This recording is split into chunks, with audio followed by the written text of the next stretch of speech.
My name is Marcus. I'm the compiler of a collection of therapy quotes entitled 1001 Windmills of the Mind. A collection of advanced self-help quotes taken from what's often called the psychodynamic or the psychoanalytic perspective, which long ago, as I understand it, was referred to by some as philosophical medicine or narrative medicine, helping one to find their narrative truth, their narrative story, their story, helping one to be their own story doctor, their own existential detective, psychological detective, emotional detective, because we live to the extent that we feel, says Karen Horney, one of our mentors. And if a baby experiences what's called attachment trauma or relational trauma, interpersonal trauma, commonly known as arrested development or stunted development or developmental arrest, where the child is fixated at some place in his development where he didn't get his needs met. So he was fixated at some kind of rejection, at some kind of level of rejection around his needs. Right? So the baby has needs. So two basic points here. Feelings and needs are linked. So just in general terms, when a person's needs are met, they feel pleasant. Needs and feelings, F and N, they're linked like that. And if the person's needs are unmet, of course you'll feel distressed and unpleasant. So just a link like that, feelings and needs. Now the needs are related to the child's developmental needs. So every baby's born with an emerging self, an authentic self, a real self, but it has needs to develop up until the age of 3, most in particular, the critical period up until the age of 3. So he has needs. The main primary umbrella term for what he needs is what's called a secure attachment style. A secure attachment style. And under that umbrella of a secure attachment style, we can describe some of the details of those needs between, the time in the uterus up until the age of 3. In the last video we covered it partially. Actually, the last 3 videos, I think we covered it, the needs of the baby and the child, developing child. I'm having this is my second day in a row, I'm having a little bit of an off day here, so you won't see me too enthusiastic or too much in a lively mood or something. A little, one of those dips in my mood, I guess. But we have some good quotes. We're finding good quotes, and I feel like that's the main thing here. It's the content of the quotes, and for each person to peruse and consider. And hopefully 1 out of 10. So we post on average 10 quotes per video. And my sincere hope is that 1 out of 10 might offer an intellectual insight, a little awareness, a little aha moment, a little understanding. I mean, that of itself is not healing, but it may be a step towards healing. Okay, so psychoanalysis looks for an egg in a basket that's missing. So each aha quote might be like a thread in the basket, and we want to weave this basket of knowledge, and then nature does the rest.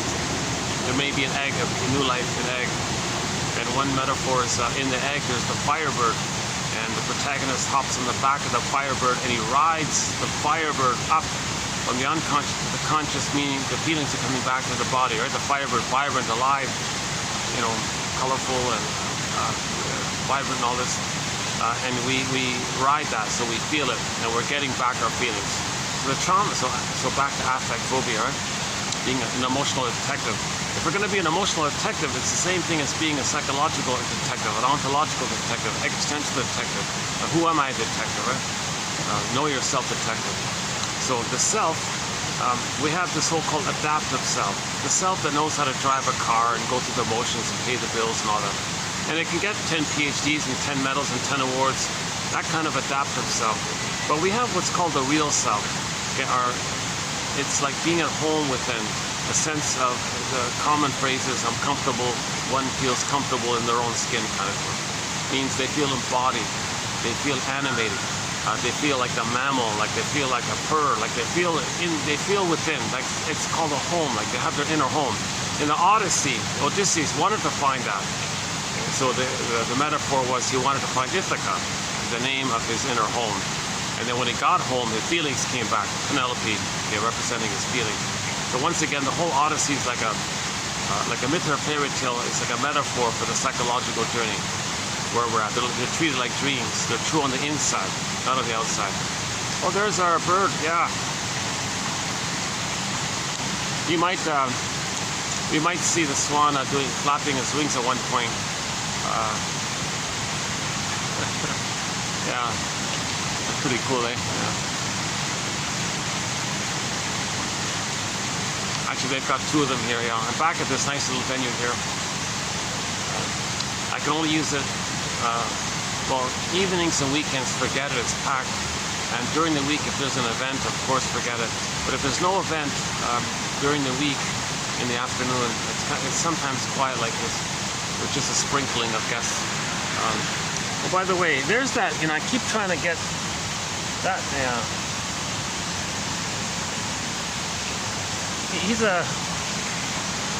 He's got this, I don't know if you can see, he's got this blue beak. He looks just like so, grayish and blandish and all this on the outside. But he's got this vibrant, shiny blue beak, sky blue beak kind of thing. And when he flies, the feathers on the underside are a vibrant black and white kind of color. So he looks interesting bird. I still don't know what it's called. Anyways. Yeah, so one of our threads, we have 60 threads in this collection of 10,000 quotes, 2,000 pages, single space. So we have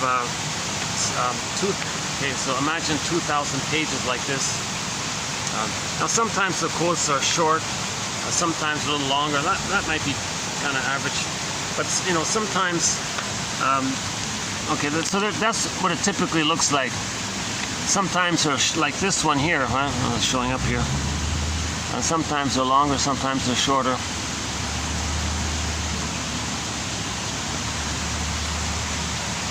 So we have 10,000 quotes in that range, between being like a little phrase or something to maybe like a whole paragraph kind of thing. It's an encyclopedia of insights from the psychoanalytic, psychodynamic tradition. That fancy jargon just means know yourself. Okay, so our unconscious self, our secret self, our denied self, our repressed self, or what of us which we don't know, that self, that stranger within, so-called, right? It's the one who walks with me, who's not like me, who is me. Someone's living my life, I know nothing about him. Okay? So when we say know thyself, you got a conscious self and all this, but a lot of you're not aware of it. So that's called the unconscious self. It's in the part of the brain called the non-reporting brain, because it can't report to you. It wants to report to you, it wants some fluid communication with you, but for whatever reason, there's so much pain and you're afraid of it, you're not ready to know it, you don't have a basket to accept it, so it's kind of blocked or gated or something. So it's in those aspects of ourselves, i.e. our real self that didn't blossom, our real self that froze up in emotional hypothermia, our real self that got put into cold storage for safekeeping because the baby's needs didn't get met. And because of that, the golden ball, the vibrancy of the feelings can't shine and animate. So that's down the well, lost in all this, right? So that there's so much of who we truly are, who we're meant to be, if we've been loved, our uniqueness, our capacities of the real self, that I feel that for I am this quality, this being a home in yourself, and having a consciousness to recognize how everybody's unique, and it's the expression of your uniqueness, which means joy is running the console. That's loving life, that's pleasure, that's the bluebird of happiness from within. That's called meaning, that's called a path with heart kind of thing, and it's like expressing your uniqueness. It's not at somebody's expense. Actually, everybody's better off if someone's embodied and kind of they become who they're meant to be. And you see, with humans, we're conscious of the uniqueness which we express. But see that bird there, he gone? Or where'd he go? That's why we love nature and animals and things, and healthy, people who are healthy and all this. We love seeing healthier people generally. like an athlete, like a good dancer or a sports person who's balanced, not traumatized. So we all feel a little enjoyment to see something become what it's meant to become, right? So this is obvious in the animal world, right? It became what it's meant to become. And now humans are mammals as well, but we express our uniqueness via our consciousness of it. But with trauma, we don't know it. It's submerged. Our ego, our conscious ego, is still submerged. It's down in the unconscious, and it's all frazzled up. That's the scarecrow image. Remember the scarecrow wanted to have a brain, so we don't know what's going on. And then if the child doesn't get his needs met, to reach the psychological birth, and to reach that ability to express his uniqueness, the path with heart, okay, that's not loving life. That's the Tin Man with looking for a heart, the path of heart, and the loving life kind of thing. And the scarecrow and the Tin Man being like that means the person's going to feel disembodied from themselves. That's the cowardly lion off in another corner. And Dorothy's like a part of the psyche. Okay, so the fairy tale is all one mind, like all one dream. So Dorothy is like a part of the psyche, of one person. They're all true on the inside. Everything's true on the inside. But Dorothy is like a part of the system, this innate drive for healing. They're trying to line things up, you know. Or we can step back and say, hey, let's generally be like Dorothy and recognize, well, if the person does feel disembodied, like the cowardly lion, and they're not loving life, the Tin Man, okay, first things first, give the scarecrow a brain. If that's what these 10,000 quotes are for, to give the scarecrow a brain so we can know stuff, so we know what's going on, we can identify things. So these 10,000 quotes here, by the way, this represents roughly maybe 200 quotes, can you believe it? Maybe 300, I don't know. I didn't count it.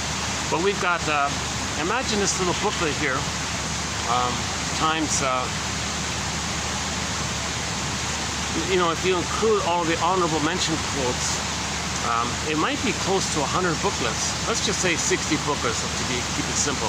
So imagine this times 60.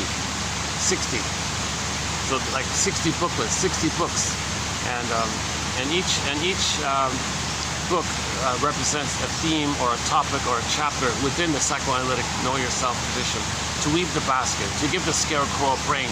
These quotes are giving us night vision. Okay, so in the unconscious, we don't know what's going on. It's considered dark. We need vision. We need night goggles. We need night vision. We need a lantern to go in the unconscious to identify and see what's going on within, and make the unconscious conscious, and see what's denied, what's been repressed, identify, and then accept it and let it come to your consciousness, kind of thing. So and when that transition takes place, the metaphor is Hermes flies across like a message from your unconscious. When something from your unconscious comes to your conscious, the metaphor is Hermes flies with a message. Right? They say, oh, the gods send you a message. Well, it's from your unconscious. Right? All the energy that's devoted to that would be there for your true self. Okay? All that energy is bogged down with past trauma and struggling with the mother, still in the past, unknown.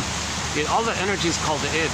Sometimes the id energy is personified as like Poseidon in the Odyssey, for example, in the TV series version starring Armand Assante. My vote for the best, that's my vote for the best film version of the Odyssey, the one starring Armand Assante. An international production filmed in Turkey, amazing soundtrack, an amazing cast, and one of the best directors by the sounds of it. Forgot his name. Is it Andre something? The soundtrack guy. Yeah, he passed away about a year ago. Eduard Artemiev, I think. And two of the songs on the soundtrack to the Odyssey are on our soundtrack. One is called Calypso. The other one is called The Finale. Two beautiful songs, wonderful songs. Yeah. So that's another sort of a side thing we have to give a soundtrack to this collection. An amazing soundtrack. Most of the songs in the soundtrack have some kind of psychological reference to it. You know, some are just there for fun and all that, but mostly there's something psychological about the song. For example, Katie Lee's song, it must be something psychological. You know, that's a pretty obvious one, and so on. I could go off on I could spend a whole hour talking about the soundtrack. You know, Katja Epstein's German cover of the song Windmills of the Mind is our theme song, by the way. as well, she's a musical voice with other songs of hers in her soundtrack.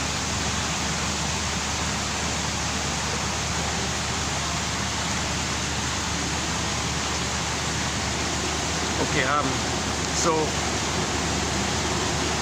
1001 Ruins of the Mind. It's sort of like the intellectual. Yes, it's not healing, but it's a step towards healing. It may lead to emotional knowing. We want to get the emotional knowing. That means the embodiment. I feel therefore I am this. But to get our feelings back to ourselves, we got to communicate to ourselves that we're willing to accept it. It's like adopting your own wounded inner child, exiled, orphan child of the past, and you want to adopt it as self-reparenting. So you want to communicate that you're willing to self-reparent yourself. And if that safety is communicated to the system, your feelings may come back to you.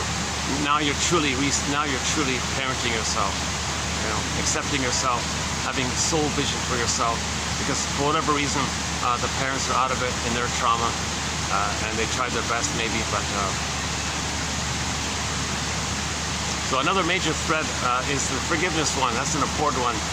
And that forgiveness topic, by the way, begins, the first quote in that booklet begins with Bruce Springsteen on YouTube, Independence Day, Toronto. If you listen to the introduction that he gives to that song, you don't see him very well. The guy who filmed it was way up in the rafters.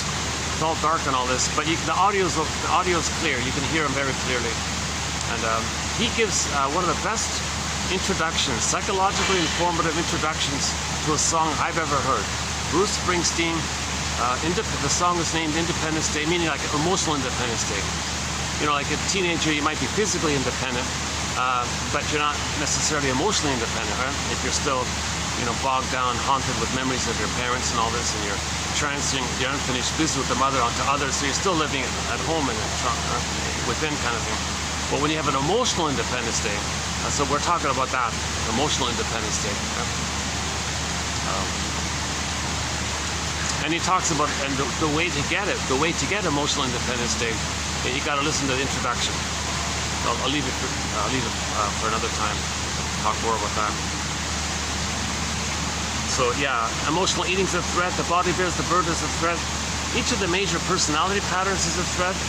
Okay, the various narcissistic patterns. Okay, the bully pattern, the ego pattern. Shame is a threat.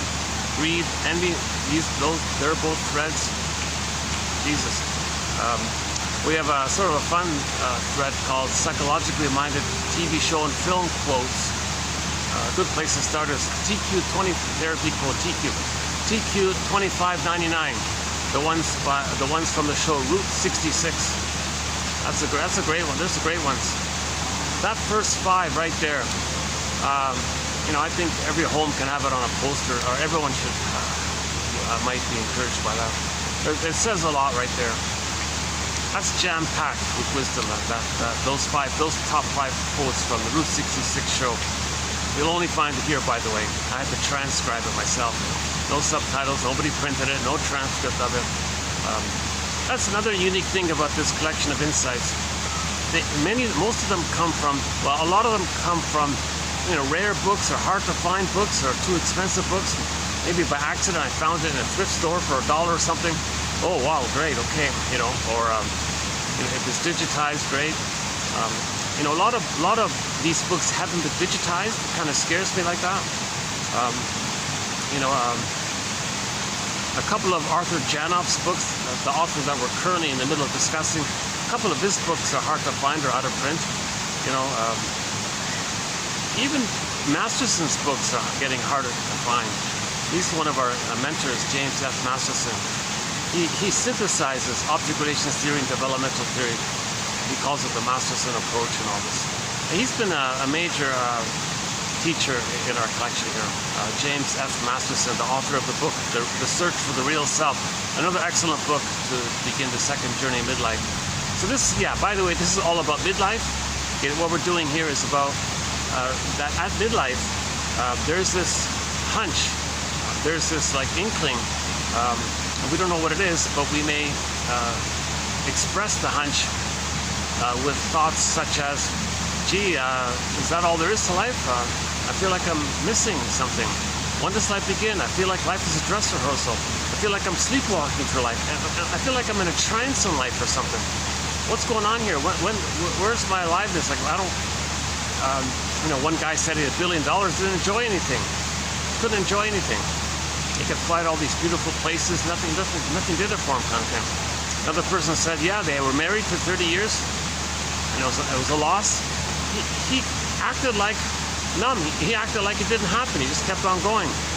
Isn't he supposed? And he said to him, isn't he supposed to like feel sad or mourn? Why can't he feel sad? Why can't he mourn? So there's something wrong here, right? So that's like a hunch like that, and you want to follow up on that hunch. Okay, so this hunch refers to what's called attachment trauma, where our embodiment and our sense of self and the feelings with that, okay, it's all lost. Okay, so one image is the baby sent, exiled put on a little boat down the river to another land, for example. That's a common one, right? That motif in Mr. Fairy Tales, where the baby's exiled. Okay, that's a metaphor that our innocence is kind of lost like that, didn't get to develop or grow up, kind of thing.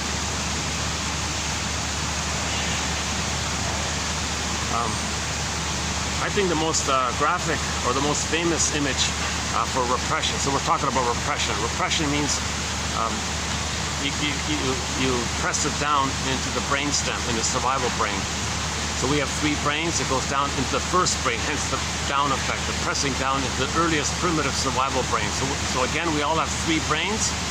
Okay, the original one from long ago, the spine, basically, and the limbic system. Okay, that resembles, the salamander brain and the crocodile brain, lizard brain, all that. That brain, by the way, only cares about survival. Okay, it's sensations, it's physiology. It's responsible for your pulse and your heartbeat and your blood circulation or your posture and the physiological elements. And if there's trauma, things get out of whack, right? And the set points of the biochemistry and the brain and all this, if there's trauma, and if it's too revved up and you got PTSD, this is all from the survival brain, right? So people nickname this survival brain just colloquially like the crocodile brain or the lizard brain or something like that. Janov here, the author we're currently discussing, he keeps calling it the salamander brain, emphasizing the lungs, the spine, and the top of the brain. Anyways, yeah, so pick your favorite cold-blooded thing, right? So there's no warmth or affection or trust or love. There's no oxytocin. There's no love hormones. There's no bonding or attachment. There's no bond, right? There's no like love or play or delight or smiles. You don't see lizards smiling, right? There's no happy. There's no joy or sadness or mourning or pleasure. It's only an instinct for survival and reproduction. That's all they care about, right? But billions and billions of years of evolution, and then we got all the mammals appeared, and we're one of the mammals, right? And there's the feelings and the love and the hugs and kisses and affection and tenderness and the playfulness of being like sharing, and there's a delightful in the sharing, like dancing and you name it, the whole quote-unquote human side of being human. So joy runs the constant. So we feel joy. Joy is sometimes called the serene, inexhaustible fullness of being. So we have that beingness. We have that sense of beingness. Okay? And then the third brain, called like the thinking half, the cortex of the new brain. Okay, so that came on the scene. So we grew that. We grew that about 150,000 years ago, or whatever the number is. I don't know. Different debates about it. So that's the third brain. So we have the 3 brains, right? So the crocodile brain, the chimpanzee brain, or the puppy brain, or whatever, and then the cortex, the third brain, right? So when the baby's terrified in the uterus or at birth or shortly afterwards, and he thinks, and that's about his survival. If the baby's put in a situation where he thinks he's not going to make it, or he thinks he's a goner or something, that gets imprinted. That memory gets imprinted, stenciled in, grooved in. They even have he calls it a primary neural circuit in that brain. And there's even some terms to describe, and they name and they've identified the chemicals that seal it in. that's really a disturbing situation, because if the child experiences like a near-death experience, you know, he couldn't breathe and he couldn't breathe in the uterus or something, or there was problems at birth and he thought he was going to die at birth or something, or the mother's not around, or mishandling him, mistreating him, or maybe the mother has maybe she resents the idea that she's supposed to give love when she herself had never received love when she was a child herself. And oh, cunning tale, what's going on with the mother? Why isn't she there as a mother? So if the child feels he's in danger like that,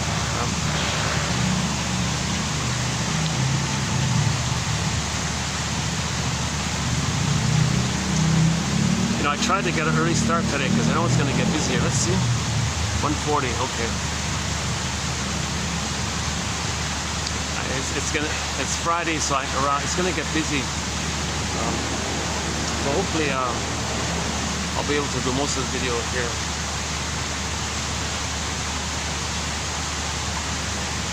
Oh, that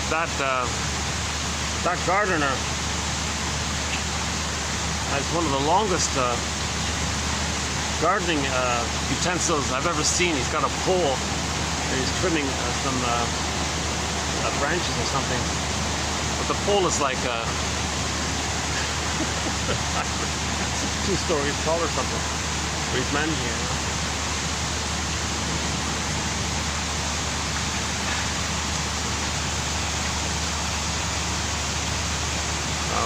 Okay, hold on a second. So we'll be doing in this video here, we'll be doing a TQ 2764 part 20 of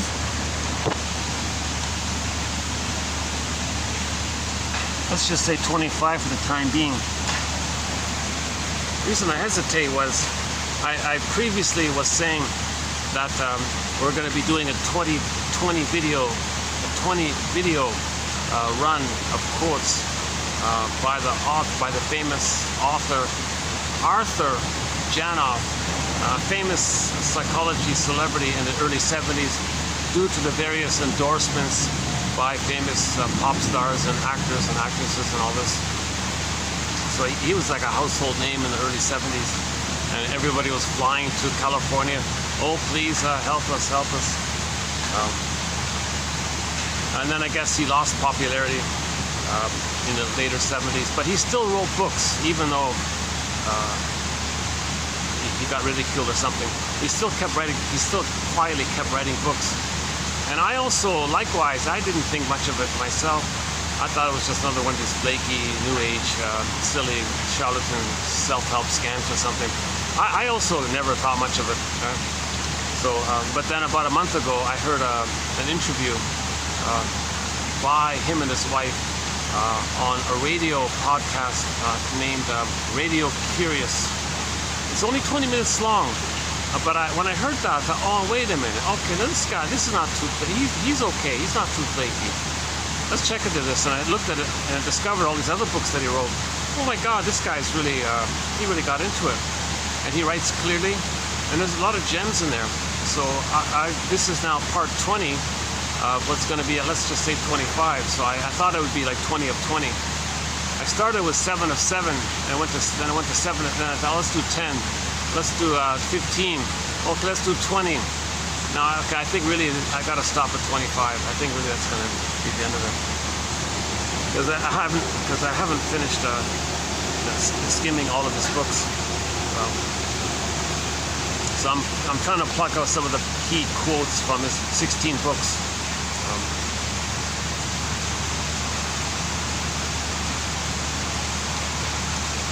So his emphasis, one of his key emphasis is trying to link physiological, biological expressions of trauma in the first brain and link that to our psychology, like linking biology to psychology. Put it that way. So in the last video, I was talking about how someone called him Freud 2.0. And I thought, well, what are you talking about? What does that mean? Well, apparently, Mr. Freud, in the very beginning, before he became famous and all that, he wanted to originally study psychology in terms of, in a scientific way, like physiology, you know, your heartbeat, and do you sweat too much, or what's your poor circulation like? He wanted to look at like the biological area and link it that way, but not enough information, I guess, at that time. So he went off and you know, looked to literature, people like Goethe, you know, and Ibsen, and he kind of synthesized and gave new life to all of the insights that were provided by the playwrights and literature people and the poets and the ancient philosophers from long ago. You know, psychoanalysis has been around a long time. For example, almost 3,000 years ago, Confucius said to his students once, "Dear students, when I'm in a party of 3, I always have 2 teachers. To the one I admire, I try to learn from him, and to the other in whom I see traits that I don't like, I search for those very same traits in myself."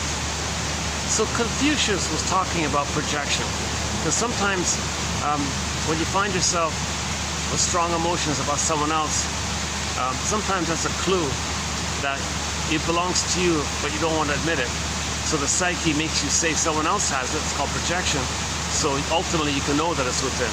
Laughlin calls it like a mirror defense, a mirror technique. So something about you don't know, it's there, it's painful, but you want to know it. You're trying to know it. The psyche, this innate drive for healing. So we're all from nature. The great evolution, part of evolution, they say, is that something wound is trying to heal. So in our efforts to heal ourselves, the psyche, our non-reporting brain, sometimes called the inferring line, is communicating to us. So it does so by making us think that someone else possesses the thing that we don't want to admit about ourselves, like as a bridge point, and then it's like a mirror to know that it's within.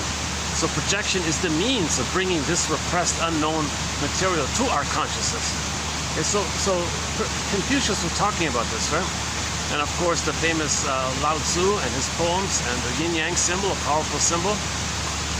We've talked about it a few times already. And you know, all the playwrights and all the storytellers, you take the mythology anthology or the fairy tale anthology from any place, any time, it's all the same stuff. The motifs are all the same because we're all traumatized, and they all represent our traumatized psyche. Okay, so the Greek myth, for example, when Miss Core gets pulled down into the underworld, that's called repression. Or the baby lost in the forest, exiled.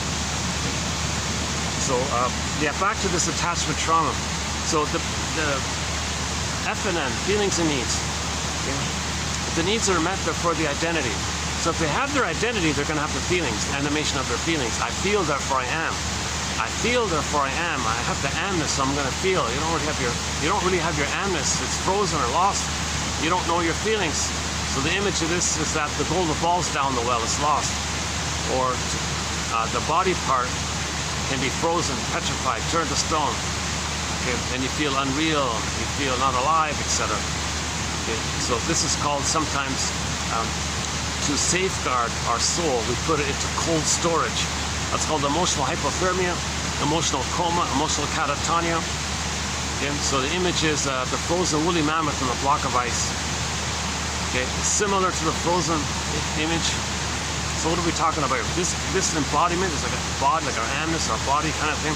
Well, there's a body, right? If we have our sense of self and embodiment, there's a natural animating, joyful expression of that called joy, or like the sun. That's why it's the golden ball. It resembles the sun. It's vibrant, it's alive, it shines, it's warm, it animates, it's radiant. So we got the golden ball. But the golden ball represents all of the feelings of the mammal, like love and play and affection, like the more normal mammal side of things, right? There's no aberrations. Like mammals they only eat if they're hungry. They don't eat just to make a point that they're important and they weren't loved. And you know. Yes, some animals are traumatized. They act in an aberrant way, you know. But generally speaking, animals don't have envy and schadenfreude and grandiosity, or they might want to impress a mate or something. But they're not. There's no schadenfreude or envy, these kinds of things. Right? There's no grievance collecting or revenge fantasies, or even rescue fantasies. They don't have these kinds of things. But see, okay. Anyways,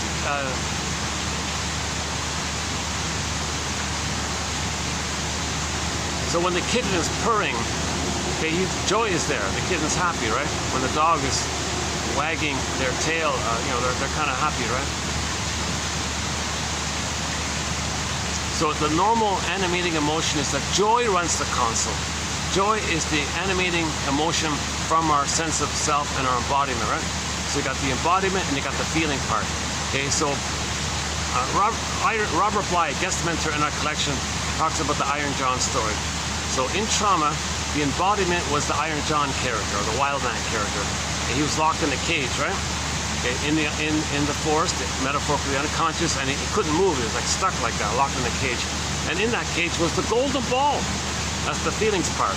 So the protagonist learned that they're kind of linked like that. Similarly, in the White-Bearded King Valamon story, so the protagonist sees in the distance a polar bear with the golden reef kind of thing. And the protagonist approaches the polar bear and says, "Hey, polar bear, I kind of like that golden reef. I'm very drawn to it. Come on, hand it over." The polar bear says, well, it's not like that. We're a package deal. The polar bear said, "I'm your sense of embodiment, and that golden reef is your feelings. You got to accept both. You're looking for both. So you can't separate. Like, yes, we may describe the loss in a separate, because things in the dream world, you can condense things, and elements can represent elements, aspects of the traumatized psyche.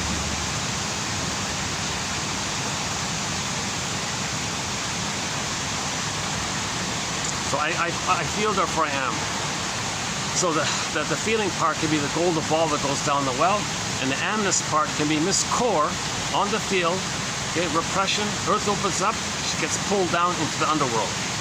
Now Miss Core can come back. That's the healing, that's the whole idea of it all. We lose our embodiment, our feelings, so we want to get it back.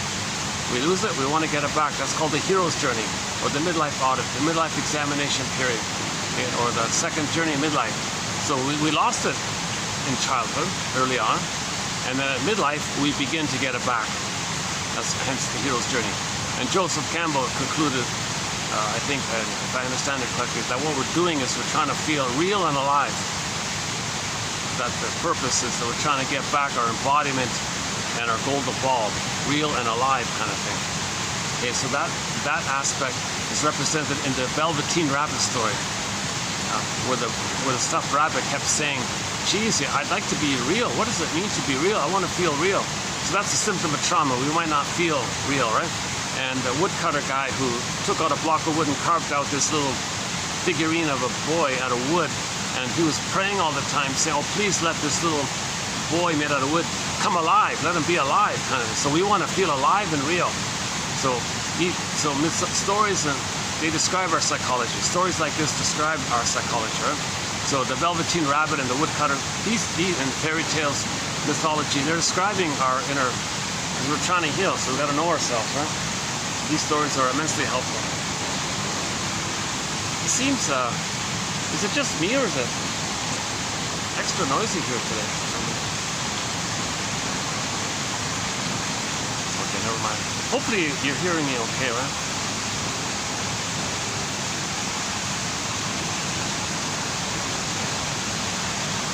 Last time I was here, they were cleaning the windows.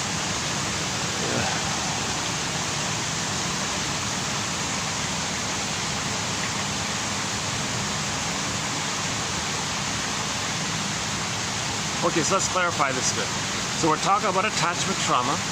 If the child has a real self, and it's emerging, he has needs for a secure attachment style for the development of that up to the age of 3. If he doesn't get those needs for a secure attachment style, the child does a desperate thing. He doesn't lose his soul or his real self completely. He just hides it. He stores it and puts it in safekeeping. Okay, so it gets pressed down and recorded. It's not lost, it's just recorded.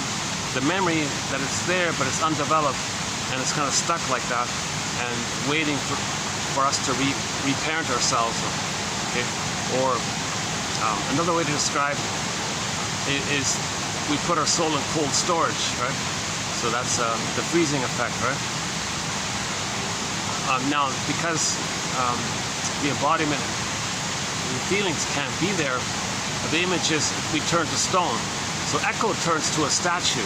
Faithful John and the faithful John stood, the Grimsdale, the faithful John stood. So faithful John was just meant the person's real self, embodiment, real self, feeling alive, the man with the whole. Right? Faithful John became a statue. Echoed, okay, the soul of a person became a statue. That's a common motif when a character becomes a statue. Okay, that means like things couldn't move, things couldn't flow. We don't feel alive, we feel hard, we feel unreal. And we feel unreal, we don't feel alive, the juices of the feelings can't flow. Jesus Christ, so the jargon is alexithymia, no words for feelings. Affect phobia, immense fear of our feelings, because to admit a feeling, you got to admit the underlying need for your identity wasn't met. There's a lot of pain around that, so we don't want to know our feelings because it links to our unmet needs. And so no one wants to feel the pain, so they don't know themselves. Huh? Emotional illiteracy, another way of saying it. Oh yeah, I'm just noticing the gardener there, the landscaping guy. Yeah, I guess I can show you. He's got this tall pole, and he's doing some trimming way up there.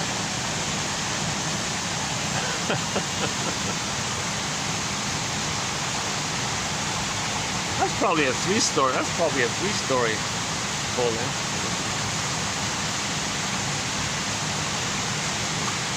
Yeah, nice little place here. Yeah, this is sort of a. I still don't know the details yet, but this is a bit of a landmark kind of place. It's got some kind of historical significance. I think a lot of weddings and functions take place here, and that white swan. There's this buddy there. I think that white swan's a bit of a celebrity. Because one time I was filming right here in this spot, people were standing behind me taking his photo. Right?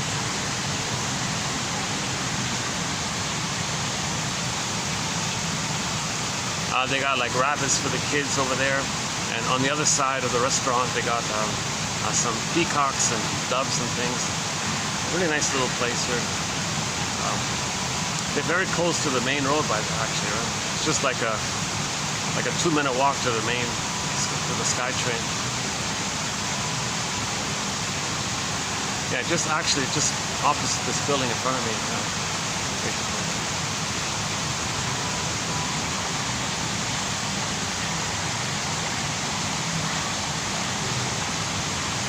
So at midlife, that's why at midlife we say, gee, what's missing? Well, Echo is a statue. Iron John's a statue. Okay. Faithful John is a statue. We feel like statuesque in our emotionality. Our emotion's not there. Okay. And the emotions spring when the needs for the identity are met, but those needs were met. So that's called attachment trauma. The child didn't get his needs met. When a child is born into a neurotic family, his pain begins. That's today's first one here. When a child is born into a neurotic, okay, this is part 20. So let's begin part 20 of 25 on the work of Arthur Janoff. I'm a little disorganized here today. Let's just begin with the quotes here. When a child is born into a neurotic family, his pain begins. Often it begins at birth with a long, hard, and often drugged labor in a neurotic mother. It continues with lack of sufficient breastfeeding, and it gives a long list of things. Finally, to suppression of words and feelings which do not conform to the parents' moral value system. You know, don't do this, don't touch this, too many no's and all this. Yes, the parents have to keep the children safe, but don't rebuff them for his curiosity.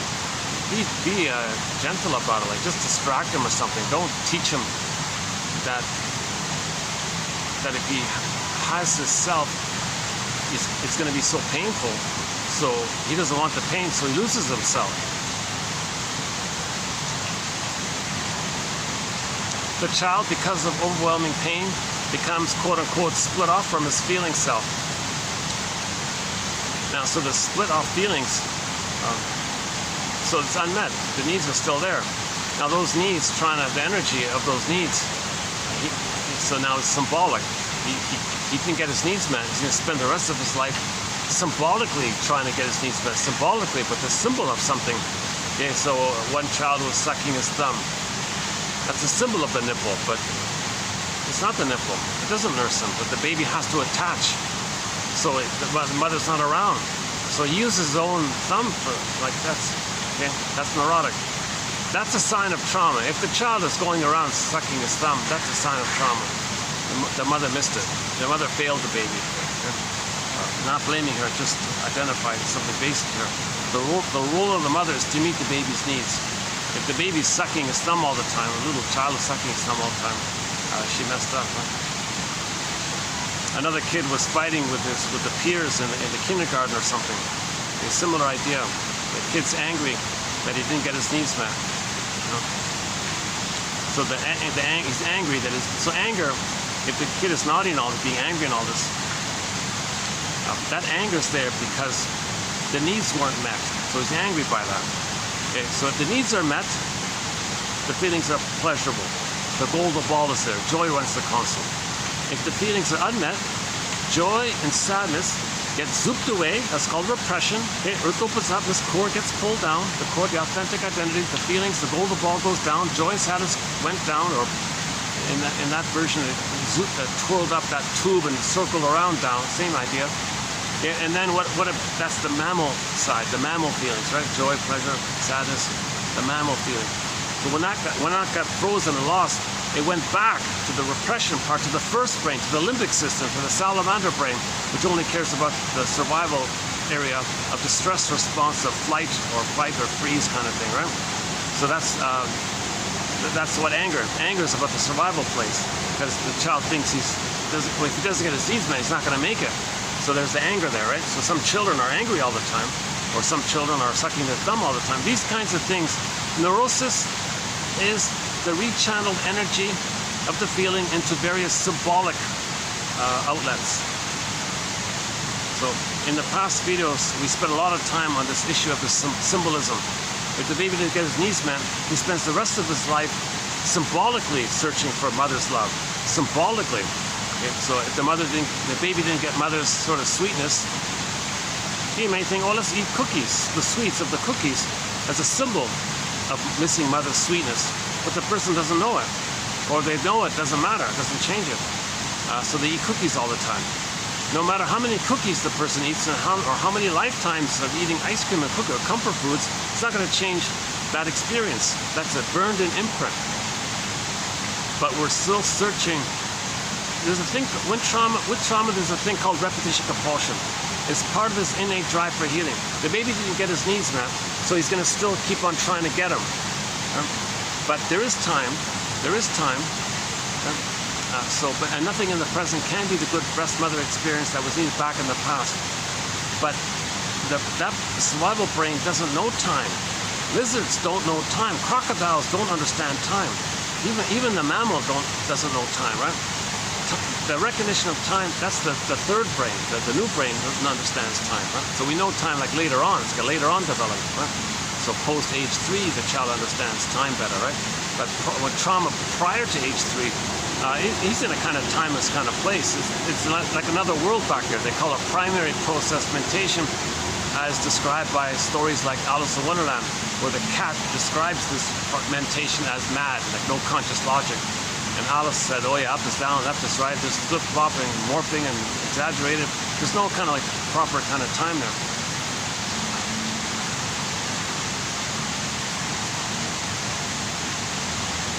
Yeah, he's getting a good physical work. You know, like a guy like that. Janov is saying, if the person has good coordination, like they can write with their left hand and right hand equally.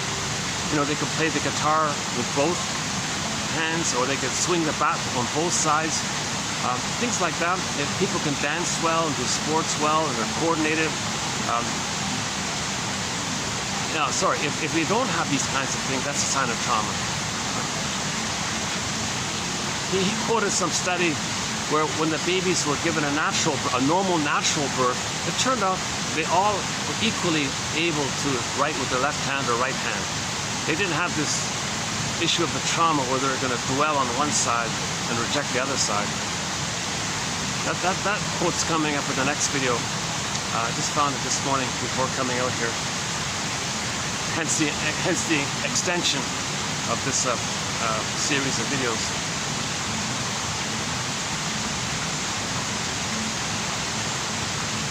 Yeah, and we talked about like mother's maternal spirit. Well, he still needs it. Repetition compulsion. Baby needs to be met for his development. His development's frozen. That's a pain so utter.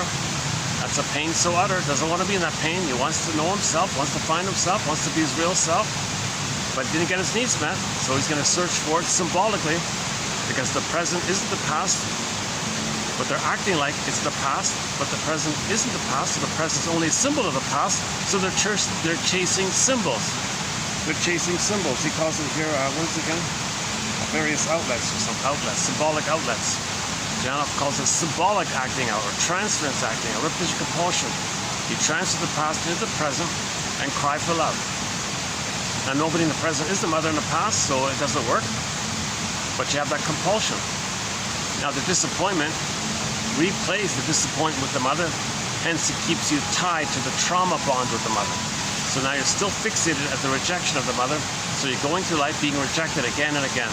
Now sometimes the pain is so severe, what they do is called evocation of a proxy. They find others to play their innocence, and they imitate the mother and shame themselves, seen into the proxy, and feel important, and that's called emotional sadism. To not feel the emotional masochism of the trauma bond with the mother, if they imitate the mother and shame others the way the mother shamed them. So this repetition compulsion can take two forms. The key point here. So memories are relational. Memories are relational. So the baby and the mother, it's a relationship. It's a relational trauma. Relational. Yeah, a recent quote, betrayal. Betrayal trauma. Mother betrayed the baby.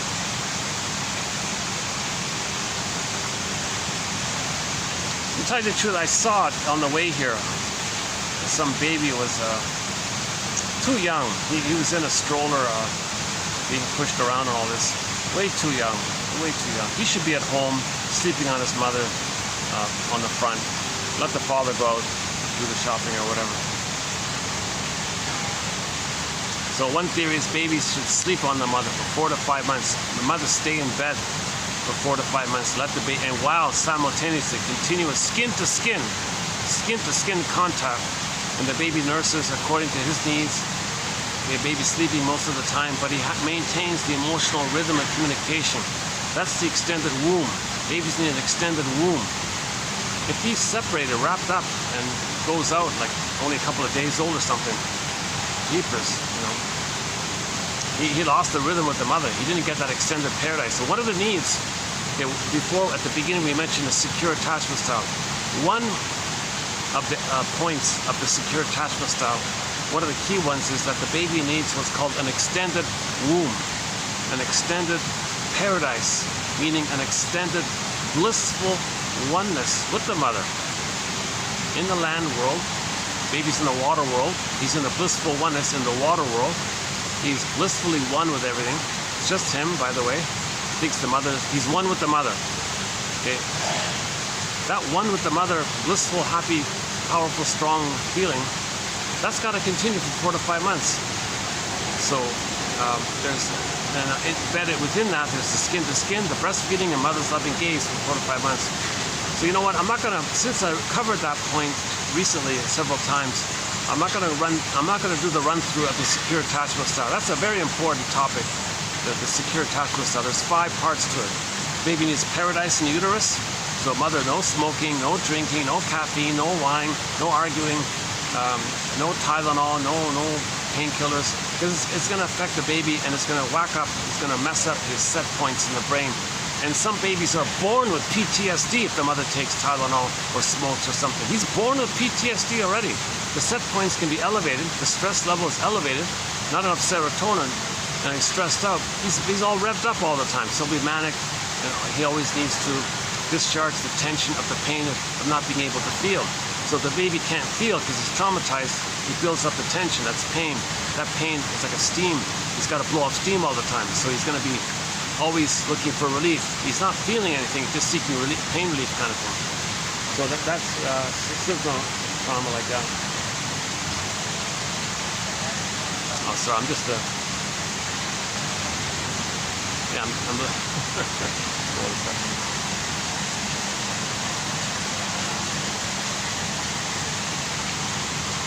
oh, the guy's got to take a ladder and take the pull to get to a higher point. Oh my goodness, yeah, he's way up there. He's like, that must be like he's on the 4th floor or something. Sorry. Let me clarify something again. I'm not a professor. I don't have a PhD. I don't even have a master's. I have your garden variety humble PA.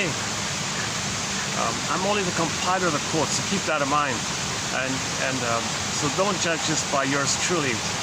As well, to boot, I haven't been analyzed. It's a small fortune to do this psychoanalytic journey kind of thing. If I had the funds, I'd do it. That's the first thing I would do if I had the funds.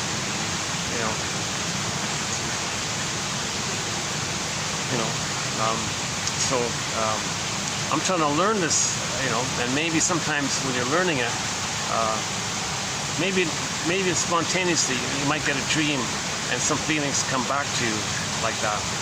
So there is some things we can do on our own.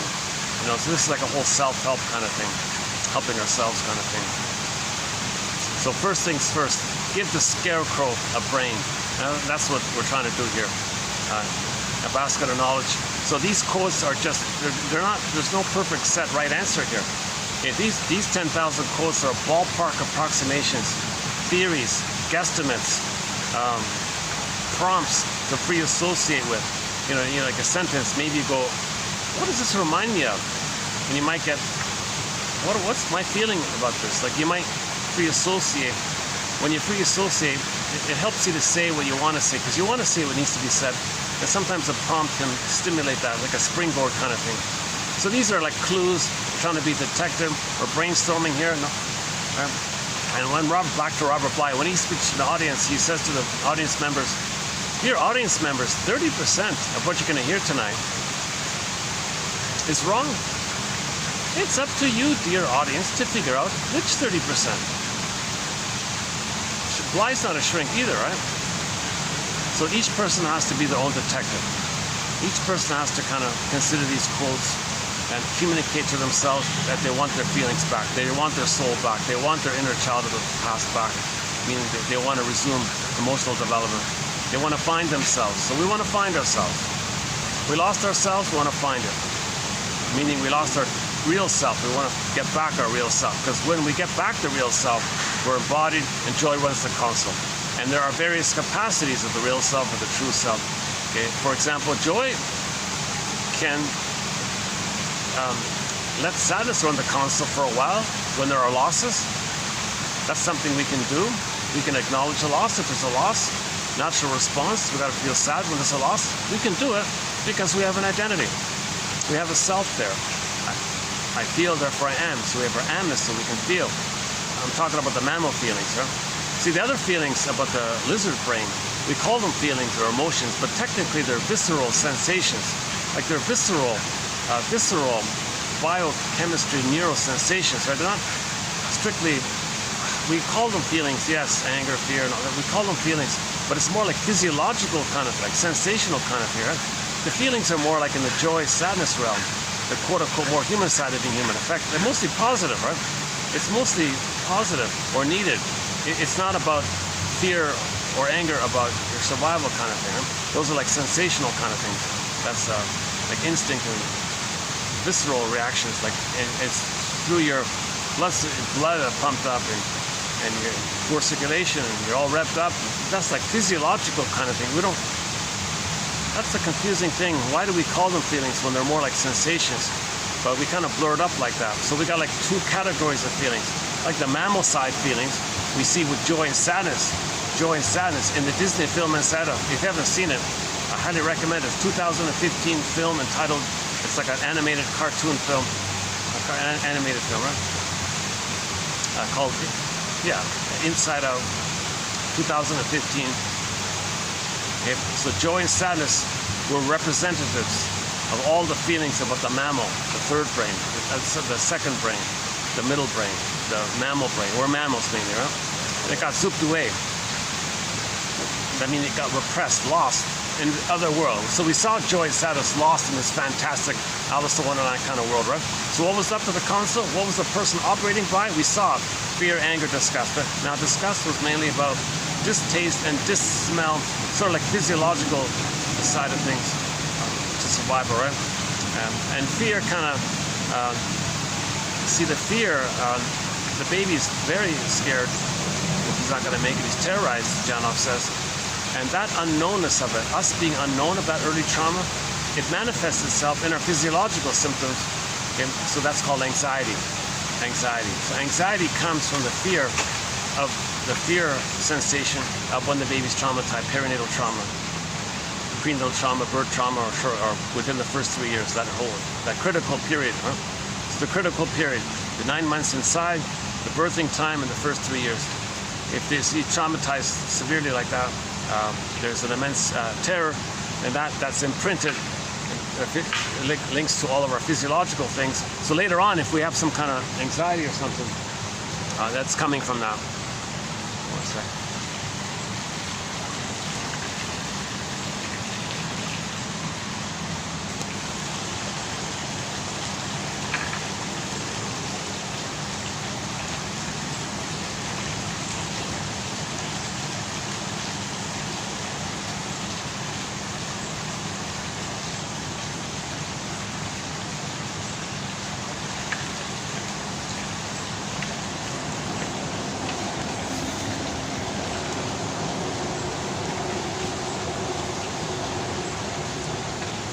Although it's cooler, I still see my anxiety. For example, I sweat kind of easily, and Jonathan was saying, "Oh yeah, that's a sign of perinatal trauma." One guy had like his core body temperature was kind of on the higher end, like that range they talk about of your body temperature. If it's like on the higher end too much, that could be a sign of trauma. Like if it's on the lower end, maybe also. It's supposed to be sort of in a. I don't know why my camera keeps reacting to the light.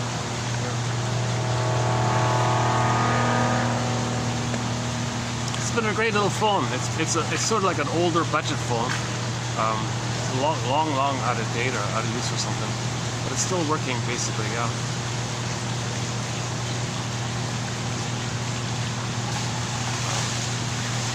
Oh, you got it, huh? All right. Okay.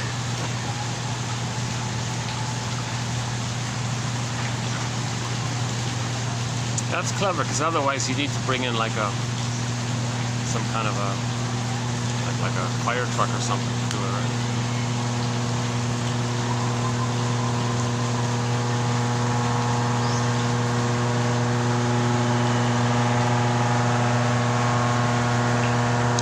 Oh yeah, once in a while there's this buzzing from the building across me. I still don't know what it is. Yeah. Okay. Where were we? Hold on a sec. Anxiety. For 3 brains.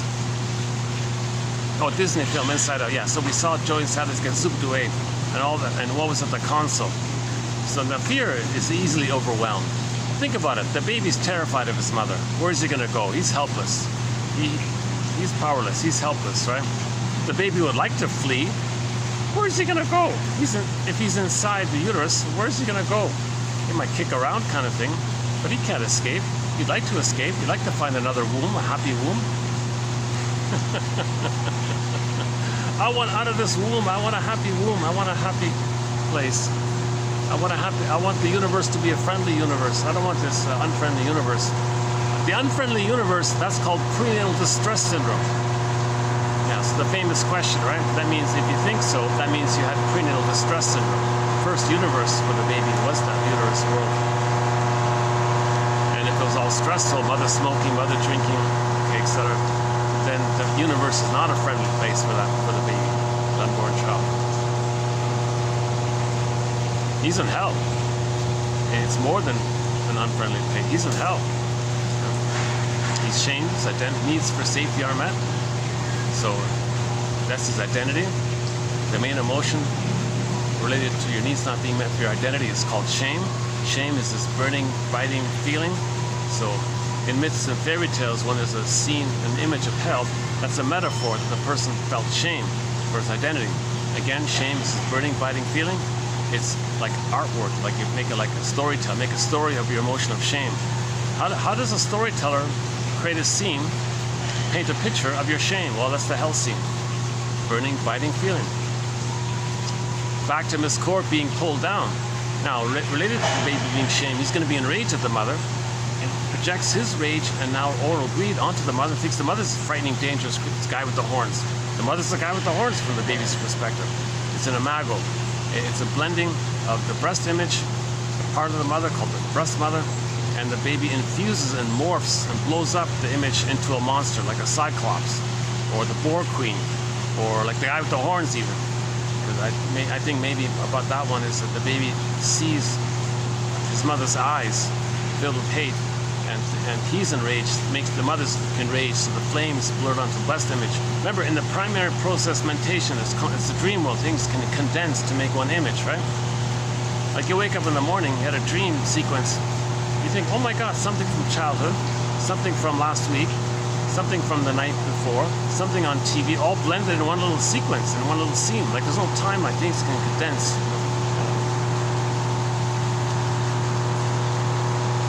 And then maybe later on we use the bull or something. I don't know, that part's a question mark about that.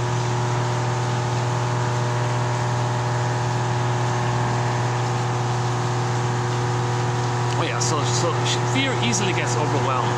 So fear is not really going to be, the fear part is going to go into the physiology of anxiety, and then the anger is the console. So the person is always going to be mainly angry all the time.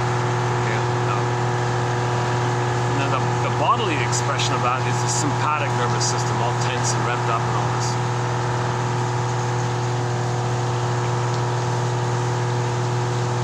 Yeah, Janov talks about in the physiological area, there's meant in a natural childbirth, in normal situations, there's a natural balance and a harmony between the sympathetic and the parasympathetic, and it flows around like the yin-yang symbol, right?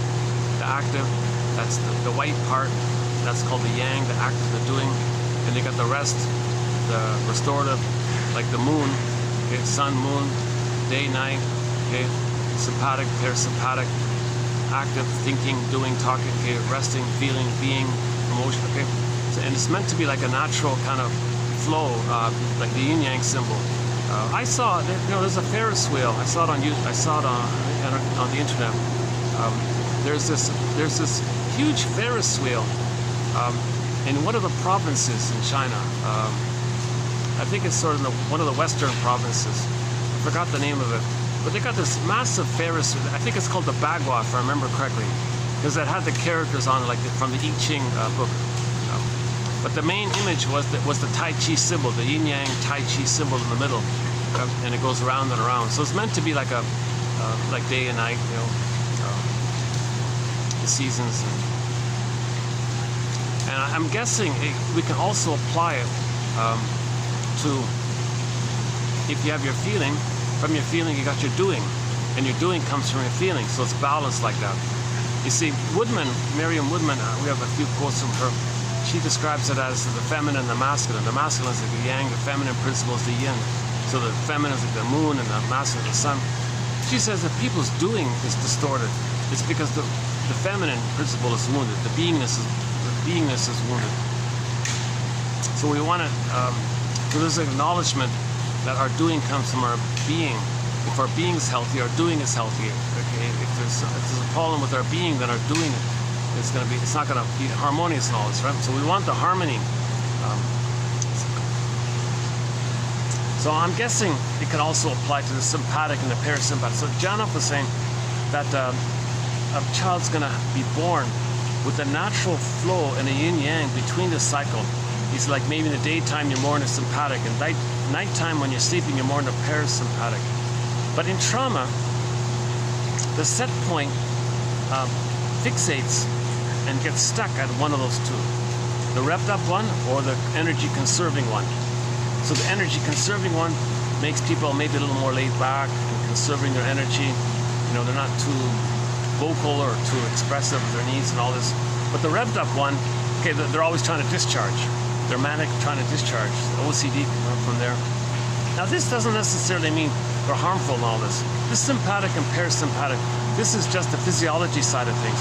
It doesn't determine the whole personality. The whole personality, I'm still going with psychoanalysis, the general psychoanalysis, that it's developmental. If trauma's before 18 months, you got various personality patterns. One of the stinger personality patterns. And one of the stinger personality patterns, they can be the revved up version or the laid back version, but they can still be for example, the narcissistic pattern. You can have a person with a narcissistic, okay, take the bully pattern, one of the stinger personality, the bully pattern. You can take somebody with the bully pattern, you can find them all revved up like that, but you can also find like covert, like laid back bullies, you know, passive aggressive bullies or something, or like the voyeuristic ones that use the extroverted bullies as proxies for their bullying issues. Someone like Iago, for example, might be like that. But Iago can be active as well, or there can be a passive. So it's not like, okay, here's another one. If the trauma is post 18 months and they're a pleaser and the caretaker can be very energized, but they love and care and help and they have empathy and they care, and they're also kind of energized like that. And you can have like the laid back one who's also caring and helpful. So I don't think this physiology, oh there he is.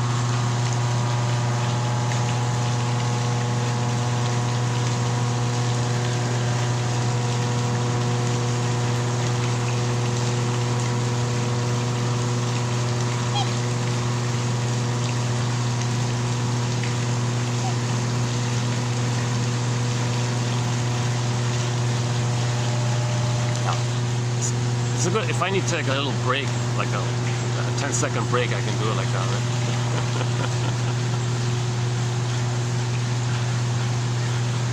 Oh, they're cutting more of the tree.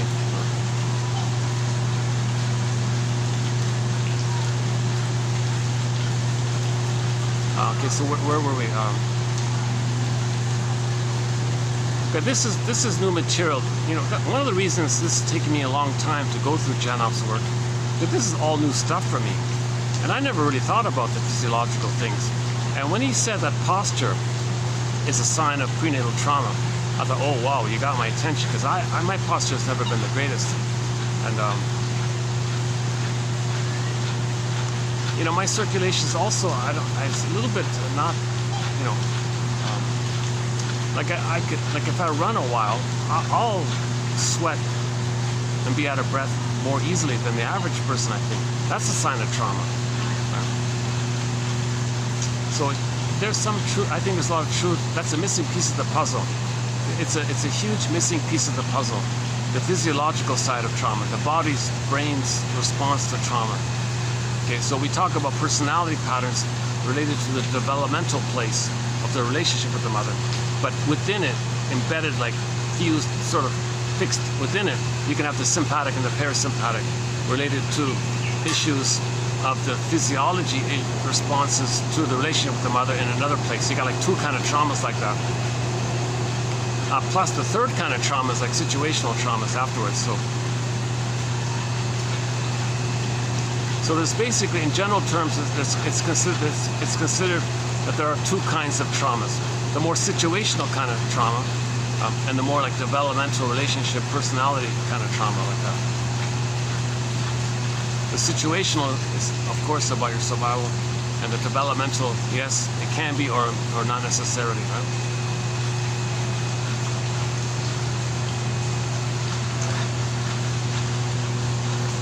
Like the personality patterns based on the baby not having a blissful oneness with the mother. Oh, they're always in sympathetic survival mode, right? No, they're always in survival mode. The main emotions for those with the stinger personality patterns, okay, they're in survival mode all the time. You can hear it with their slogans, my greed or your greed. if I'm not greedy, my mother's going to eat me. But they don't. But they transfer that pain with the one mother to the they, everybody. So when somebody says they, they're talking about the mother, one, because things get general. Oh, there we go.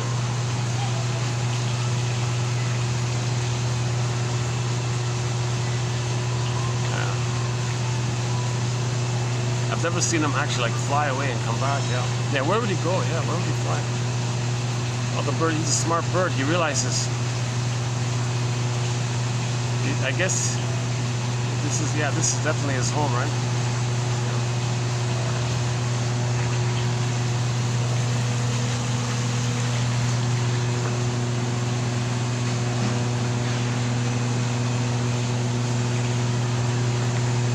Yeah, so normally Robert Bly, I've been using Robert Bly's line that 30% of what you're hearing is wrong. And I've been using that throughout. But with this string of videos on Janov's work, it's not 30%, it's 50%. 50% of what you're hearing is wrong. It's up to you, dear listener, or possible viewer, to figure out which 50% is wrong. Once again, I'm not a doctor and shrink and all this. I'm trying to learn it myself. And I take some pleasure in sharing it. I feel a certain opportunity to save important quotes, which may never get digitized. My God.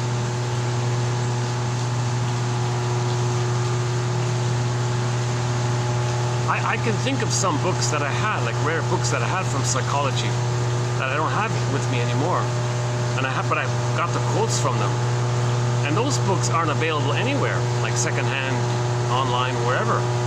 Oh my God, where are those, like just limited edition printed books that never got digitized? Jeez. So I feel like I'm glad I saved some important quotes. So you'll find most of the quotes here, many of the quotes here you won't find anywhere, or extremely hard to find. Even some of the Janov quotes are going to be hard to find. Like his last book called Beyond Belief. It's very hard to find that book. And luckily, I finally got a copy and plucked out the best quotes. But maybe by the time you're hearing this, it's impossible to get that book. So the only source to it would be the quotes in our collection here.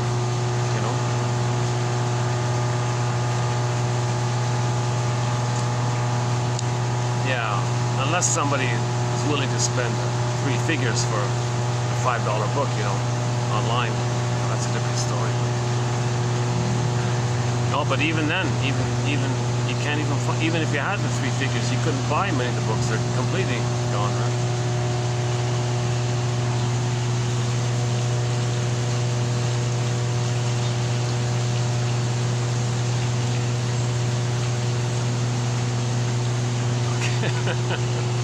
He's always grooming himself, eh?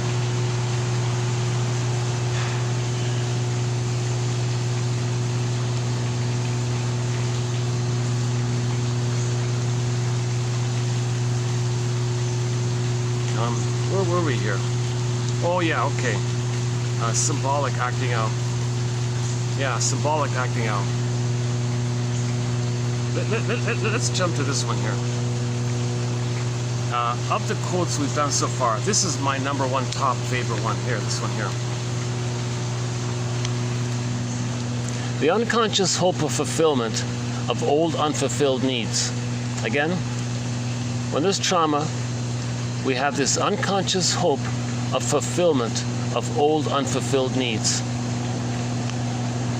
Pain automatically makes one honest with oneself, while it does away with unreal belief systems. We never got and will never get what we needed as a child. The death of unreal hope is the birth of life.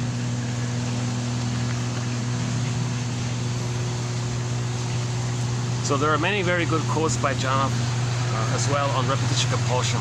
He calls it symbolic acting out. Yeah, like this alcoholic spirits being a symbol for Mother Spirit. It's symbolic. You're excited. That's the jocose phase, because you're going to get mother's love. Okay, your dopamine, you're going to get it. You're chasing for it. You're running to the beer store, you're going to get it. That's the jocose phase. Okay, it didn't work. Now you're disappointed, like you were originally disappointed. That's the morose phase. Now you're going to be angry. That's the belligerent phase. And then the hangover is the comatose phase. So Bergler calls them jocose, morose, bellicose, comatose, the hangover. So you're just repeating the thing. But when you repeat the thing, it tricks your brain to give you the endorphins. So the basic image is, Janop says, within, in the psyche, there's a baby screaming, but it's flash frozen. The scream is frozen. It's a silent, frozen, can't scream, but scream, frozen image. So imagine a baby doing the scream painting, like this, like the Edward Munch's famous painting, the scream. Imagine like a baby like that or something. And it's flash frozen and it's voiceless and he's stuck there. That's a huge pain. That's a huge pain. Okay.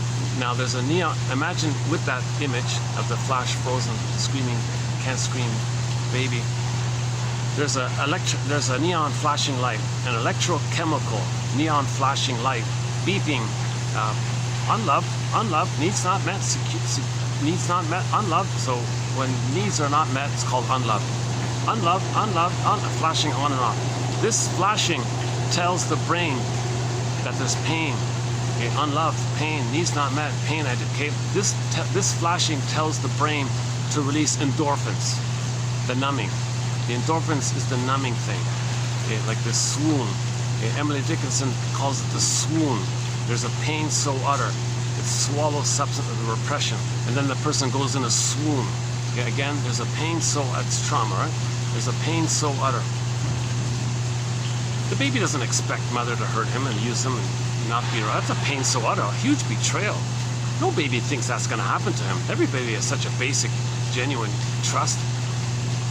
Everything about him expects the breast to be there, the nipple to be there, and the holding and the skin to skin, mother's gaze and the breastfeeding. It's natural. That's a huge betrayal. That's a pain so utter. There's a pain so utter. It swallows substance up, so the soul gets repressed, pulled. And this core, the authentic core of the person, okay, earth opens up, yeah, that's repression pressed down. Okay. And the image, the scary guy, is the baby's projected rage. It says the mother's enraged. That's what caused him to lose his soul. There's a pain so utter, it swallows his substance, his identity, and then, okay, he goes in a swoon. That's the endorphins.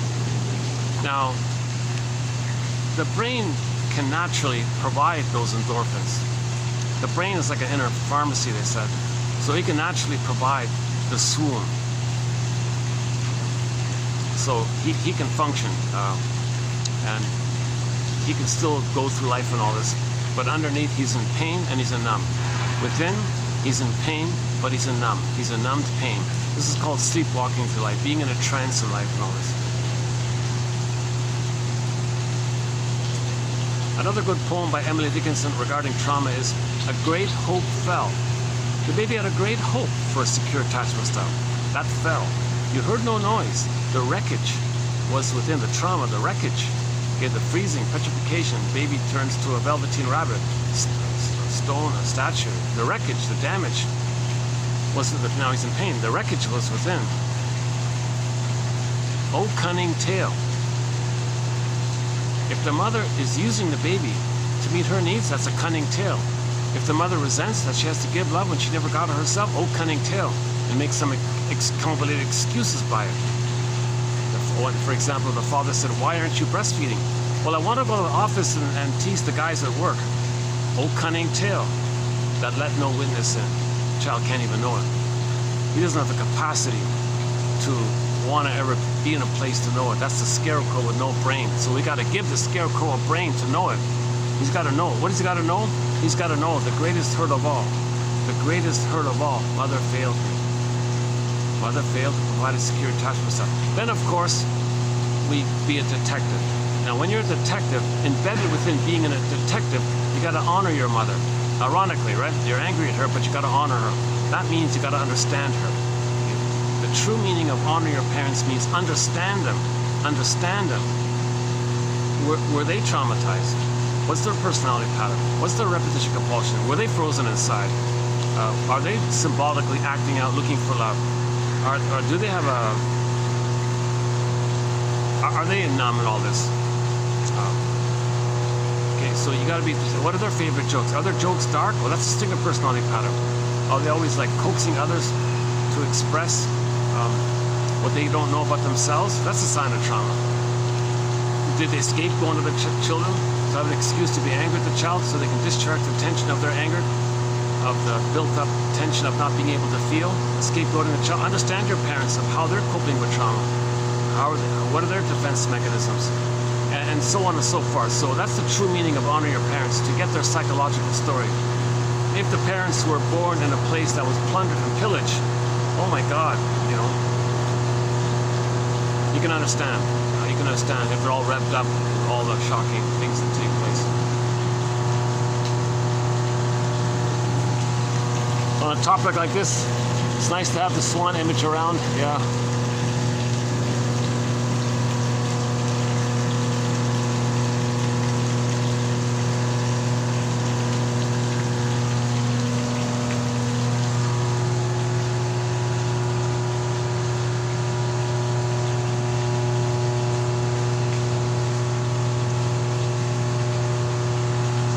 Yeah, another reason why it's taken me a long time to go through Janoff's work. It is a little emotionally challenging at times.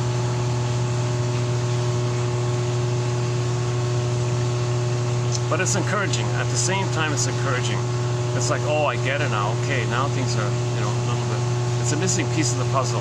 It's not the whole story. It's definitely not the whole story.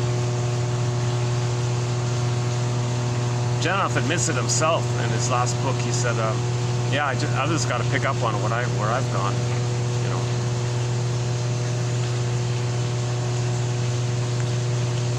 Others have to pick up the baton kind of thing. He did as much as he could, kind of thing. Okay, another, before I forget, I'm not interested in a so-called technique called primal therapy.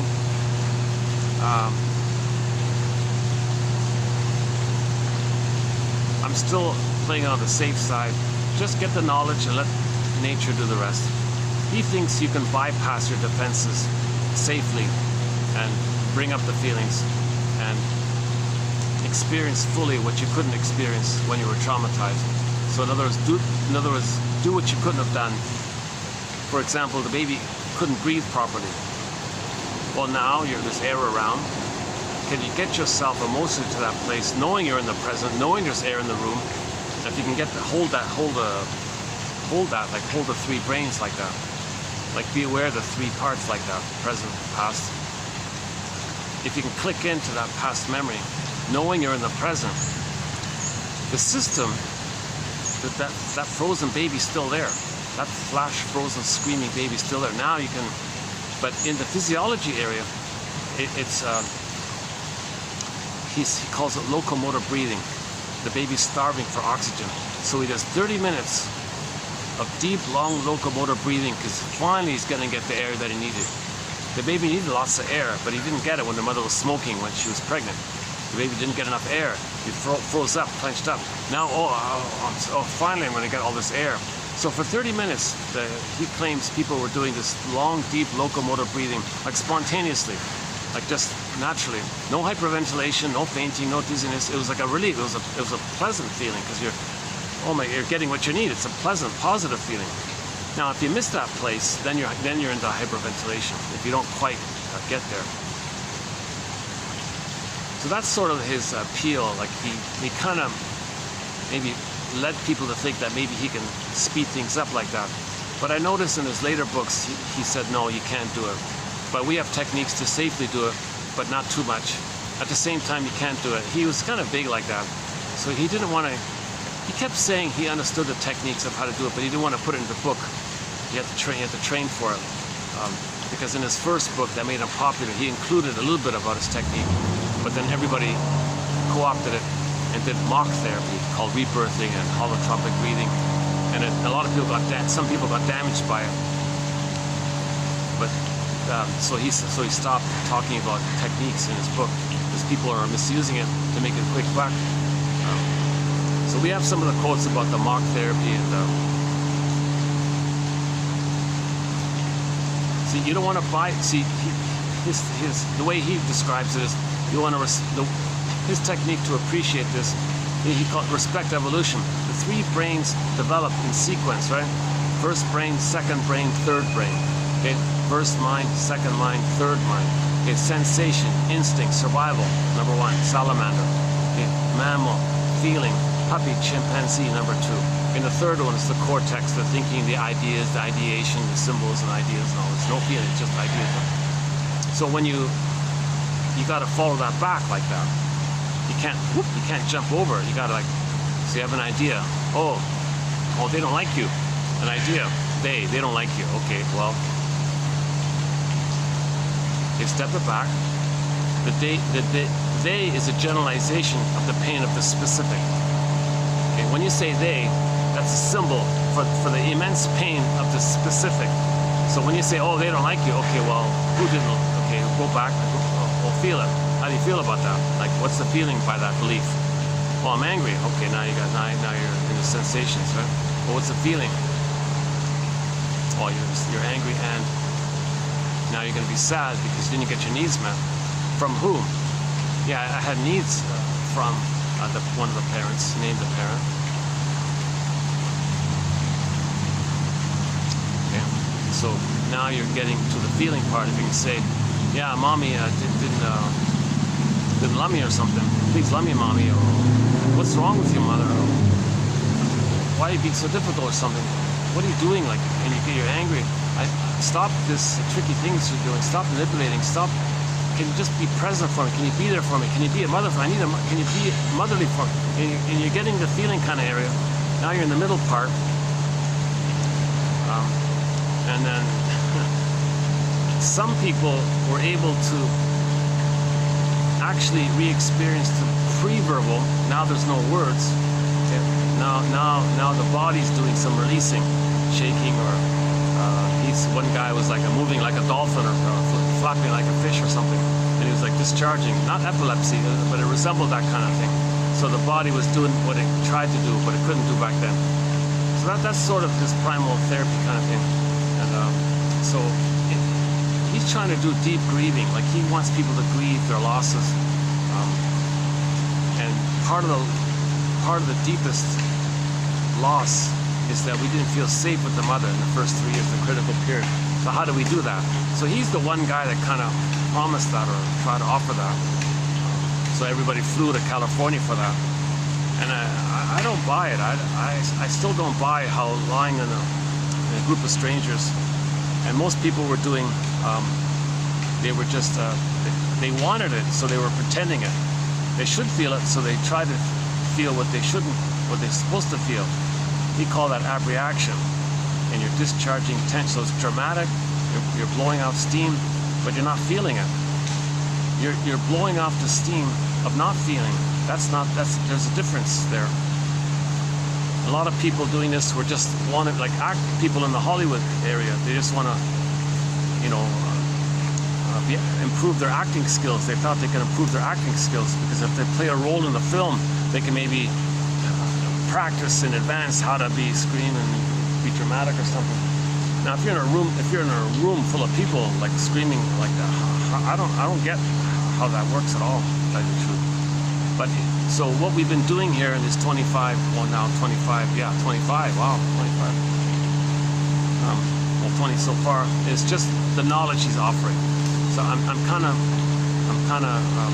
focusing on the knowledge that he's presenting about the brain's response to trauma and how we have 3 brains, and his emphasis on patterns and symbolic acting out, and how beliefs can trigger endorphins. That's another part of his thing, that beliefs and ideas are created by the pain to release endorphins.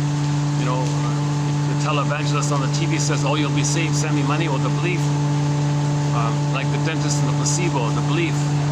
Placebo is nothing, but the belief can trigger the chemistry in the brain.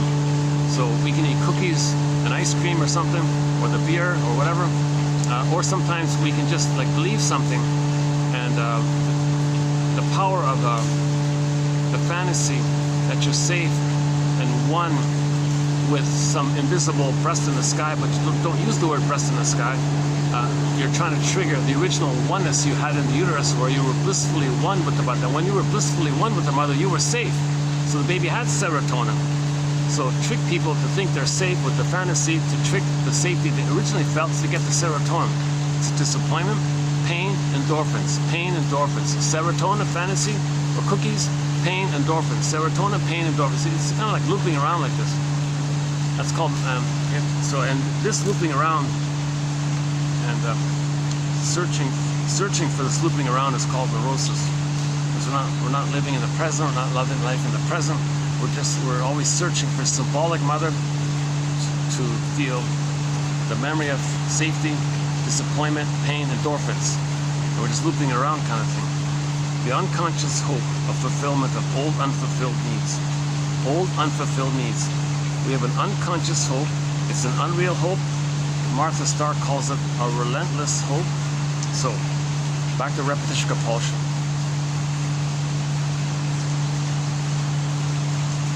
Here's an important point. Enter Edmund Burglar's metaphor of the record, a 45 record. Those 45 records only have one song, right?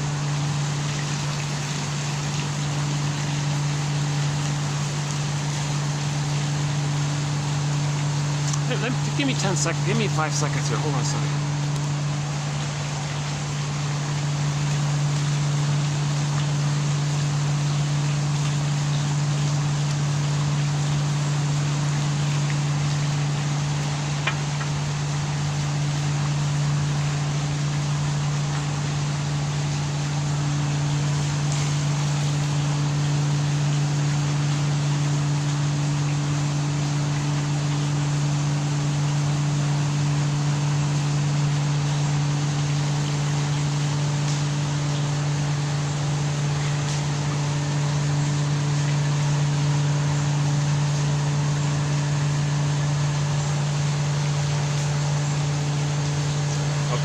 Yeah, so that's one of our mentors is Edmund Burglar.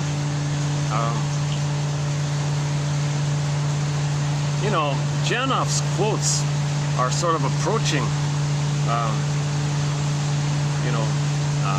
the amount of material we have by Edmund Burglar, one of our mentors. Okay, never mind. Psychoanalysis is open-minded. We're trying to heal. So we'll take codes from this brain area stuff. We'll take codes from sociology or any other discipline, literature, poetry, if it's going to help us heal, because it's our innate drive for healing when we're wounded, right? We're Homo traumicus. 10,000 years ago, we became Homo sapien traumicus. And by the way, before I do the record, in the next video, in 21, part 21, I just found it this morning. When we became Homo traumicus, I'll talk about that next time. Well, go to 27, 25, part 3 of 3, the 7.5-hour video. 27, 20. The lighting doesn't really stay stable here, does it? What if I do this? Does that help if I do this?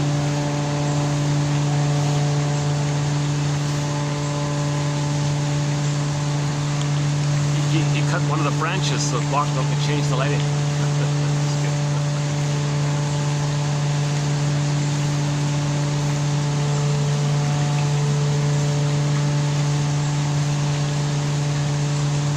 Yeah, he said when we became Homo traumicus 10,000 years ago, we created a lot of pain in ourselves. Now, in the pain, we got more endorphins. Now we're numb, and we're not aware of it. So that's part of why the thinking, the third brain, created more rationalizations, more excuses, more BS, in other words. By the pain and rationalizations, because if the baby's given emotional poverty, if their soul land was pillaged and plundered, then they pillage and plunder outwardly as a symbol of mother pillaging them, repeating the record, the 45 record of what happened. But in trauma, before 18 months, they play the shaming mother, and others can be the proxy for them.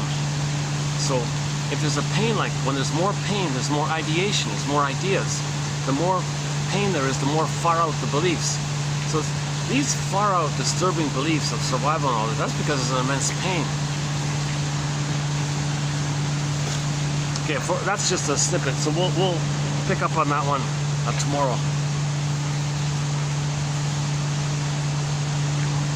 Like, in other words, the question is, the theory is one of the reasons, just one of the many, but one of the reasons the thinking brain gets all these wild ideas and excuses and false beliefs and all this is because that's in response to pain. And these beliefs get us away from the pain. And we have all this pain, so we have all these beliefs out of the pain. I think, personally, that's one of the biggest contributions by Janov. It's this awareness that we may be in pain. He said, you know, when the guy lights up, does he realize he's in pain? When the guy reaches for a cigarette, in that moment, does he realize he's reaching for a tranquilizer? Like, does he realize it? He's in pain, that's why he's reaching for the cigarette. He goes to the vending machine. He wants to choose his favorite brand or whatever. Does he realize that pain is making him do this? He's looking for a numbing thing. Now they want to have I heard they want, some places, they want to have vending machines where people can buy like an aspirin, a Tylenol, and all this stuff, right? At the vending machines. You know, like where you get a bag of chips or whatever.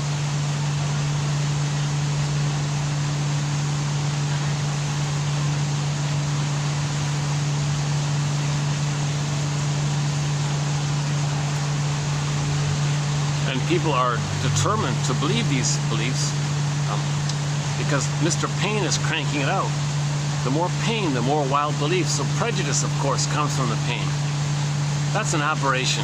Oh, yeah, I'm okay, you're not okay. Whoa, whoa, whoa. We're all one family. We're members of Homo traumacus. Okay, we're all from that same hominid from Africa. Okay, and we're all family. We're all cousins. Okay, yes, there are trivial biological variations as we settle in different places and all, but we're still from that one hominid, only one hominid, Homo bodoensis, the earlier hominid before Homo sapien. In other words, before we got the thinking cap, the third brain, okay, we called ourselves Homo bodoensis. That's one theory, right? We're all from that line there, and we're the only hominid that adapted, the one from Africa, right? And then we spread around and all this.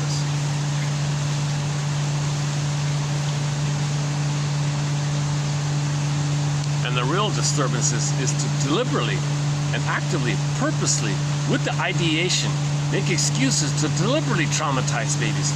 So now a lot of babies are deliberately, out of a philosophy, oh, let's traumatize the baby. For example, remove them. That'll do it. Put them in another room. Weigh them. Put them on a scale. Remove the cord prematurely. Put them on a scale. Wrap them up. That'll do it. Oh, you really want to make sure the baby's traumatized? Inflict the CIRC procedure on the baby. That's severe blunt trauma. That's a very violent, severe terror on the baby. For something like that to happen. Of course, he's going to identify with the aggressor and be very numbed by this. He'll be very numbed by this. But people with the philosophy are saying, well, we need traumatized people. We want them to believe that the image in their brain, the imago they make, is some dangerous thing that took away their soul. They're going to identify with that dangerous image and take people's land as a symbol of their soul.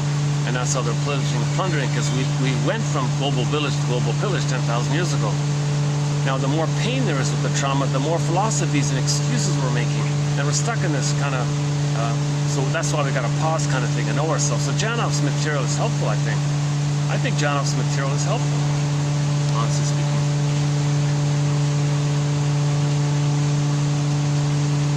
Yeah, now that I'm thinking about it, his whole book, his last book, is on this point.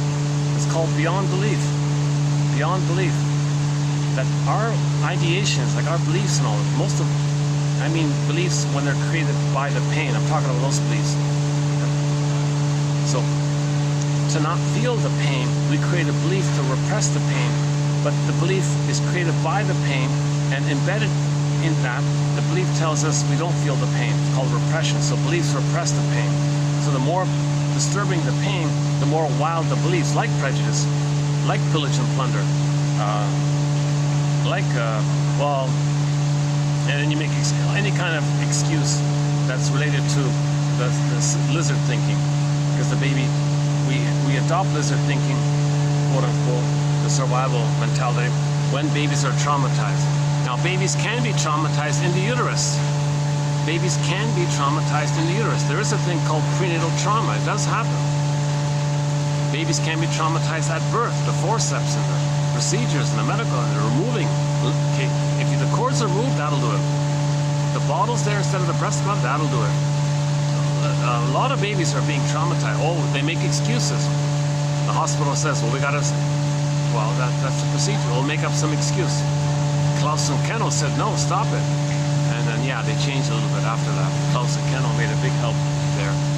Klaus and Kennel were saying, no, when the babies are born, you got to hand the baby directly. Don't remove them, put on a scale. Forget about the scale.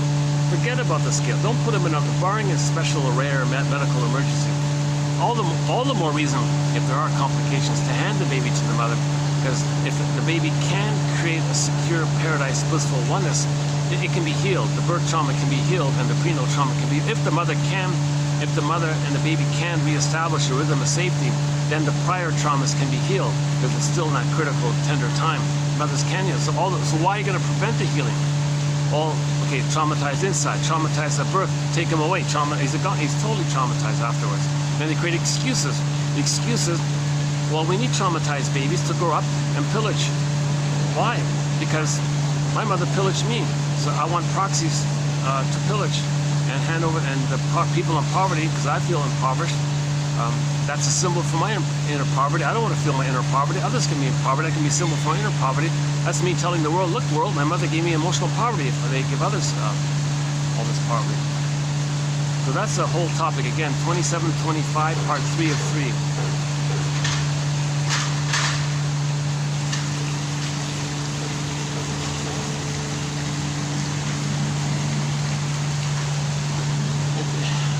So we have a thing called the 48 symptoms of homo traumicus.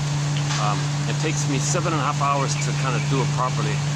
But we talk about the pillage and religion as a tool of the plunder system, and you know, breaking the ecology and pollution and breaking the diversity, and giving people poverty. This whole list of 45 points.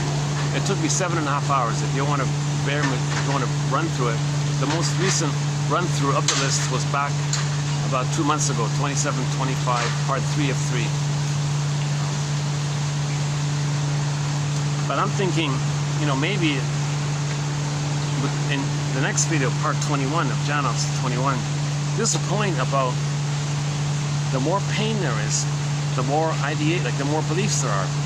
Now so if people are getting more and more pain, there's going to be more and more disturbing beliefs, irrational beliefs, right? Now, a quick example is, it's alien for the baby to be traumatized. That's a strange, not normal, it's out of this world. It's not supposed to happen. It's an alien thing. That groove we're talking about, that sealed in primary neural circuit of the trauma in the brainstem, it feels like a strange thing to the person. So they may have a strange interest in aliens and all this. That belief comes from the pain of the alien feeling of trauma. Trauma is an alien thing for a person. No baby's supposed to be traumatized. That's an alien thing. So if the person literally believes in aliens afterwards, or fascinated with them, that's code.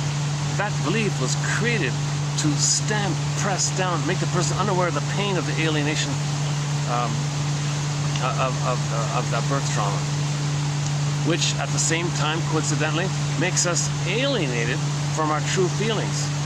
So the belief in aliens is partly due to us being alienated from our real feelings when there's this alien thing of trauma on the baby. So so the belief in aliens is like a symbol, was created by the pain of the trauma. In other words, aliens is a metaphor for birth trauma or prenatal trauma. Put it that way, those kinds of things. So the more pain there is, the more wild beliefs we're creating. Hey, televangelist, send me money and you'll be saved. Okay, so I'm talking about when religion is being used as a tool of the pillage and plunder system. So we have a major booklet, kind of like this actually. We have a booklet similar to this actually on the psychoanalysis of religion, but it's only being used. It's only being used specifically in the narrow place of when religion is being used as a tool to block healing. When that means it's being used. That means it's a tool of the pillage and the plunder to prevent healing. Because people are healed, then they know themselves, then they know outside. That's one of Janow's points. If you know your inner, you can identify outside. If you don't know your inner, you don't know what's going on outwardly.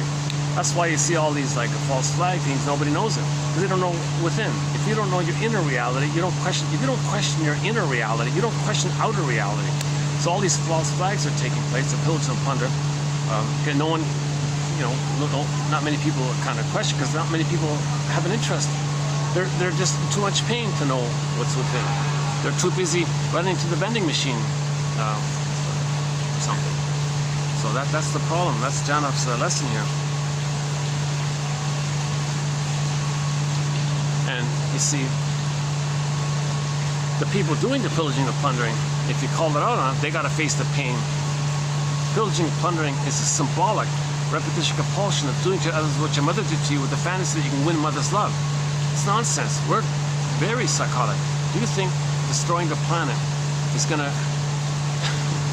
for a quick buck, is somehow magically gonna heal your childhood in the nursery? That's sort of a crux of it, right? Oh, they got a little group beside me here. Yes, that's good. That's a good sign for me because I can barely hear them. There's three of them talking just beside me. That means they're not hearing me. Huh?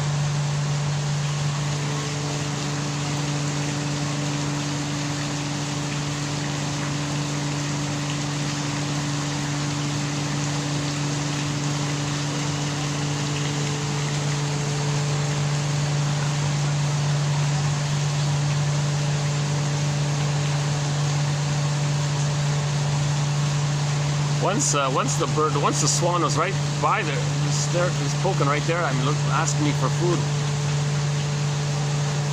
I didn't even know. I was talking. I didn't even notice the swan was just right behind me there.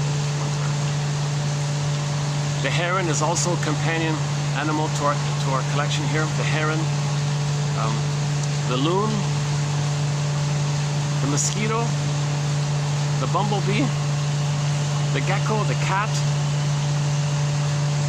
And a few others, yeah. The companion beverages to 1001 Windmills of the Mind. One of them, actually I have it on me also. And one of them is the guava juice. Let's see. Yeah, here it is here. Yeah, guava juice. Guava juice.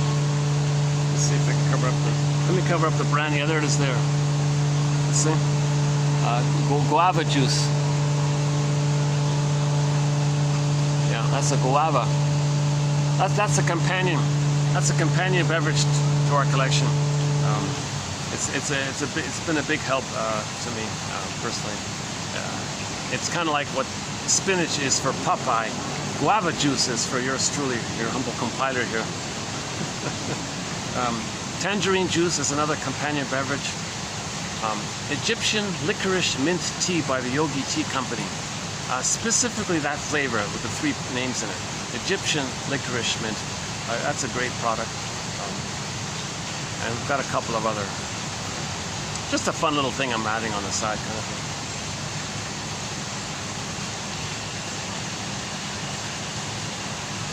We have 22 awards issued.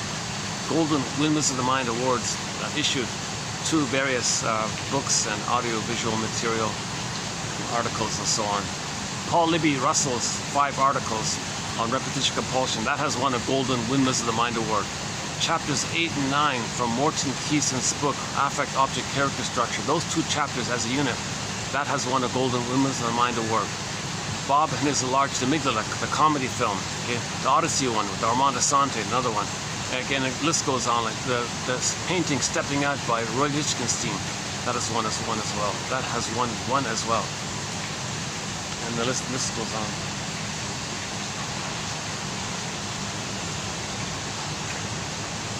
Oh yeah, so back to the symbolic issue. So remember, memories are relational. The baby's sort of in a passive, helpless, victimized place, the emotional masochistic place. Emotional masochism, he has the pleasure of the attachment, but he's got to accept the pain of it. That's emotional masochism. He accepts the pain to have mother's connection. That's emotional masochism. He blurs it up like that. Now the mother's the aggressor. She gets some benefit when she uses the child in some way. Uses the child to comfort her. So at the baby's expense, she's getting some pain relief. That's emotional sadism. Betrayal trauma. But the mother has a lot of pain. When the mother uses the baby, she has these beliefs from her pain. Oh, I gave birth to this baby, so I can do what I want. My right. Mother's rights. Whoa. So she has this belief in mother's rights. Okay? That she can brainwash the baby to take care of her and serve her, take care of her, because she gave the baby life now. Whoa, whoa, whoa. That psychotic, disturbing belief, that came from the pain. So the mother's in pain if she thinks something like that she has the right to parentify her child and make the child take care of her. Okay, so the image for this is the scene in the movie Now Voyager. The staircase scene when the shrink comes down to confront Mrs. Vale, who was torturing, we could say it. She was psychologically torturing her daughter, Charlotte, played by Betty Davis, right? Another staircase scene.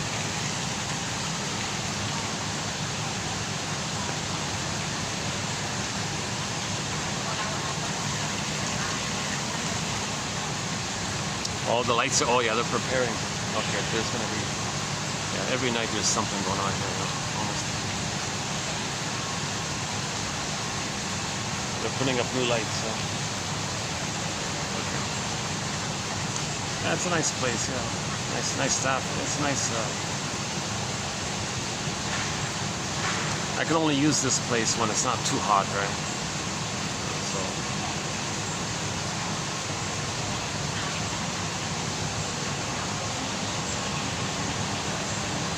So we were talking about repetition. So there's memories are relational. Although it's fused, the child's sense of self is blurred in with the sense of the mother, the other. So although it's fused, it's all meshed up, it's still a relational. Mother shamed the baby. The mother was the active one, baby was the passive one. Okay. That's point number one. Point number two. We can summarize it by saying everything's love. Everything's love or a cry for love.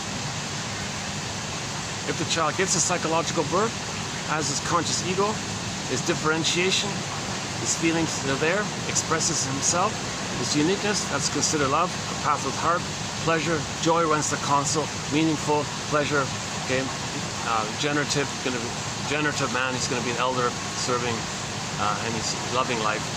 And he feels embodied, and joy runs the console. He's loving life. Everything's love or a cry for love. If we can get that, he's crying for love, meaning symbolic acting out, symbolically trying to get his needs met.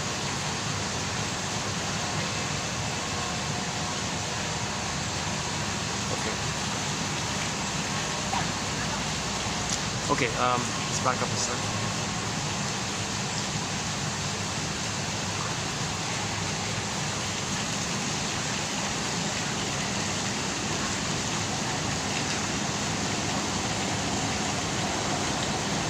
Okay, so everything's love. Oh, let me check the battery. Hold on. Holding up. Battery's holding up. Okay, good. Everything's love or a cry for love.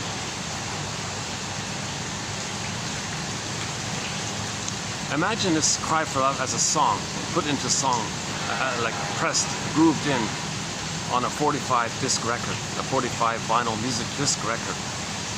Side B is the same song as side A, or there are no grooves on side B, just the one tune. Now, this cry for love, we can also describe it as an inner conflict. Baby has needs. But the last time he had his needs, let alone his feelings that they weren't around them not being met, The last time he had his needs and feelings, he experienced a lot of pain with the mother. Simple, basic, classical conditioning. He doesn't want to feel that pain, so he doesn't know his needs and feelings. Okay? The self-help book is entitled, "Do I Have to Give Up Me to Be Loved by You?" So it's a conflict. He still has those needs, but he doesn't want the pain. Inner conflict, the wish and the fear. Imagine that pressed on a 45 record. It's an inner conflict, it's suppressed, it's unknown, and it makes the person neurotic, because when we play that record in the present, we're still living in the past, crying for love, because the baby doesn't know time. So all time is that time. The present is sometimes called the presenting past, but the present is there because of the pain we're feeling. We repeat because of the pain we're feeling, looking for love. Okay? Like the present is like a new replay, a new edition, new version of the past. Okay? So he's going to play that interaction. He's going to cry for love in the present with the mother, but somebody in the present is going to be symbolic of the mother. Okay? So that's neurosis, right? Transferring the past to the present, emotionally still in the past, with the struggle with the mother, unfinished business with the mother, with people in the present, and you're doing like a theater thing, like an acting thing. Masterson calls it transference acting. You're going to transfer the past into the present, like actors on an acting, like a theater thing. You can play yourself, others can play you, or others can play the mother. You can play the mother. You can flip it around. It's like acting. It's all symbolic because you're going to recreate that interaction. So there's two ways that interaction can take place. The one can play the mother, or they can play themselves. If the trauma is too severe, they play the mother, and others can play them. Okay, so Bergler's line is this: every neurotic is a music enthusiast, but he only has one record, this record. He carries it with him everywhere he goes. Every time he sees a turntable, with never-ending fiery ardor, he plays that tune. What's the tune? Mother, I need your love. So new situations, he plays the tune. Mother, I need your love. Okay, now, two ways this can be done: the passive or the active. Remember the memory's relational, it's fused. Shamed baby, shaming mother. If the trauma is fixated, if the child is traumatized and frozen prior to 18 months, the grandiosity area. Up to 18 months is all grandiosity, he's a little god and all this. If the trauma is prior to that point,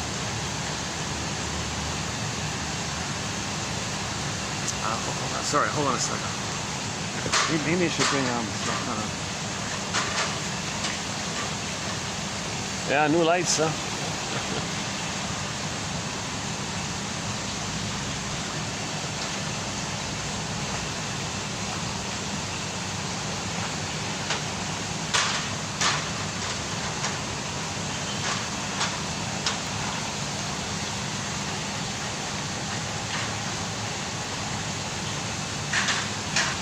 So if the trauma is before, let's do the more disturbed one.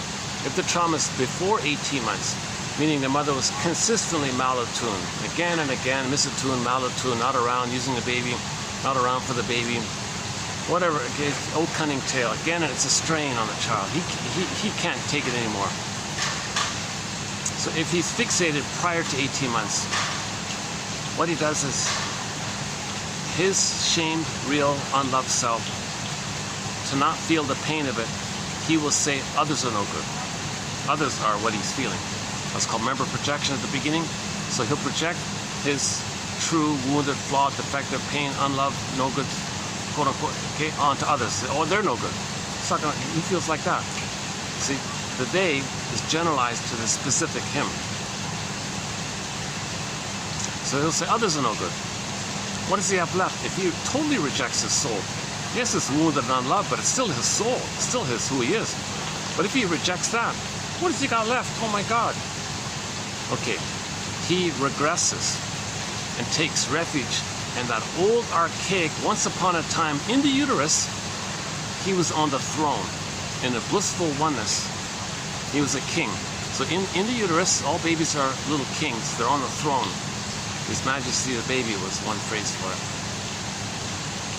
Okay, unconditional hallucinatory omnipotence. His needs got met automatically. Omnipotence of thought.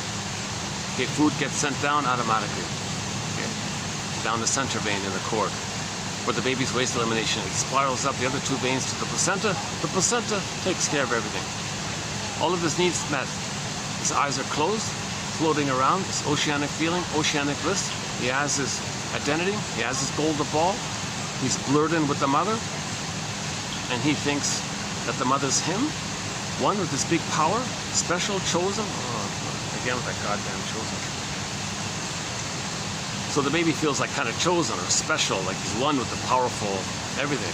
Like he's a god or he's the center of the universe, he's chosen or something. So by the way, a sidebar here. One statistician or mathematician said that the odds of you being here, or any person being here, are 1 in 400 trillion. The odds of anybody being here are 1 in 400 trillion. If you think of it that way, and the Great Spirit creates everything, well, we're all chosen by the Great Spirit. Life's longing for itself. We're all kind of chosen like that. But in the uterus, he feels kind of special and chosen, one with this big powerful. And the mother's him, he's the universe, he's the center of the universe, everything serves him, takes care of him. He's a little king, he's on the throne, put it that way. He's on the throne. Quote, chosen. Jesus. Okay, so he'll revert to that. Huge irony, because the baby wasn't a little god, but he'll revert to that. So that's called infantile megalomania, grandiosity, egocentricity, etc. Glorified self, idealized self. So he'll revert to that and pursue it. So in the Pied Piper, the guy was singing, "Give me prestige, give me money." Okay, in Emily Dickinson's poem, it's called "Fame is a fickle food." Fame is a fickle food. Shifting plates and all this. The crow inspects it. The crow comes along, expects it, and with ironic caw, flies off to the farmer's field, but the man took it. In the Peer Gynt story, he was, he wanted to be literally a king of something. He wanted the glory of being a king of anything. He didn't care. So, okay, power, prestige, fame, these kinds of things. Now, related to it is any attitude that puts him above others. He does it by projecting his own love onto others. So he does it through cynicism, sarcasm, dark humor, black humor, shaming humor, schadenfreude humor, all these negative philosophies where others are no good. He means himself. That means he's loyal to the mother who shamed him. He just finds proxies to play him, to replay the record of the mother shaming him. He maintains the masochistic bond to the mother, the pleasure with the mother, but the pain of it is numbed over, and he externalizes his shame outwardly and see others disadvantaged. It distracts him from him feeling disadvantaged. So he maintains the blissful oneness with the mother, still one with the mother, imitating her, having a connection to her, and maybe trying to save her in the same process. Because if he saves her, maybe he can get love finally. So he's always going to imitate her. That's also neurotic. Okay, so trauma before 18 months. The child's psyche says, I don't want to know myself anymore. I give up. I don't want to. I give up on the quote-unquote more human side of being human. I give up on trust and love and tenderness, affection and play. I give up on the quote-unquote more human side, the mammal, the middle brain. I give up on the middle mind, the emotional. So he says others can have it. He'll pursue the old belief in his dream that he's a little king. That's called infantile megalomania. That's called the superiority complex as a defense against the inferiority complex which he sees onto others. Okay. Now, all babies must have an attachment to the mother. So they identify with the aggressor. So attachment. No baby can make it without their own. So to have an attachment to the mother, he's going to imitate her.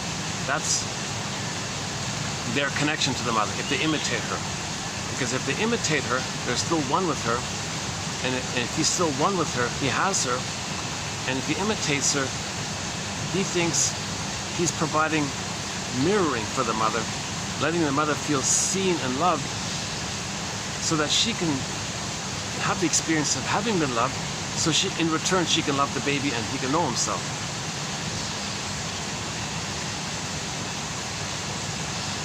So, trauma before HE lens leads to one of the stinger personality patterns. So, in the new situation, they're going to cry for love.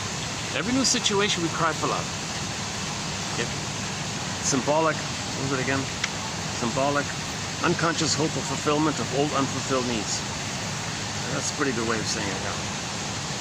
So in the new situation, he's going to symbolically act out and cry for love. He's going to cry for love.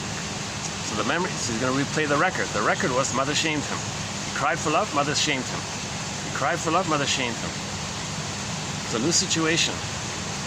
Wait a minute. I don't want to cast others in the present and see them as the shaming mother, and I relive the memory of being shamed. So, and I'm going to coax others to shame me, and I'm going to replay the mother shame me. I don't want to feel that anymore. It's too painful. Wait a minute, I know what I'll do. I'll, in my fantasy, find some non-threatening substitute other. People out there, others. I'll just say they're me, and I'll play the mother. Now, so the behavior is, if I'm going to shame me, remember the fusion, they're one. Mother shamed him, but they're one. So he'll play the shaming mother. Okay? Who shames him. But the trick is, he sees him to others, onto others. So the behavior is, if he's going to imitate his mother, who shamed him, and he sees him onto others, he shames others. Right? Hence the stinger idea, hurting others the way his mother hurt him. And he thinks he's crying for love by doing this, by getting the proxies to say, ouch, I want love. And they play the mother saying, no, I'm shaming you. So the mother shamed him and said, no love, I'm not giving you love, baby. So he becomes that. Finds others to play him and hurts them and say, ouch, I need love. No, you're not getting love. My mother didn't give me love. They're replaying the record. It's a record.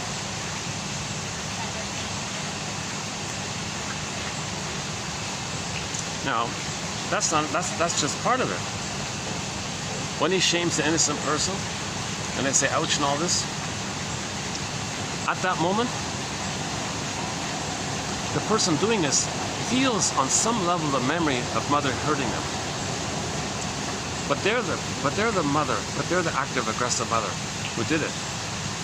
So how do they account for the pain they're now feeling after they shamed the innocent person? Hocus pocus, auto-hypnosis, double focus, Alice in Wonderland, up is down, left is right. They can flip it around. Instantaneously, the one they just heard in the present, who represented their shamed, unloved self, they now instantly will say that the victim they just heard is the aggressive mother who hurt them back in the nursery because there's no time. Alice in Wonderland, there's no time. So they hurt the innocent other because they were them, and they play the shaming mother. Now they re-experience the original memory of being shamed by the mother. Then they say the one they just heard, oh, flip it, oh, that's the mother who hurt me back in the nursery. Now they create ideations. Now the left brain, the new brain, okay, fills in excuses, rationalizations, BS, nonsense, propaganda, lies. They'll make up any kind of convoluted stuff, okay, to mask and repress the pain, to not make the person be aware of the pain. So the left brain is being used to make the person unaware. Oh, they're gone. Oh, good.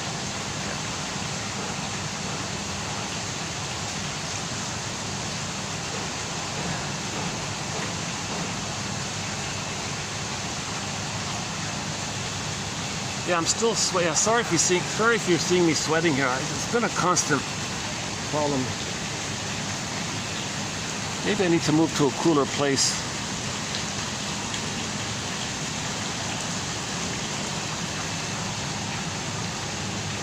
But it's pretty good. This area is pretty good.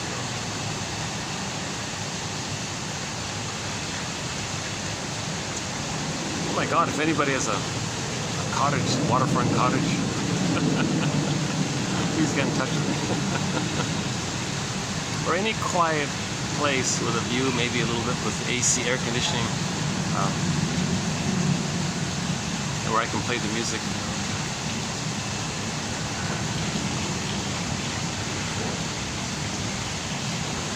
For the past year and a half, I've been bouncing around doing these things in hotel lobbies and restaurants and coffee shops and things.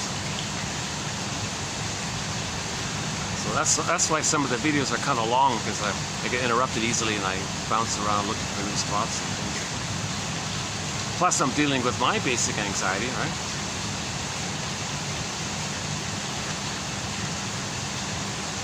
Okay, so the record takes the replay takes two forms. See, Janup's adding an important point here, right? The more pain we feel, the more excuses and lies we make. Actually, you know what? Today, hang on. Today, the second last one in today's batch. The second last one in today's batch is this right here. A lie of the mind means a hurt of the body. That one zinger, that summarizes the whole thing right there. The second last one. Does it show up there? A lie of the mind means a hurt of the body.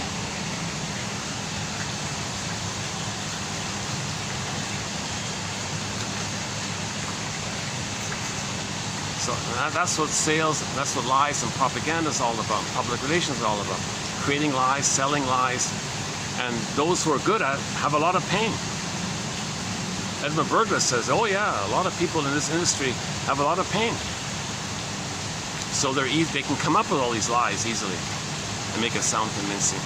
The more convincing they sound, the more pain there is. So someone is very articulate and sounds very fancy or something, oh, that Mr. Pain is cranking it out, usually.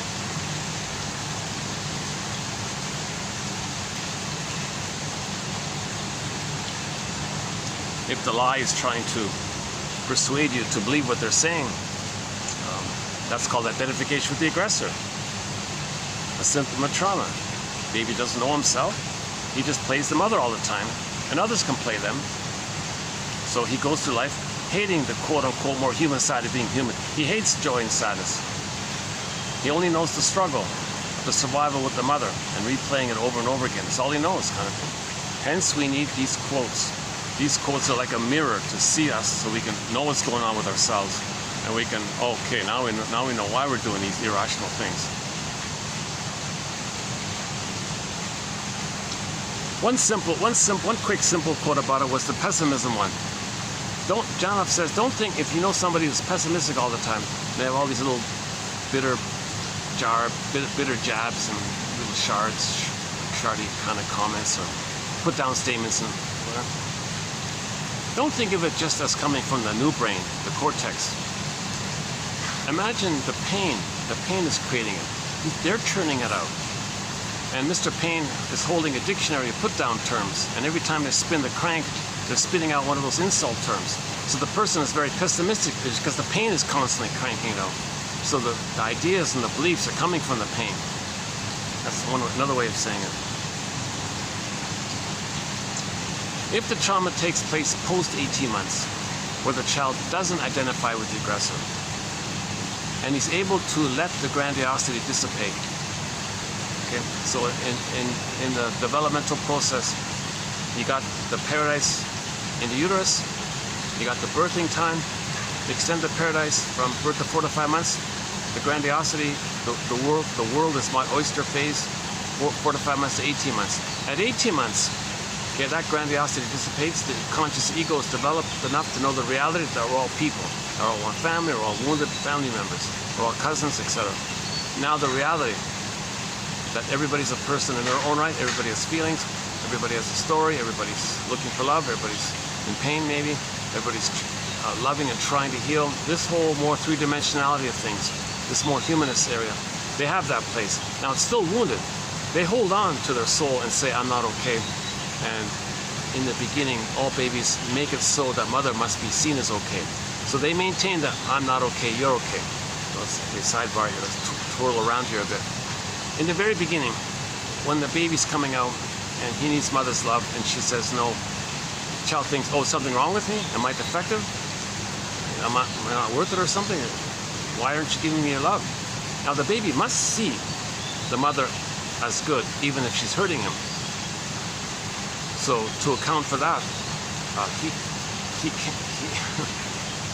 And to account for why he's feeling pain and unloved and rejected, needs above being met, and she's the good, she must be seen as good, he just concludes simply he's no good. Fairbairn's jargon for this is so-called moral defense. Baby's like a little judge. Oh, I'll make this moral decision. I'll be like a little judge and make this moral decision. Mother's good, I'm no good. Oh my God. If the mother's quote-unquote defective, and they're fused in one, he thinks he's defective because of the fusion. Baby can't parse out where he begins and ends, where the mother begins and ends, right? Plus, the baby thinks he's going to save his mother. If the mother's not loving the baby says, oh, mother's love is not there. Mother's crying for love. Don't worry, mother. I'll save you. I'll heal you. I'll give you the love that you didn't need. What did you need, mother? Well, baby, when I was a baby myself, my mother didn't provide my needs. Well, we're already one, and so I'll just function as a symbiotic object for you, and let you feel fed by me. Oh my God, baby, that's not going to work. Oh, I have to try. I have to try to heal you. So if you're healed, then you'll give the love that I need, so I can know myself. So baby's going to try to save the mother. He's going to fail. He feels guilty. He didn't save his mother. Guilty, unconscious guilt. He didn't save his mother. Morton Keysen. Or he thinks he's defective because he wasn't able to save the mother. That's his identity. That's his shame. He's no good. So you add it all up, the baby thinks he's no good. And again, the mother must be seen as good for the child to feel safe enough to take in the powder stuff, or to feel safe enough to accept whatever she's offering, kind of thing. So all babies begin with, I'm not okay, you're okay. But if it's strained and strained up till 18 months, he gives it up. He says, forget myself. I don't want a real self. I don't want a human's. If others can have it, I'll play infantile God, and I'll just shame others the way my mother shamed me. Develops one of the stinger personality patterns: Iago, bully, narcissistic, etc. If the child does get enough love post 18 months, and they can hold on to the original place of I'm not okay, you're okay. Yes, it's painful, but they're still holding on to their true, wounded, flawed self. Yes, it's painful. Yes, they're overtly childlike maybe, or they're overtly looking for love, or they're now remember, babies are always trying to save the mother, please the mother, take care of them. So post 18 months they become the clingers and the pleasers and the caretakers and preoccupied attachments. They're always trying, how can I save them, how can I please them, what do you need, how can I serve you? So they're like the givers, and like at their cost kind of thing. So when they replay the record, they play themselves and cast others into the role of refusing mother, shaming mother. And they want to recreate it. So they'll prod others to reject them. They'll give people impossible tests so that they'll be rejected. Okay? They'll be passive-aggressive to frustrate others to finally be rejected, and replay the record of mother rejecting them. So they just make it happen somehow. Find someone who will reject them to replay the original place that they were crying for love. So mother rejected them, they go through life expecting others to reject them, or prodding them to reject them, or making it so that they'll reject them. So they'll choose people in advance whom they know will reject them. If they don't, push them to do so, kind of thing. If you won't leave me, I'll find somebody who will, sings Warren Zevon in his song called If You Won't Leave Me, I'll Find Somebody Who Will. Great little song, yeah. It's only 45 seconds long. It's a great little song. It's on our soundtrack. I remember at the beginning I said we have a soundtrack here. Most of the songs have like a psychological message to it. That's a good example. That's another good example of it. If you won't leave me, I'll find somebody who will. So the clingers are doing that. The mother wasn't around for him emotionally. That's the record. He symbolically acts that out. In the present, he'll choose people who will leave him, prods them to leave him, and replays the record. That's his cry for love. Mother, I need your love. Rejected. Girlfriend, as symbol of mother, I need your love, but makes it impossible. You can't accept it. So she'll give up finally. Ouch. See, it happened again. Now one day in that song, the woman said, all right, I'm not going to leave you. I'm going to be here for you. He freaked out. So he regressed to the stinger mode, and he did the rejecting. You see? And then he went back to the regular mode of just expecting others to reject him. If you won't leave me, I'll find somebody who will, you see. So So you got the clingers and the stingers.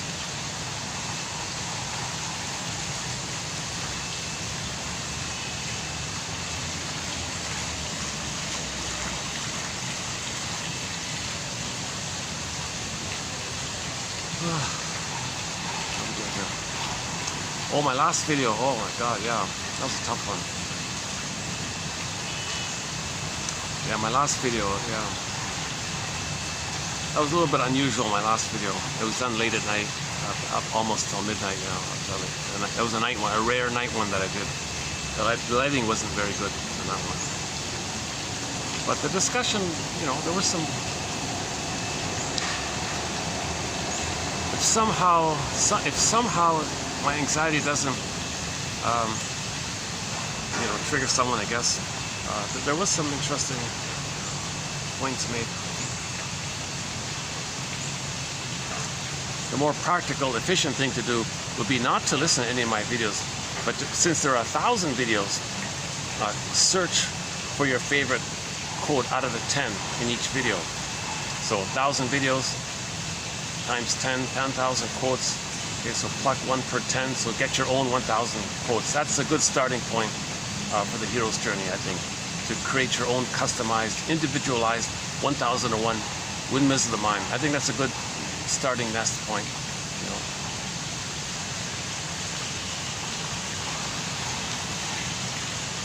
Okay, so so Robert Bly says 10 minutes a day.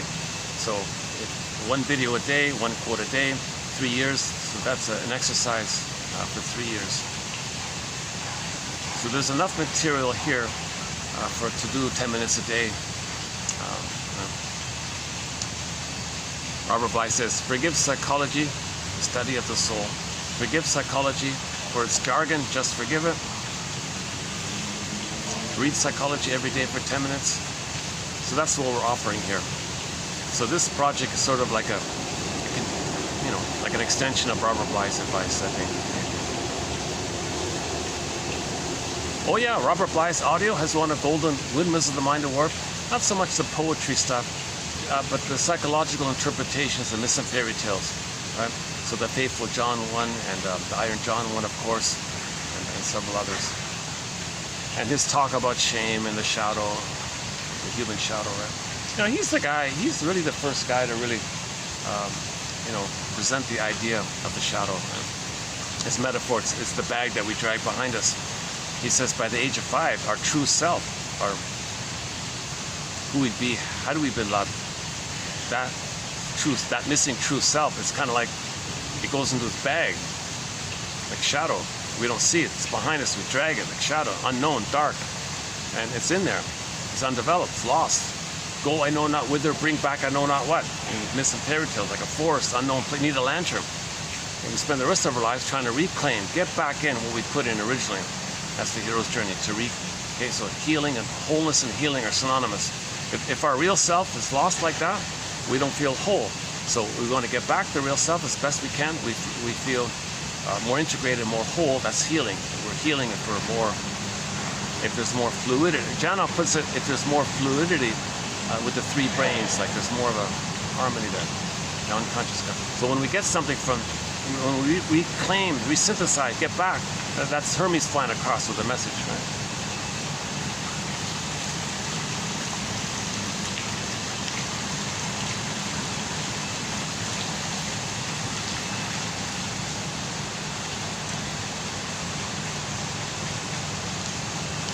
So the typical example is, Janoff calls it the struggle, Brody calls it unfinished business with the mother. So the human connections lead to neural connections. So the trauma with the mother is frozen in there, right? If somebody in the present somehow reminds you of the mother, maybe they have like the same personality, or maybe they look a lot alike, or they have the same personality trait. I don't know, whatever it is. Maybe depending on how urgent the pain is, it might be something very minor. If somebody in the present has something about them that reminds you of the mother, maybe to one degree or another, depending on how much pain there is, the more pain, the less you need, right? Basically. So if somebody in the present reminds you of the mother, it'll trigger the electricity with you and the mother in the wiring, in the memory system. Okay. So the person in the present is seen as an emotional reincarnation of the mother in the past. Now you transfer the mother from the past to the part in the present, okay? And now you continue the struggle that you had with the mother, the unfinished business you had with the mother, okay, with the partner, treating them emotionally as if you're trying to get your needs, the old needs, am I right? The unconscious hope of fulfillment of old unfulfilled needs. It's continuing like this, right? So there's a play entitled, I love you, you're perfect, now change please. So that person reminds you of the mother, it brings up the wiring. By the way, when that wiring is flared up, it's a blissful feeling. Because we don't remember this, but we felt bliss with the mother, even if it was just in the uterus. Even if it was just in the uterus, we felt a blissful oneness with the mother. Or we have a need for blissful oneness. So the person in the present, if they remind you of the mother and you get the wiring and the memory or the need for it, you feel this blissful feeling. That's called falling in love, transference love, puppy love, infatuation, spellbound, love at first sight, this trance, bedazzled, spellbound, all these kind of instant, exciting, strong feelings you have instantly. Okay, that's the chemistry of the blissful oneness with the mother, and in your memory system is flared up, and the person in the present just triggers it. You don't really love that person in the present. They just triggered the thing, the wiring with the mother in the past. That's called transference love. It's not love, right? Then you say, oh, please change. Now you're quarreling. Now the other person is doing the same thing with nothing that you change. Now you're only going to feel triggered by a dysfunctional person who resembles the dysfunctionality of your mother. So you're not going to be interested in a healthy person because you can't process the struggle with the mother. You can't come to a completion or something. It never comes to a completion. It never resolves. It's infinite. There's no person in the present can invent a time machine, take the tube back to the nursery, change what happened, come back to the present, morph to the present. You can't change that wiring. It happened. It's an imprint. It's grooved in. You can't change it. Okay? The unconscious hope of fulfillment of old unfulfilled needs. Post a critical period, it cannot be done. It's called symbolic acting out, transference acting out. So one guy was very conscious of this. He said, I got it. Oh, so hang on, before that. So when you feel the pain of the person in the present not being able to meet your expectations of what your mother should have done back in the nursery, and that person can't do it, now you say, oh, you betrayed me, you're a liar, you're a heartbreaker. No. Take it to the muck, take it to the source. So these strong negative things you're saying about the person in the present, it's only disappointment. It's not quote unquote toxic, it's not that burning thing, it's just a disappointment. But the strong feelings you have, that's what you originally felt, the anger you originally felt with the mother. Now the reason this whole process is meant to make you aware of your original feelings to the mother. You're trying to heal, so you're trying to bring up knowledge of the past. So you recreate in the present to know what happened in the past.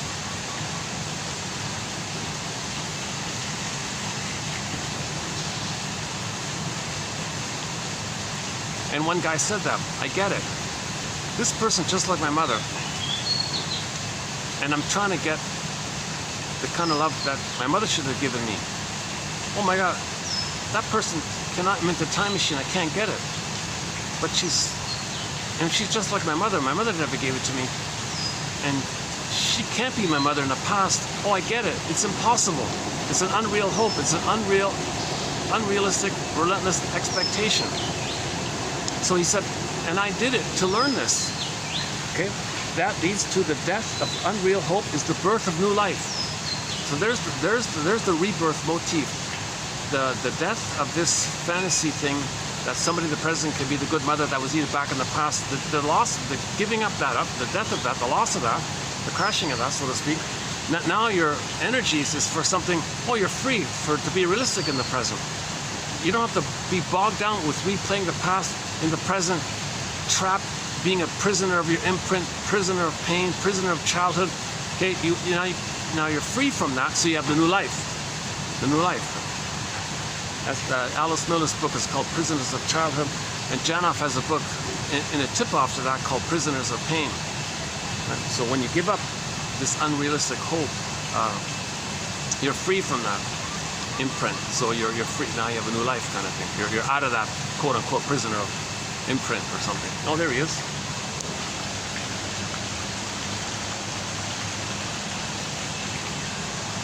I want to get one close up of him with the blue beak, but it's kind of.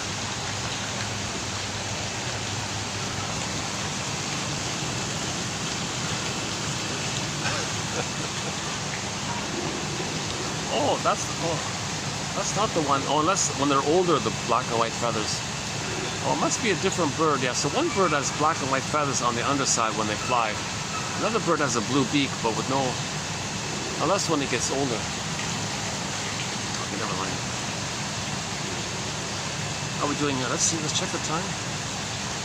3:50.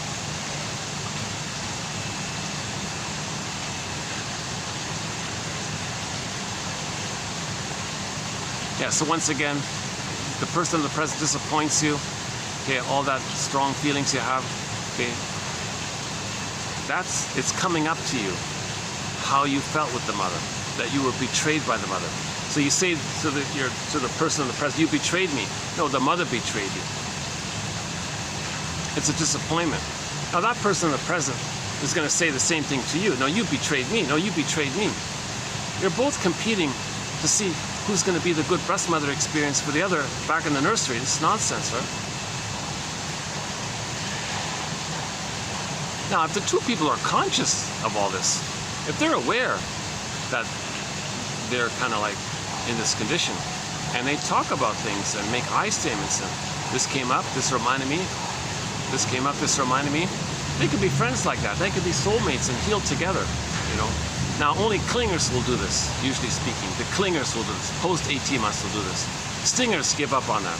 Stingers, they can't make, they don't want to make I statements. There's way too many, there's way too much pain to make I statements. So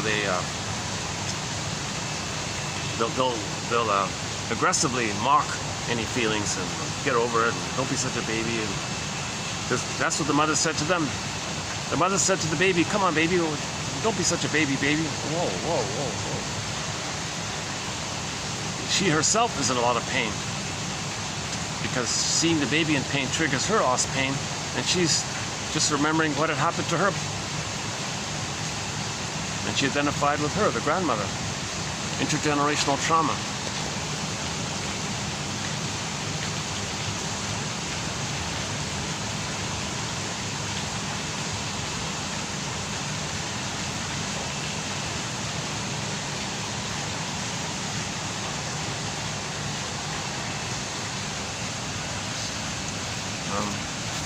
Okay, where were we here? When a child is born into a neurotic family, his pain begins.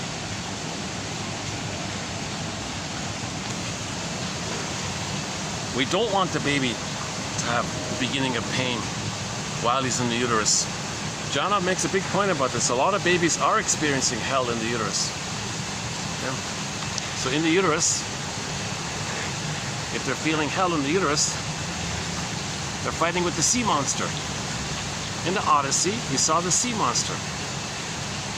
Like the long neck with three long necks in one body. Okay, that's the placenta and the cord with three veins in it.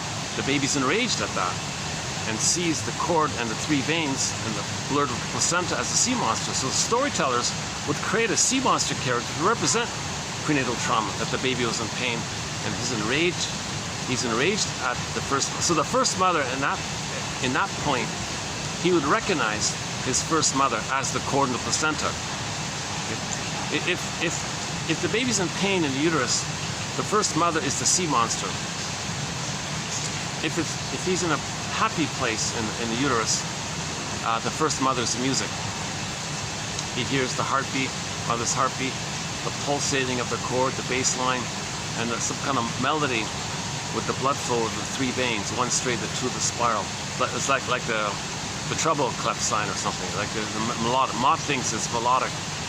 So the baby hears some kind of prototype of music with mother's heartbeat, pulsating of the cord, and the blood flow creating some kind of ABC, do, re, mi kind of melody.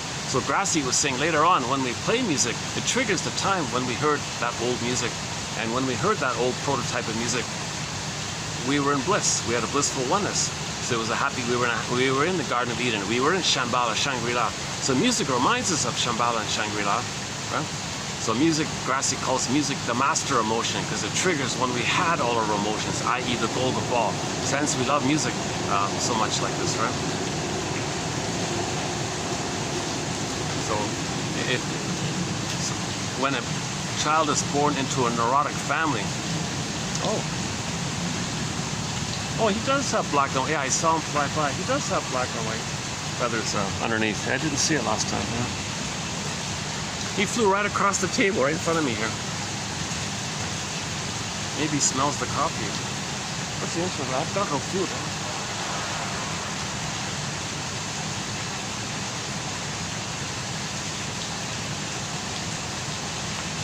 All I've got is guava juice. I doubt the bird would like guava juice.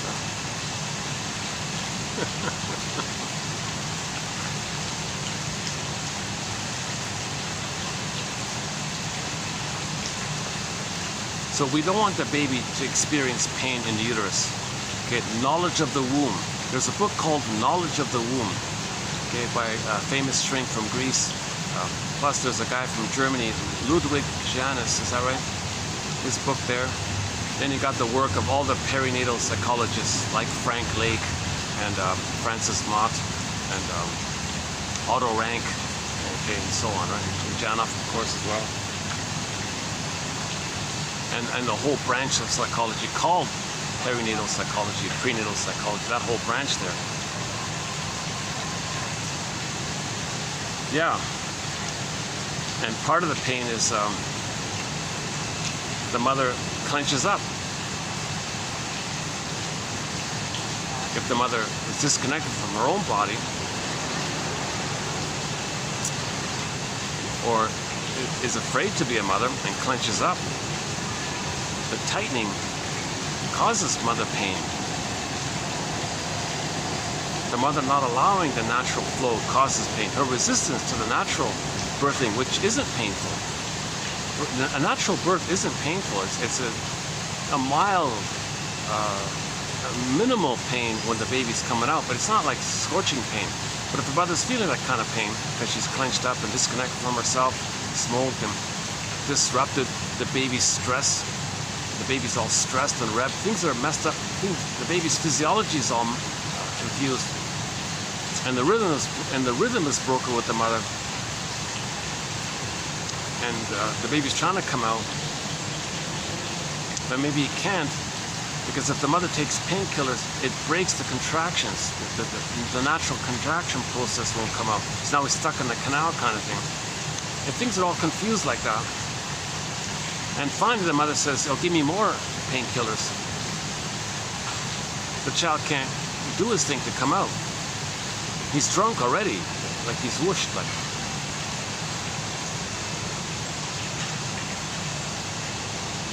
And then if you get the forceps and all these other things, and then he's removed, put weight on a scale.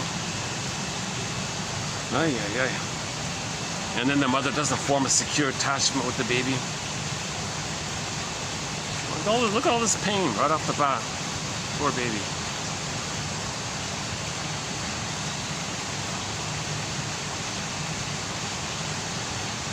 Old cunning tale. Why wasn't the mother able to be like a natural loving mother for the baby? What's going on with her? So we've got to be detective. What happened with her? We have to understand her if we're going to move towards the grieving and healing process, right? And then, yeah, the woman, the breastfeeding. The woman said, "I'm not going to." The woman didn't want to breastfeed, and I mentioned already, right? That the father said, "Why aren't you breastfeeding our baby?" "Oh yeah, well, I want to tease the guys at the office. I like the seduction as power. I noticed that this appearance gives me power. This new seductive appearance, the guys are ogling me, and I feel power, and I can jiggle and control the guys." That father sunk. Like he was so shocked to realize what a cruel mother his wife was. He was very disappointed and sad about this. And a similar example was the mother didn't want to hold and breastfeed. She used a pump. She actually put the milk in a bottle, pumped in a bottle, and then had someone else hand the bottle to feed with the bottle. Why is the mother doing these kinds of things? Oh, cunning tale.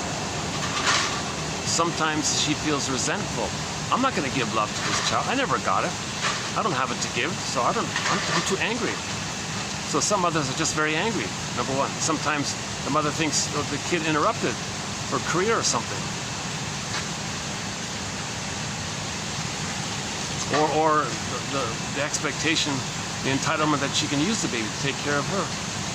Or maybe the child wasn't what she wanted, or something like that. Oh, cunning tale.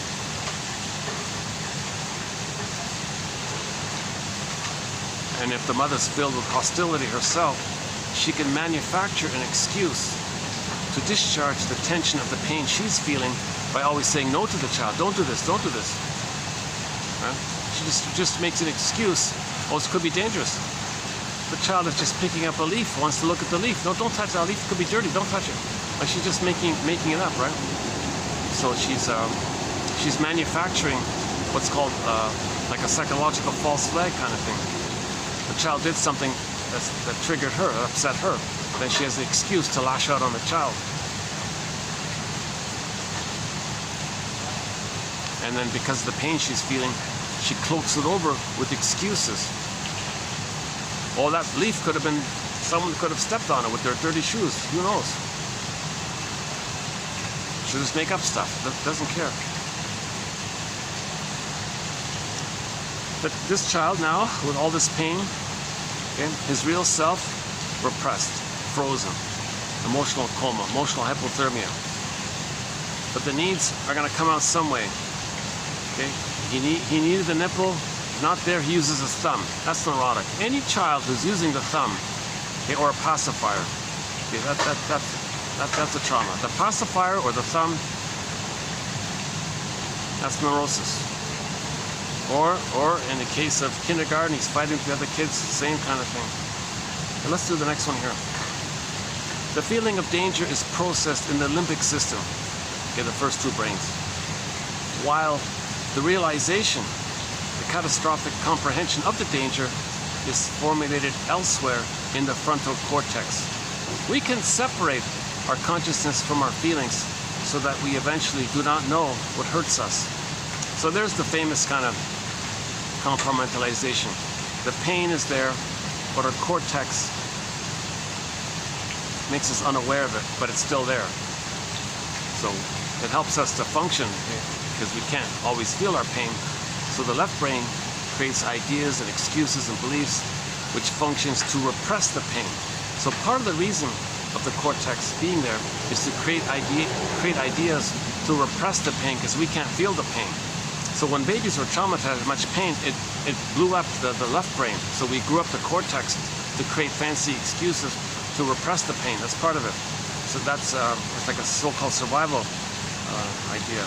It's similar to the gazelle running in the forest, running on the field, and the lion bites him, and he feels pain. If the gazelle were to admit and acknowledge the pain, he'd be a goner. So his system sends him endorphins to not feel the pain so he can keep running. Now with humans, we do both. Our body sends us endorphins, and if it's not enough, we create beliefs to trick the brain to send us endorphins. Similar sort of idea. So his example here about this split between pain and not being aware of the pain is that some experiment, so some lab experiment, tranquilized animals seemed indifferent to their situation, but their bodies still produced a marked increase in the output of stress hormones. Yeah, so although the person doesn't feel the pain, the physiology, if you hook them up to the machines and all this, the blood pressure, the temperature, the breathing, if you hook them up to the machines, okay, the machine says, oh, he's in pain, but he's not aware of it. Right? So we can so any person cannot be aware of their pain. But if you take your pulse or your breathing, you're in pain, but you're not aware of it. For example, in experiments with hypnotized persons, so the person was hypnotized, okay, then the hypnotizer, pinched him or something, He didn't feel it. Though they reported no conscious experience of the pain, electroencephalographic tracings indicated that their systems were under stress. Neither drugs nor conscious suppressing techniques such as hypnosis can make the body lie. You can't make the body lie. The body doesn't lie. Yeah, the body doesn't lie. Yeah. So like my posture isn't the greatest. My body's not lying. I've got pain. Yeah. If somebody has extremely stiff muscles and tension, body armor, the body doesn't lie. That's pain. All this tension, that's pain. The body doesn't lie. The body bears the burden. The mysterious leap between mind and body. It's a conversion. Okay, water converts to ice. Okay, feelings that you can't flow or feel converts to a bodily symptom, a physiological body symptom. Every body tells a story. The body remembers. The body keeps score. The body doesn't lie. This indicates that stress may continue in the system without any consciousness of it. This indicates that stress may continue in the system without any consciousness of it. So that's sort of one of his key focuses. Focus. What's the plural of focus? Focus. Yeah, focus. Foci? Foci? That's one of his key foci. Foci?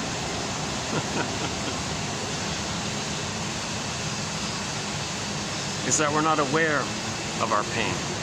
We're numbing it over all the time with our beliefs and our cookies and our ice creams and our cigarettes and all this. We're numbing it over.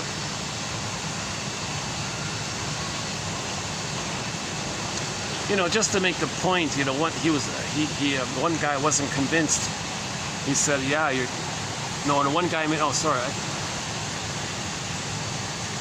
I don't remember the proper context, but let me spin it a bit. It was as if a guy was making a joke.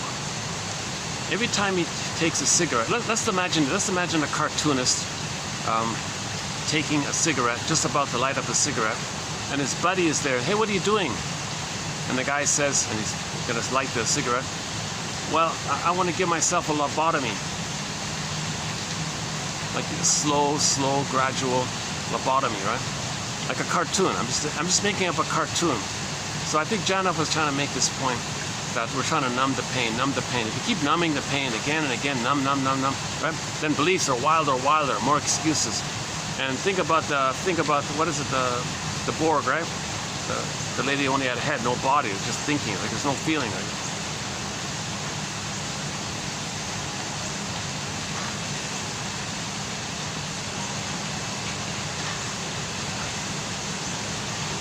Okay, so just a general point here, but so the dentist says, here's to take this sugar pill, but he doesn't say the word sugar. He says, oh, this is a painkiller pill. You're not going to feel anything. You won't feel anything. Just take this and you won't feel anything. Really, doctor? Yeah, that's right. You won't feel anything. But it was just sugar, though, but he doesn't know it. But the belief and the trust and the belief and the connection and the oneness and the safety and the oneness triggering the dentist as the safe mother and being one with the mother and getting the serotonin. So the trust of the dentist triggers the serotonin, and if you get the serotonin, oxytocin, it's enough pleasurable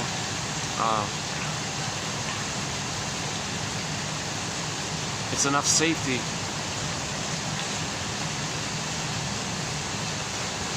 How does that work? Why does the placebo work? The belief triggers the endorphins. The belief triggers the endorphins.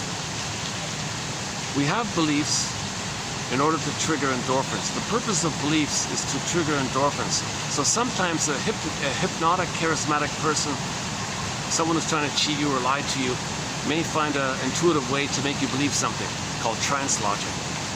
And if that's triggered up and you believe something, you trigger the endorphins. Okay, I'll have to update that part about the difference between... So my understanding is serotonin, it means you feel safe, you get the serotonin. But if you feel pain, you get the endorphins.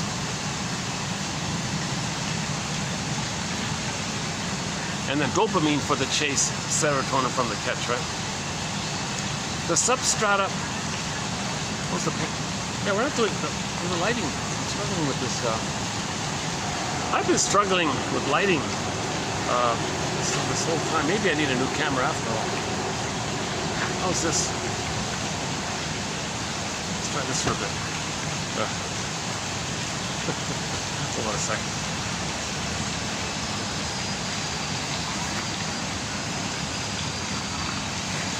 Let's try this for a bit. We're getting better lighting? Oh, yeah, okay. Let's just try this for a bit. The substrata. What's that? That's better lighting, right? The substrata. Okay, number 4 here. 1, 2, 3, 4. The substrata of pain. Below the diverse forms of neurosis explain why so many ailments, okay, ranging from fill in the blank to fill in the blank, are all treated with the same kind of painkillers. These agents block the primal generating sources. Okay, so his point was a lot of symptoms, whatever they are, a lot of issues, a lot of physical, a lot of psychosomatic symptoms. The commonality is the primal pain of the primal need for a secure attachment style not being met. So the baby has a primal need, a raw, basic, primal need for a secure attachment style. That's not met. There's a primal pain. He puts in the capitals, emphasizes it. Primal pain, an immense pain. This immense pain can spring forth a variety. It can just, the pain disperses all over the place, and it can just, wherever it's weak, it'll pop up a symptom. So someone has a symptom here, symptom there, sore back here, sore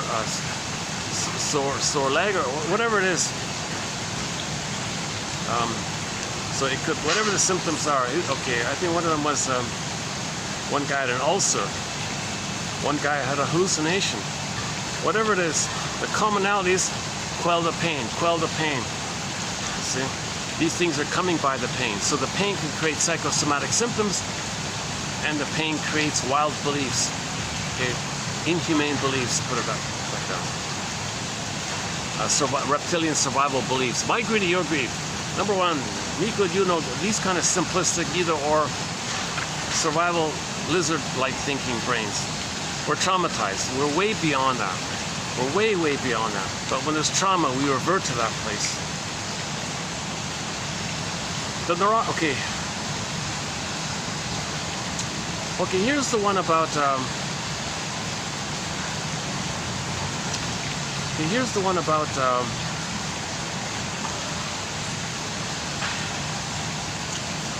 okay, let's just read it first here. The neurotic, for example, okay, so some examples of people being neurotic. Okay, the neurotic is upset.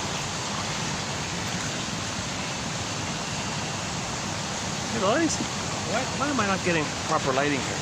Look here. Oh, look at that. Oh, there's light. Hang on, here's much better lighting. Oh my God. I gotta get a chair this way, right? What if I just sit here? Lighting's, oh, I've never sat on this chair. This is a swing here. Oh my God, I've never sat on this before.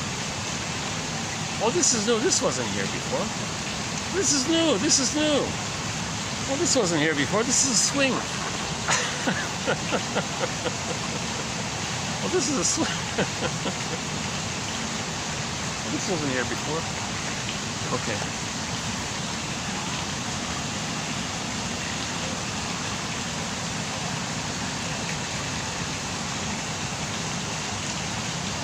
Okay, let's continue. The neurotic is upset about something. Say, for example, a criticism by a supervisor. And then his neurotic behavior is set in motion. So he's triggered. Let's say the guy's triggered. If the neurotic's triggered, maybe he'll try to placate and please the supervisor. Maybe he'll just deny it. I'll just forget it, deny it. Maybe he gets a headache. Maybe he loses his temper. Maybe he sulks and pouts all day long, etc. he may project or just blame onto someone else. Yeah, displacement. So his anger at the supervisor, he'll displace it and discharge his anger to a safe other. So he'll kick the, that's the famous kick the cat example. He is, in short, working off the charge of the triggered primal circuit, something which may mean we don't love you. So the supervisor criticizes him. He has some kind of belief that he's not loved. Discuss the criticism by the supervisor and redirect it to the parent. So get yourself tracing it back, right? Hop in the vehicle of feelings and ride it back. So you had a belief that that they don't love you. What's the feeling? Who didn't love you in the past? Aha.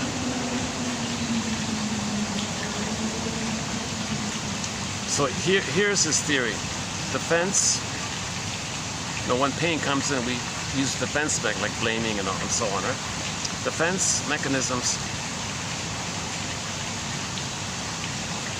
So in his primal therapy technique, he says, if you're trying to trace it back, but there's too much pain, you're going to shut down.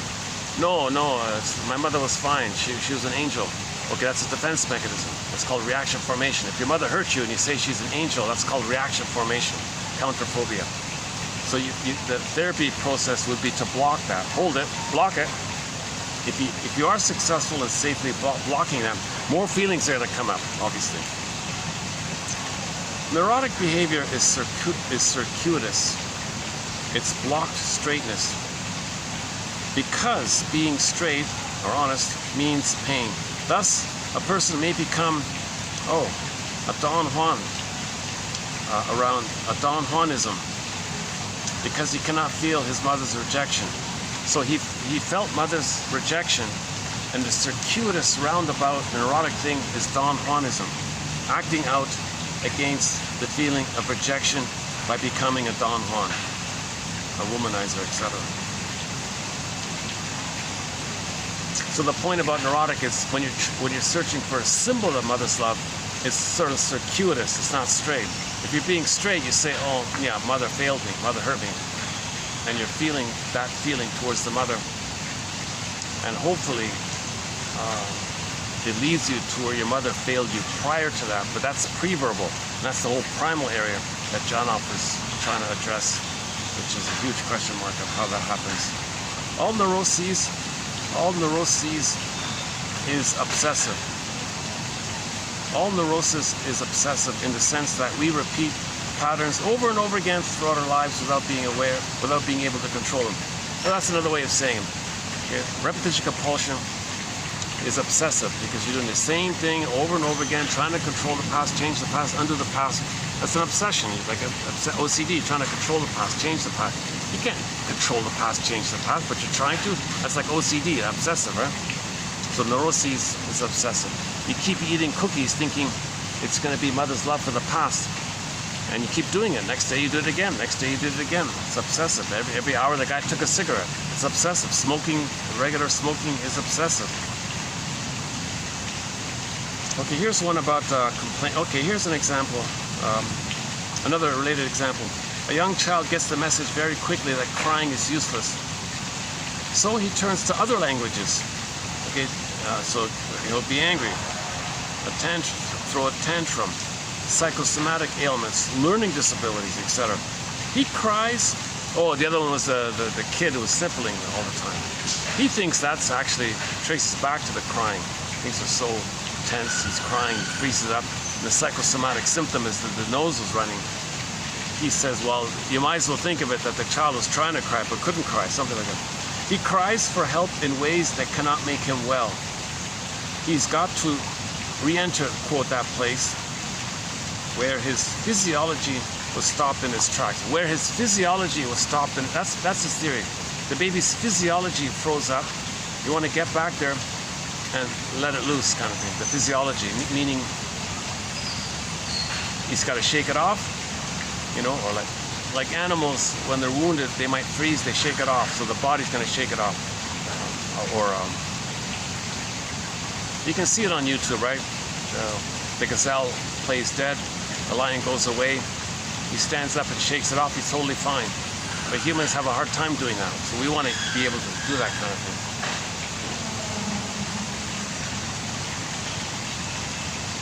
Where are we here? Otherwise, okay, then it's dispersed. It's dispersed. If the baby's crying was useless, it can translate to him becoming a whiner and a complainer. Quote, I complained about everything in my life because I never knew what was wrong. Now that I have felt what I should have complained about, I don't have to whine anymore. Would you like some cheese with your wine? That's the best thing to say. If somebody's whining, if you're at a cocktail party and somebody's whining, would you like some cheese with your wine? But he's whining because he doesn't have the specific reference to who he should direct his cry to. He originally had a specific cry to the mother, but it was squelched, and then it dispersed in his whining about everything all the time. The neurotic complicates his life, again with the circuitous. The neurotic complicates his life.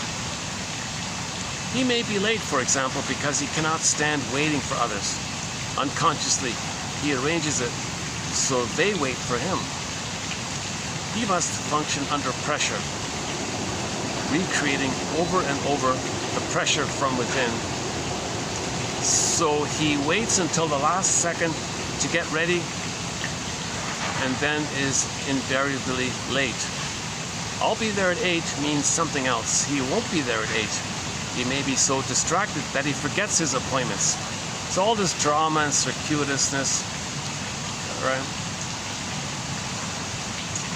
Because if he shows up on time and the other person's 5 minutes late, he'll be triggered that he was abandoned and unwanted. So he wants to be the one who abandons. So he'll be late and make others wait for him, because when he was a baby, he was waiting for mother and mother wasn't there. So this time he'll be the mother that's not going to be there for others. He's creating all these things unconsciously. So he makes excuses, a lot of pressure around it.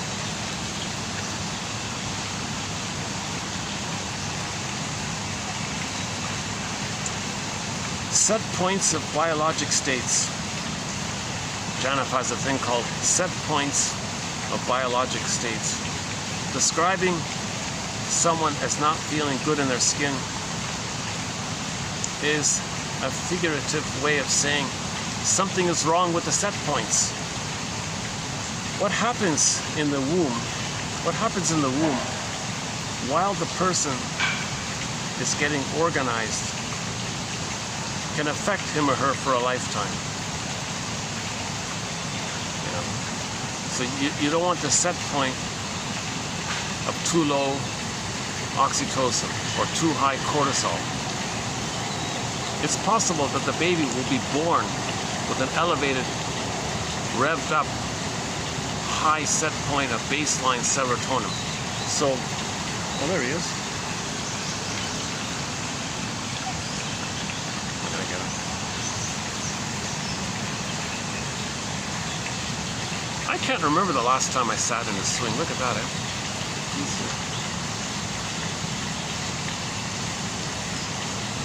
Yeah, it is relaxing. Yeah, maybe I could use it during these videos. Yeah, maybe I'll use this next time. Not much of a view in the background, but I can still get the swan in once in a while. Yeah.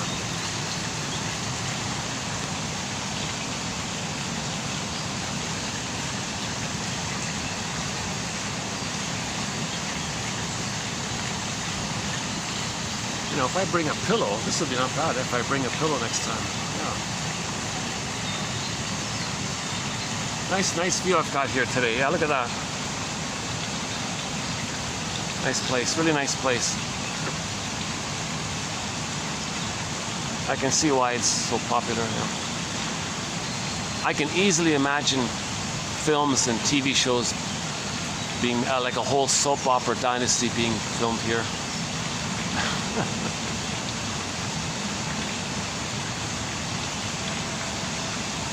They got the 2 levels there. It's nice, yeah.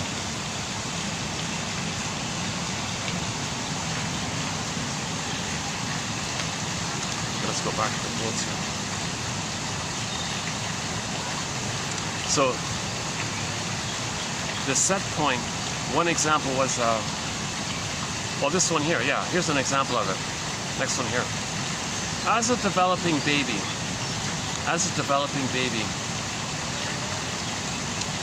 one relies on their mother to pitch in, to produce serotonin before he starts making his own. The theory here is that the baby can't make his own serotonin in the very beginning. So if he is stressed out, he can't compensate and trigger serotonin from his own brain if he's too stressed out and hasn't developed to the place where the brain creates serotonin.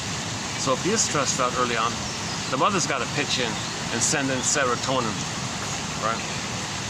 If the mother is chronically depressed, for example, she is apt to have low level of serotonin, since much has been used in the quelling of her pain.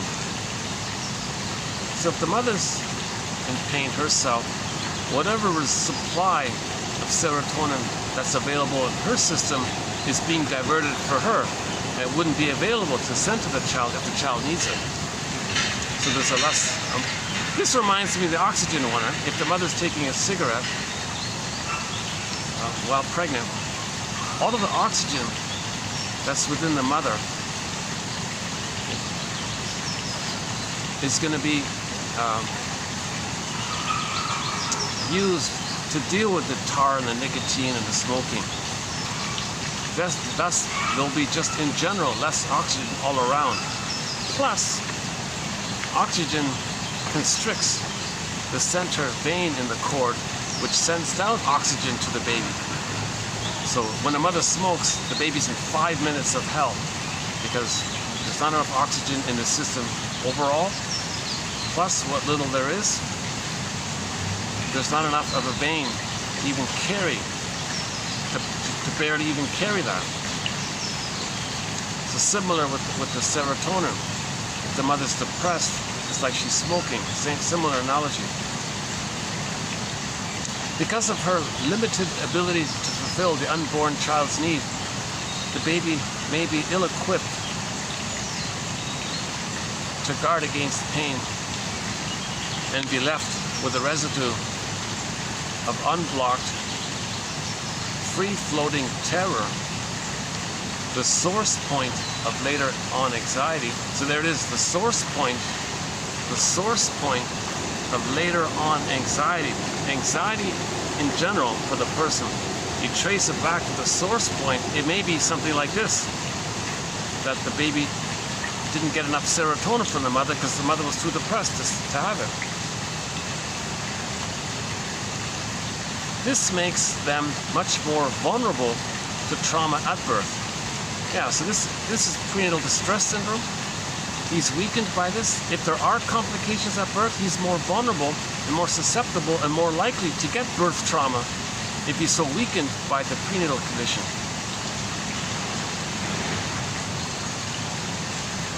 Okay, here's an example. Okay, here's a over-the-top, here's a ridiculously over-the-top example of the point made before about ideas. How do you get comfortable in these things? Hold on a second. Let me use one of these. Maybe I can use one of these things. Hold on a second. Okay, let's try that. Oh, that's better. Oh yeah. Okay. Oh, geez. Oh, that's better.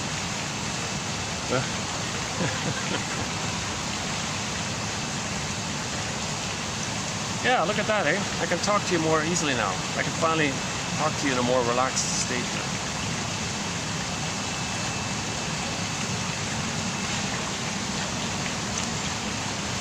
Okay, so this is our first quote. We don't cover over-the-top serious things. I'm not a doctor and all that, so I'm very hesitant to post quotes that are way out of my zone here. But Janov, but he illustrates a point with this. Okay, when a drug such as LSD opens the feeling gate, I didn't even know it does that. I have no idea about this. But according to this quote, the quote is as follows. When a drug such as LSD opens the feeling gate, I didn't even know it does that. It opens the feeling gate. So so normally the baby feels pain, but he can get endorphins. That blocks it. He calls it gating. He blocks it. So we feel pain from trauma, but the endorphins blocks it. LSD removes the block.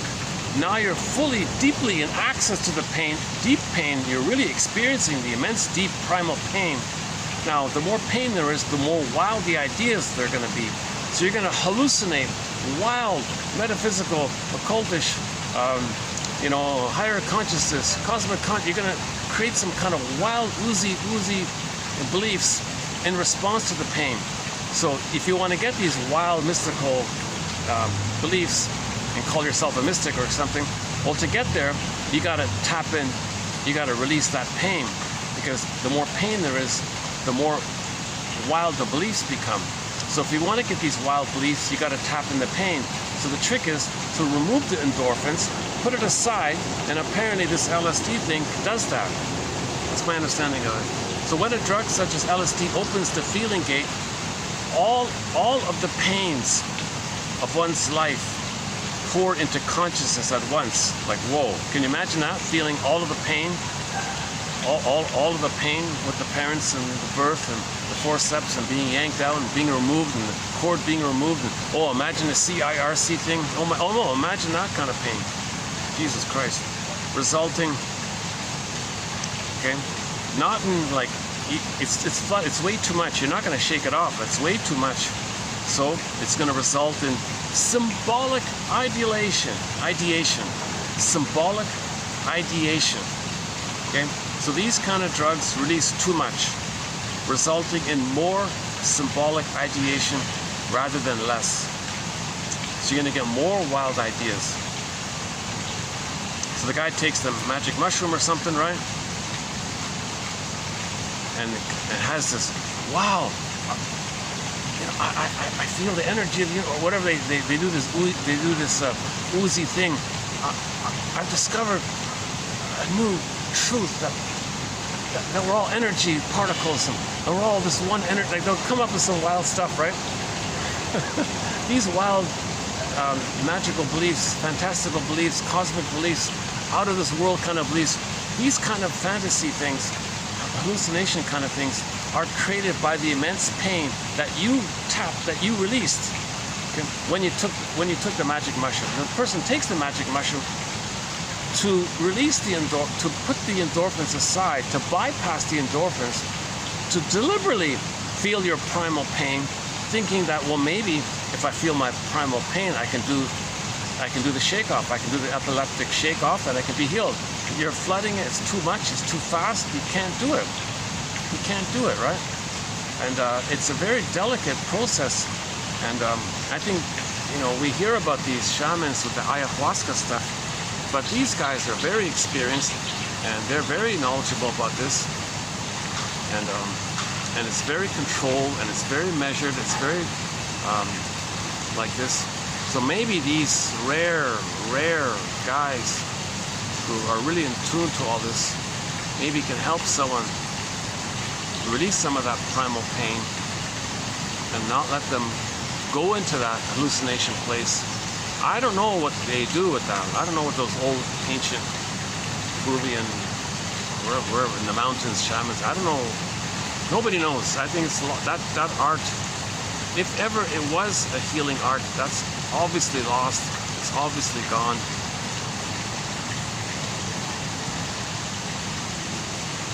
Maybe like the 1 in a million kind of guy. I don't know.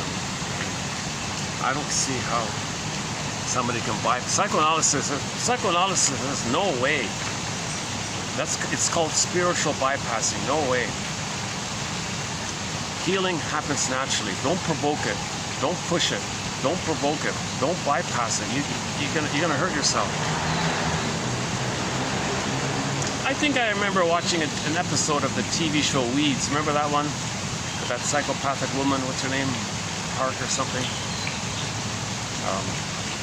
Well, she played a psychopath, right? I don't know about her real life.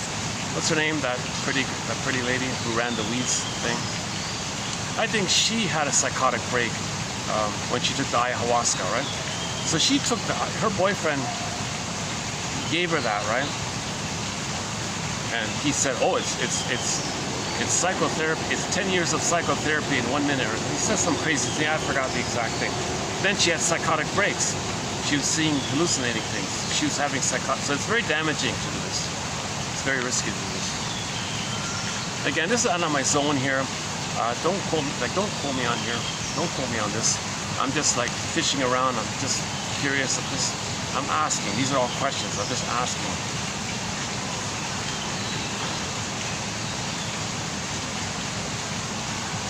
But here's a point that I don't think people understand. If someone takes these kind of... So the general principle is described in Janoff's book called Beyond Belief. The more pain there is, the more wild, obscure the beliefs. Okay? The televangelist says, "You'll be saved. Send me money." So that's coming from the pain. He's offering you a pre-packaged belief, and you could just buy the pre-packaged belief. You don't have to believe it yourself. You can just buy a pre-packaged belief. So his book is about all these, the scam with the cult people, all these cult groups.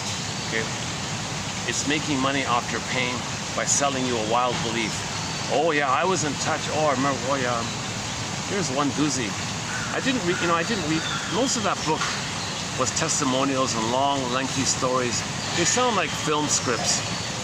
I think a lot of this stuff with Janoff, it's a lot of people are trying to sell film stories, wild, exciting stories or something. So I didn't read three-quarters of that book. I just skipped it. I just wanted the insights. I didn't want to read the lengthy, what do you call it? Film scripts or whatever. What resembled film scripts. People's lengthy journals and all this. So typically it was somebody who was a victim. So Janoff focused a book on people who were victims of cults, went to him for help, got the help, and Janoff said, "Could you write about it?" And they would write these incredible long stories, and he's got dozens of them in there, which I haven't read. But I made just one glancing cross-reference. One guy was a playboy or something, and he got the idea that the way to trick the women or something was he presented himself. I don't know how he communicated. I don't know the details, but he communicated something to the effect that he was in contact with some super advanced, extremely 100 times more handsome than the most handsome man, 100 times more intelligent than the most intelligent man, 100 times more physically attractive man than the average handsome man. Take your favorite most handsome man and times it by 100 or something. He said those people, these magical people, these they're humans, but they're way, way from the future. Like they're super advanced humans. He said that they called him. They called him up in his head and they told him, "Hey, we're coming to Earth because we need some wives. We'd like you to advertise this and find some attractive women for us, but we want you to sleep with them and give us a report, and then when we arrive, you refer these women to us."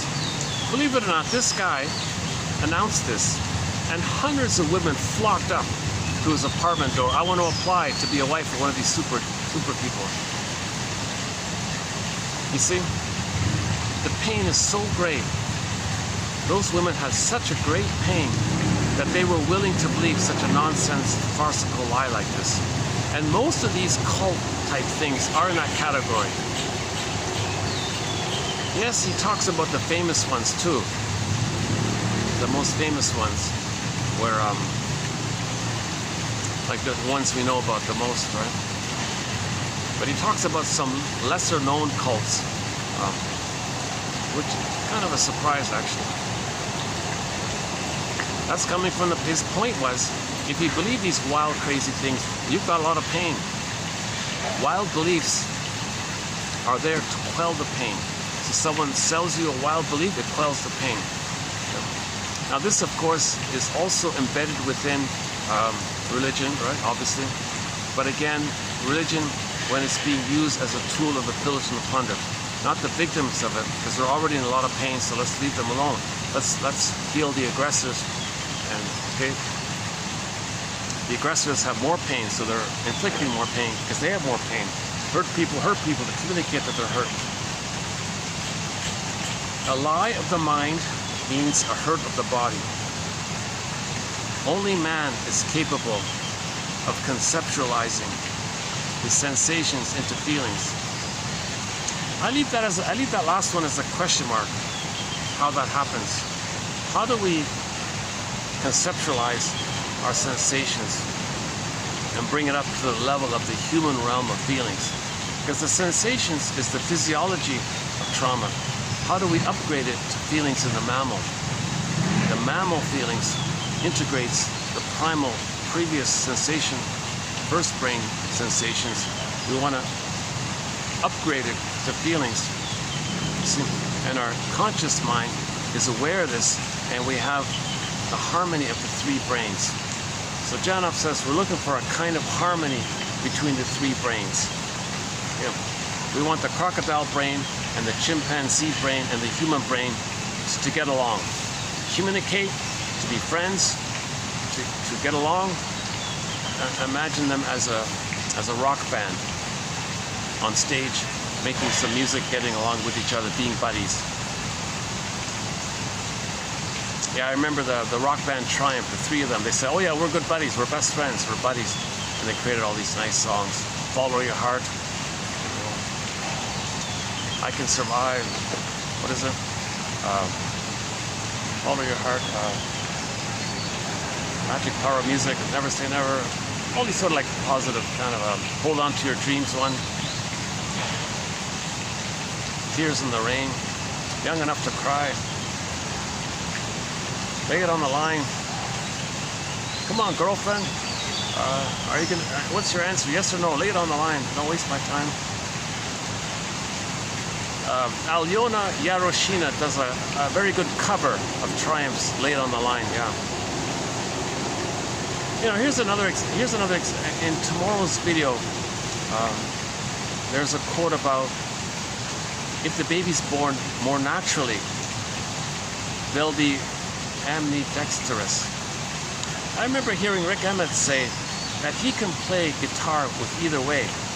Like he can use his left hand or his right hand. Right? So he can easily play guitar left-handed or right-handed. Right? Something like that. So that's a sign that there wasn't prenatal trauma. If somebody's a good dancer, if they can dance in a good way, right? In a relaxed way, that's also a sign of not having prenatal trauma. If somebody can't dance, if somebody's got two left feet, if they're very uncoordinated, that maybe possibly is a sign of prenatal trauma, according to Janov. People who are good in sports, obviously they didn't have prenatal trauma. If you have prenatal trauma, there's no way you're going to be good at sports.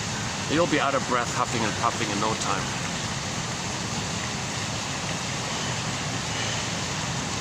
It doesn't mean they're not. They can still have a bully pattern or the narcissistic pattern or envious personality pattern. It's not about that. So there's two kinds of traumas. This trauma in the first brain, trauma in the second brain. Trauma in the second brain is a developmental one about your personality pattern. Okay, clinger or stinger. Okay, trauma in the first brain is more about the physiological, about your body issues with the vital signs and all this. Yeah, this is 27, 64, yeah. We started with 27, 45. This is 64, yeah, so 20 with 20 videos, yeah.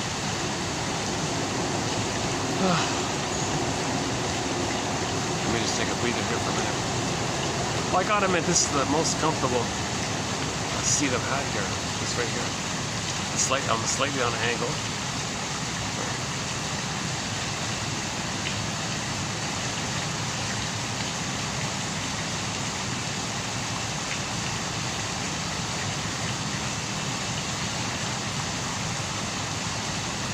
Why don't I run through just a highlight? Let me just run through a couple of the quotes from the past 20 videos, some of the key ones. Oh wait, what's my favorite for this one here? So as I was saying before, I hope 1 out of 10. So for me, what's the one? Let's see. Okay, neurosis is the rechanneled energy of feeling into outlets. So that's okay.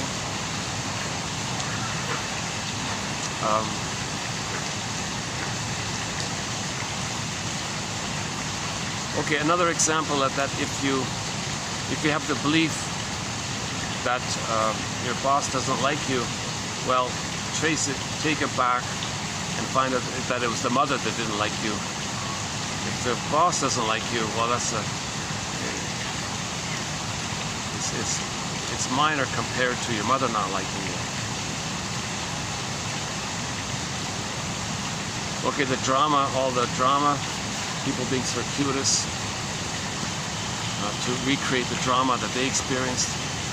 Plus, they don't want to be on. They're always late because they can't stand waiting, because the baby was waiting. So if they can't stand waiting, that's also a sign of PTSD. So yeah, so let's say the person can't stand waiting.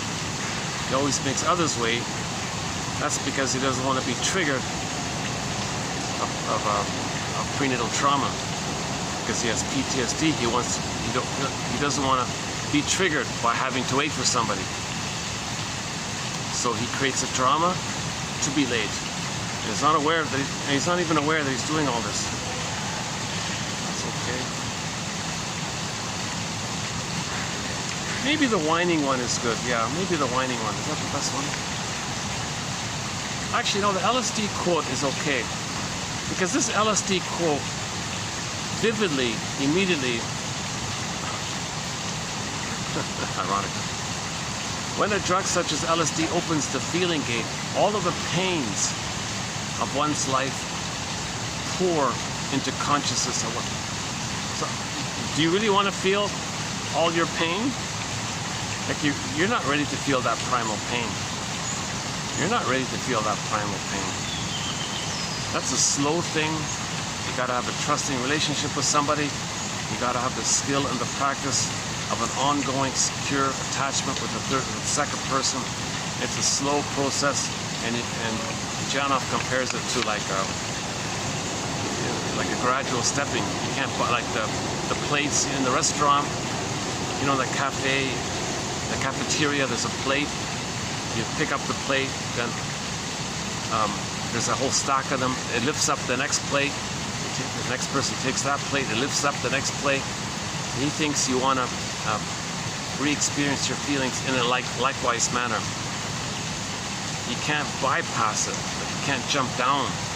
You got to do a bit like the plate by plate kind of thing, like that image in the cafeteria.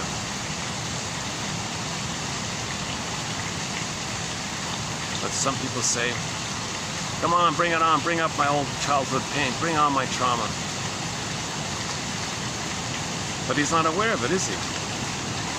He's not even aware that that's what he's doing. He's going to bring up all the pain. So why would a person deliberately bring up all the pain to have the experience of the response to numb the pain with your fantastic beliefs? It's kind of like a person deliberately stubbing his toe so he can get the numbing feeling. Why would a person deliberately, there's the so-called self-harm area. They're deliberately, physically hurting themselves to get the numbing.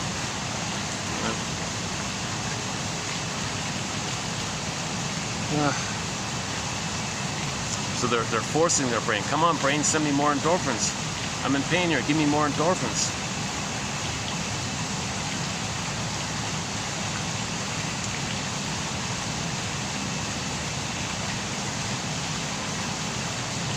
So we free associate. Take your belief, find the feeling that's causing it, that's underneath it, make it specific to the one person. Okay, so whenever you say they this, they that, you're talking about your mother. The pain with the mother is so great, it disperses everywhere, and then you say they. That they-ness is a dispersion, is a dispersal of all the pain that you can't feel specifically with the one mother. Right? That quote is coming up in the next video, 21. So tune in to the next video for that quote. Oh, wait a minute. What was that yesterday's quote? No, we have a quote like that already, and there'll be another quote like it as well coming up. Yeah.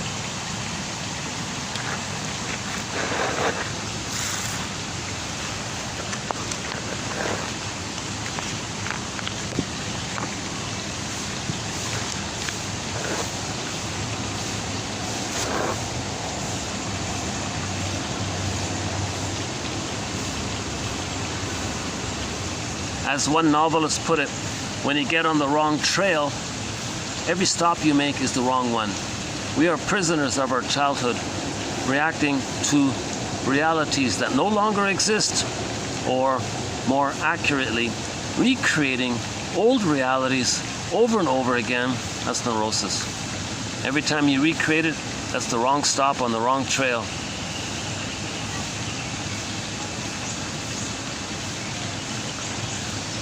Yeah, idea, okay.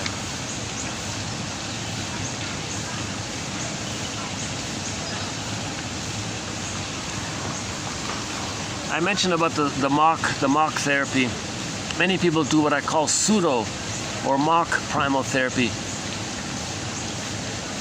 Okay, many people who do what I call pseudo or mock primal therapy simply get people to beat the pillow and cry out of context. Their screaming and crying is directed from outside rather than emanating from the imprint of the old traumas. One has tried to deceive the body with little success. Okay, the weekend seminar scam may have been able to make primal behavior socially acceptable.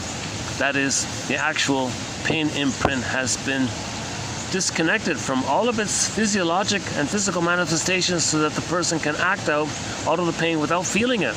Look at that, eh? You're going to act out your pain without feeling it.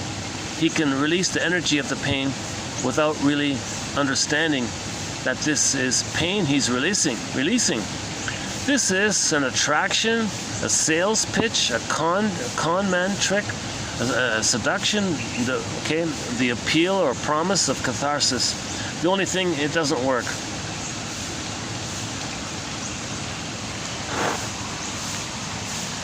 So he says you're just blowing off steam of the pain of not being able to feel. Only when you connect it to the feeling and express the feeling and know that you're feeling it, there's the grieving, the proper grieving and the proper mourning takes place. If you're just doing like an acting thing, and a weekend seminar guy says, pay money, okay, beat the pillow, say that you're angry at your mother, but you're not doing it from the feeling of it. It's outer directed. You're just following the guy's script. So it's dramatic, it looks chaotic. Is that healing? Are we healing? I'm confused. Well, come back next week, we'll do it again. Some people want to believe it works. Well, that was amazing. As a defense against the pain of not being able to truly feel their feelings. So the con goes on, the con man game goes on. Okay, so this a lot of weekend workshops are like this apparently. A lot of these self-help gurus. You know, one of the main ones used to be a self-help literally he was only a used car salesman. Yeah, like the Playboy guy who said the advanced humans are looking for wives. They're in communication with me. You want to be the wife? You can go to their planet. It's very beautiful. It's very amazing up there. Who wants to go? I can't believe it. Unbelievable.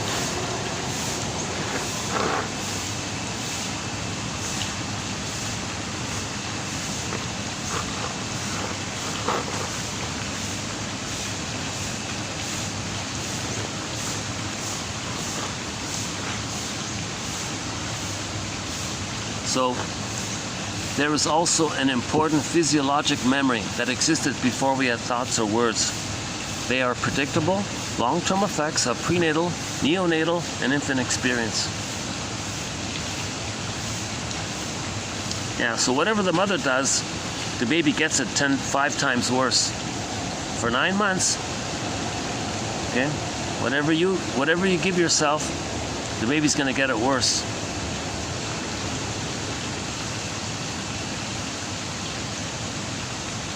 Okay, we got the oxygen, the quotes about oxygen.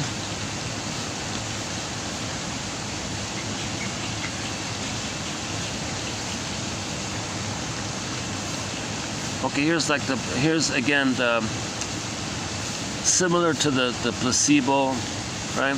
The idea or belief of the placebo's power had provoked the secretion of internal painkillers exactly as though they were injected. Yeah, so the belief that the pill gives you no pain, that belief releases painkillers. That's amazing, right? So similar to hypnosis. And neurosis is like a lifelong hypnosis. We're living with a constant release of endorphins. Oh, there's this guy. Yeah, there was this, like really famous bigot. His whole life he took painkillers, but it wasn't enough. He needed strong-minded ideation philosophies, right? So it's amazing, and people would believe this nonsense, you know. So he needed both. Now you can't talk him out of his beliefs because it would bring up the pain. It's like trying to change his history. It isn't just that he has these unreal ideas, it's that his disconnected system forces him to quell the pain. So somebody on painkillers telling you things, okay, the things they're telling you, they're doing it as an extension of their painkillers. You see?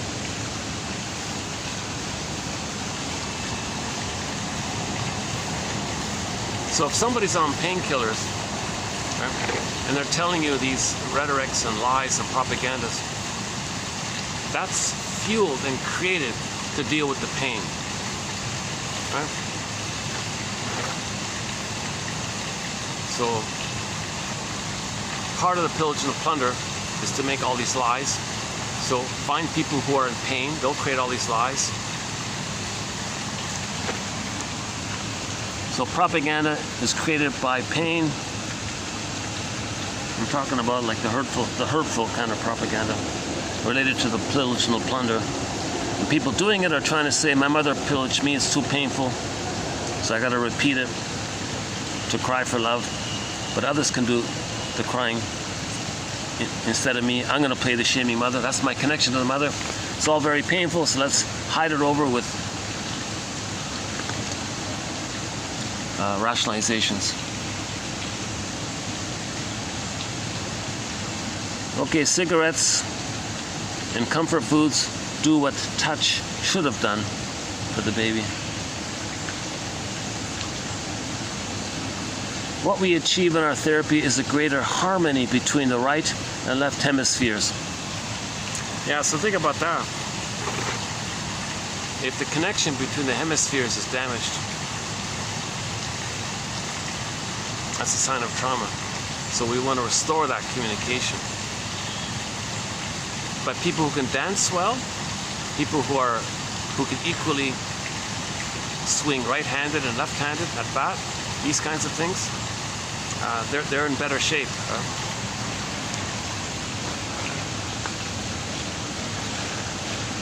Okay, if the mother takes too much epidural, maybe it can lead to ADD, right? What are these children with ADD fleeing from? Pain that is too much to bear. The ADD-er is often an underachiever because he can never stay focused on anything long enough to learn it properly. he may find a job that will allow for distractibility. Okay, so yeah, so if the person does have this constant need to run from their pain, so they can't stay focused, he may become, he may make a lot of money in a busy restaurant serving, 100 tables or whatever it is, 20 tables.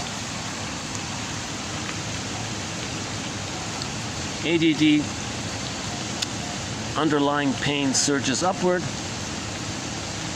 interferes with the neocortex, and keeps the brain from disciplined cohesion. Yeah, so the prototype is the baby's trying to come out of the canal, do his thing, but whoosh, the baby's drunk. The mother took an epidural, anesthesia, it went into the brains, it went into the brain of the baby, he was doing his thing, and whoa, he's like spaced out with mother's endorphins. That's a pattern, it's a prototype. So when he does something for himself, he gives up easily, he can't concentrate, hence the ADD idea.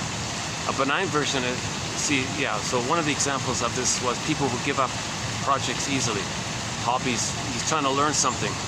I give up, I don't know why, I just give up, right? So the present stress triggers the original response. The original response was the brain sent him all these endorphins. So he tries to learn a new hobby, do something for himself, like once upon a time he was doing something for himself, i.e. try to come out of the uterus. But whoosh, he got the endorphins. So in the present, he does something for himself, he tries to learn how to bake bread. A little stress, whoosh, I give up. It triggers a release of endorphins. The stress, the pain, endorphins. So there's a prototypic trauma and a prototypic response. Stresses in our life can trigger that old response.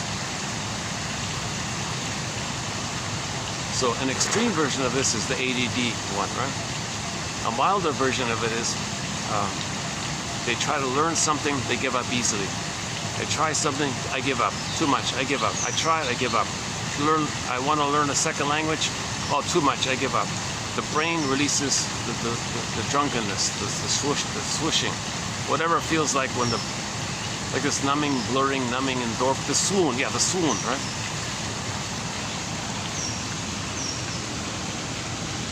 So an extreme example of it is the child ends up with ADD. He can't even talk to somebody. He says hello to somebody, whoosh, I can't look at you. It's too triggering, etc. Letting the vehicle of feeling carry us back in history to related earlier events. Right? So stay with your feelings. So from the they, take it to the personal, mother, etc.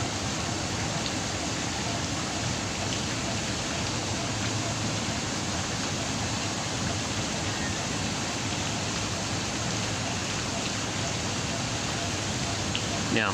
So if you have the belief that your girlfriend doesn't listen to you, okay, well, feel the hurt. This will often drive the person back to who really didn't listen to them. Or likewise, if you say, oh, nobody listens to me, well, feel the hurt, stay with the hurt, it'll take you back to who really didn't listen to you. So here's the one about the they. How the frontal cortex can take, love me, mama, I feel so unloved, and twist it into, they don't like me. They've got something against me. The they in his head is really mother who didn't like him. It is so painful that it is generalized as they. You see, whenever you hear all this they stuff, it's the mother who didn't love you. It's just so painful, it becomes generalized, dispersed.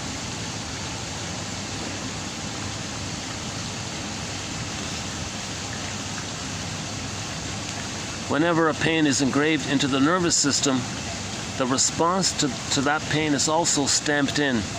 The pain and the response are a unity which becomes prototypic, so that under any later stress, the original response pattern is automatically triggered. Chemicals such as our body's self-produced morphine help to create analgesia and block the message of hurt going to our conscious awareness. The result is a paradox. The system goes on alert because of an absence of love and stays permanently on alert because of the threat of the awareness of that missing love. Yeah. So baby didn't get love, it's alert. It stays alert because because it's timeless. The baby's in a timeless pain. Endorphins is personified in Greek mythology as Mr. Morpheus. Morpheus, the Greek god of dreams and sleep, has dulled our sensibilities and made life gray. Right? So Morpheus comes from the word morphine, endorphins. Right? Remember in the Matrix? Right? Remember in the Matrix, everybody was asleep. Okay? So that was Mr. Morpheus, right? A tip-off to the god Morpheus. Everybody's asleep.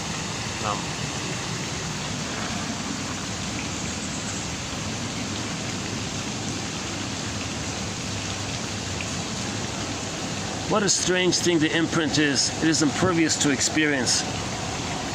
Yeah, so he gave the example of Marilyn Monroe, right? She didn't get love in that critical early period. Past age 3, it didn't matter that millions of men sent her flowers. It didn't heal that imprint. So no amount of symbolic material, love, response from others can correct that imprint. It's grooved in. So you can get symbolic. The billionaire guy said he has all these castles and everything, doesn't feel any joy. Okay. All these people listen to him, he doesn't feel hurt. He still feels lonely, even those people around. It doesn't change the imprint. Nothing symbolic can change the imprint. Trauma is likened to an event that is flash frozen in a non-verbal neural stream. Once frozen in time, it secretes the hormones of stress in response. Our goal is to bring memories from the non-verbal to the verbal areas of the brain. Nearly all of us are prisoners of our imprint, our prototype, our childhood, our pain.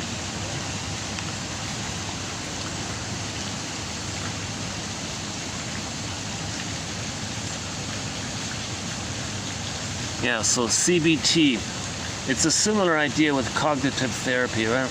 It's just another distraction, another self-deception, another repression, another denial, a kind of brainwashing even. Okay, CBT is a battle against feeling. The battle is against entering into conscious awareness. So measure the physiology. If you're really feeling, okay, the body temperature will cool off a little bit, he says. Pressure from the feelings. The left brain then concocts ideas about those needs. Yeah, so there it is there, right? So pressure from the feelings. The left brain then creates ideas about those pains. For example, God will watch over me and protect me, unquote. These ideas are the wrappings for the pain that provide symbolic fulfillment. That is why the exact nature of the pain or need is not known. But if we strip away the covering, the pain mounts to the surface. The symbolism slips in before the pain can become conscious. As a defense against pain, we create symbolic beliefs like this. So we invent these beliefs. Okay, some magic entity, someone is watching over you, protecting you. Okay. That belief was created to you, came to you from the pain. The pain cranked it out. Pain creates beliefs to make you unaware of the pain. Pain has a repressing function. So CBT is not category. Oh, your thoughts, change your thoughts, change your feelings. You're just repressing your feelings.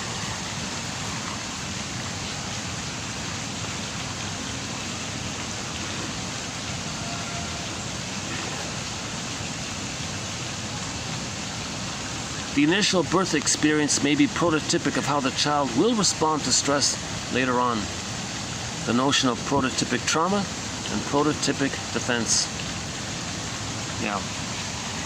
So the one example we have here was the baby constricted his bronchioles while he was in the amniotic sac. He thought he was going to drown almost. He constricted himself.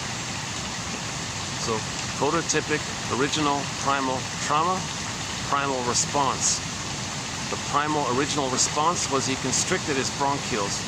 Later in life, when the child felt stress, he had an asthma attack.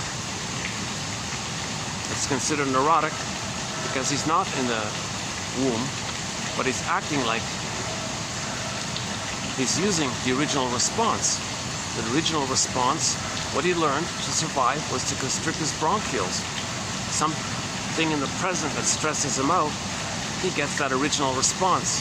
That's called neurotic because the present isn't the past. Plus it's dangerous because what if the kid doesn't have his puffer, poor little guy? What if he doesn't have his puffer? Something in the present stresses him. It clicks the original time, the prototypic, original first response to stress. The first response to stress was he constricted his bronchioles. So the kid always had to carry a puffer around whenever he was triggered.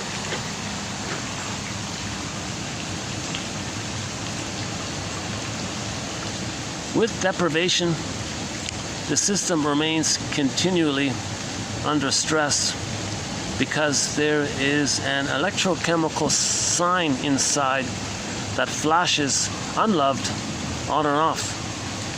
That sign gives a string of orders to the brain. Secrete this chemical, stop that one, reduce this one, etc. These deviations are the compensating mechanisms. The lack of love is unfulfilled need that sets off the alarm. There's that rhythm one, yeah. I think every woman should read this rhythm one. If ever a woman should take good care of herself, it should be during pregnancy. She needs a relaxed system.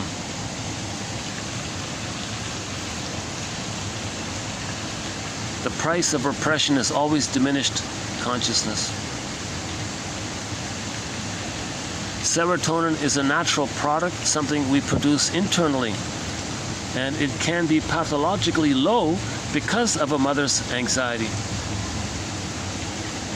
Early trauma, including pre-birth trauma, alters serotonin and other neurotransmitter levels in the brain. Oxygen deprivation at birth lowers the set points of serotonin. Yeah. Transference is just another symbolic act out in which old feelings from the parents are transferred onto the therapist. Feel the source of this, then the symbol will evaporate. So if we say they this, they don't, they this, they that, that's symbolic of the mother.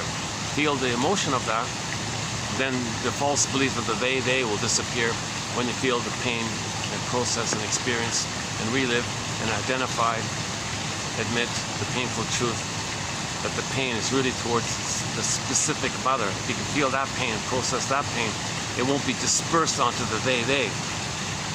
So all this they is code for pain with the mother, immense pain with the mother, immense pain with the mother. It's called generalization.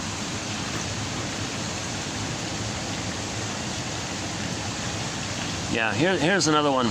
In choosing a partner she could struggle with, she created a symbol of her past. Symbols are representations of real needs. Thus, we later get involved with those who can recreate our early lives. One marries a critical person like one's father and then struggles thereafter to try to earn his approval symbolically.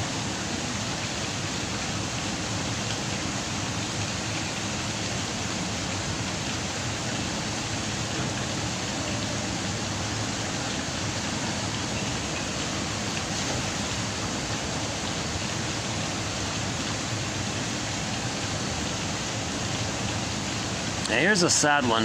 When a parent dislikes a child, too often the parent is a child herself who resents having to act like a parent when she wants to act like a child, and is constantly critical or irritable.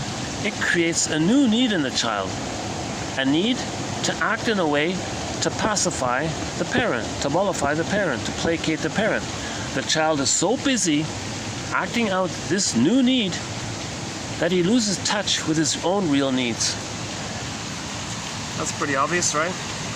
If he's got to devote all of his energy to pleasing, placating, trying to save the mother, cure the mother, heal the mother, make the mother be a loving mother, heal the mother, in the process of that, he never knows where he is. Do I have to give up me to be loved by you, mother? Yeah, here's a good one here. The child has no reason to expect lack of fulfillment. He cannot imagine that he is on this earth unwanted, an accident of impulse-laden lust. He cannot imagine that he is in the way or that babies are born by accident. See, a 1 in 400 trillion chance of us being here, and the baby has a natural, innate, given, great spirit, nature, normal expectation that the mother will be there. He never has the idea the mother's not going to be there, that he's bothering the mother. Nothing like that. So you focus on that point. Okay, yet sadly he may learn this soon enough through the attitude of his parents. They are the whole world to him. If they do not love and adore him, if they do not approve of him and accept him as he is, he will seek symbolic fulfillment later on, trying to make up for what he never had. Symbolic acting out.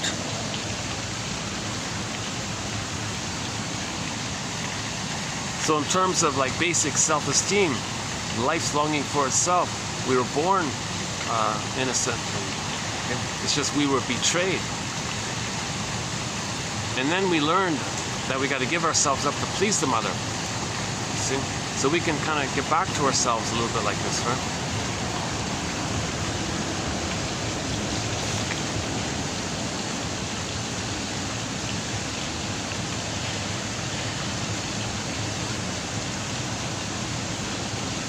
The law, okay, from the TV show Drop Dead Diva. The law is the wisdom of the ages wrapped in the opinion of the moment, a reflection of society.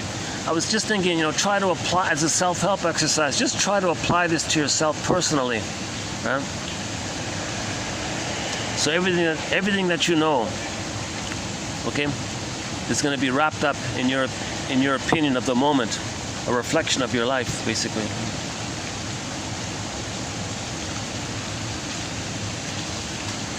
Yeah, don't let the baby cry himself to sleep. That's trauma. Yeah, look at that, eh? The baby's crying. Well, let him cry himself to sleep. Okay, you just traumatized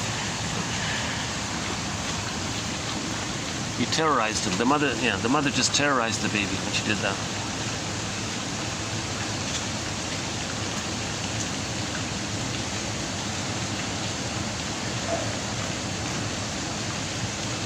Yeah, so similar idea, right? To block a primal feeling is to try to solve that feeling in the present and to imagine that the feeling derives from something in the present. For example, a young girl's terror of her mother may drive her later on to marry a man who is also quick-tempered. She may think she's afraid of her husband and struggle constantly to mollify him. What she's doing, however, is trying to convert her mother symbolically through her husband into a less fear-producing person. She's trying to master old feelings by manipulating the present. I love you, you're perfect, now change. She must do it symbolically with her husband since she could not make her mother a loving person. Unfinished business with the mother. This ongoing struggle with the mother. Okay, so the husband is transferred onto the husband. It's a continuation of the mother. This is why she doesn't marry a kind person in the first place. She needs to struggle so she can produce a better outcome symbolically. The neurotic becomes involved with people who can perpetuate their struggle, that is, with whom they can recreate their early life circumstances and struggle to produce symbolically a new outcome. That's called neurosis, to constantly try to change the past. It's neurotic. You can't change the past. You can't undo the past. It happened. The idea is to identify the past, capture it, so to speak. Lowald says, then you're giving the past a time and a place. That's laying the ghost to rest, giving it a time and a place that the ghost is laid to rest. Then the energy can be free, the new life for the present.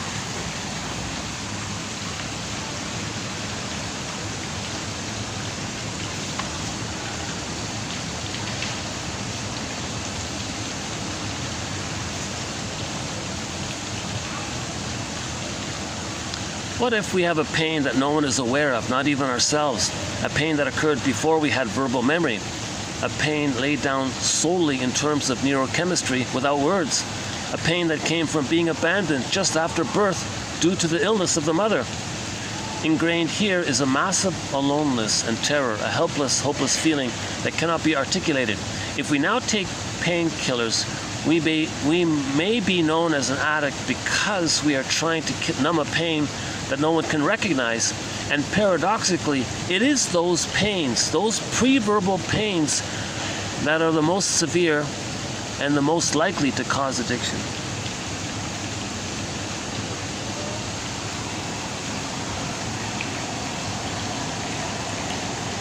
So they're trying to give themselves a lobotomy to not feel the pain, in other words.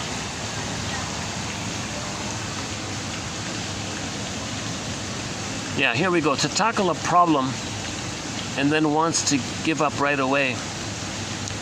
The feeling of defeat has happened when her mother received massive anesthesia at birth, which entered into the child.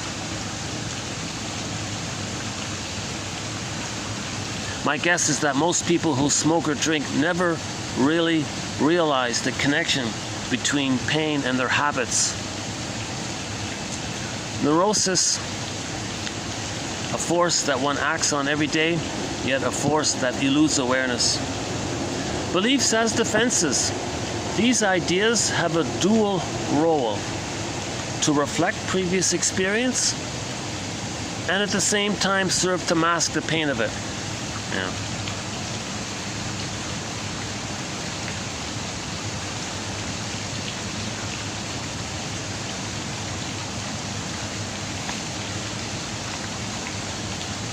The more neurotic, the greater the distance between his ideas and feelings, the more symbolic her ideas. Each cult member is as naive, needy, and vulnerable as an infant turning toward their mother for warmth, protection, guidance. If we don't think of the followers as adults but as hurt babies, then their behavior. If we do think of the followers as hurt babies, then their behavior becomes clear. And I think there's a typo there.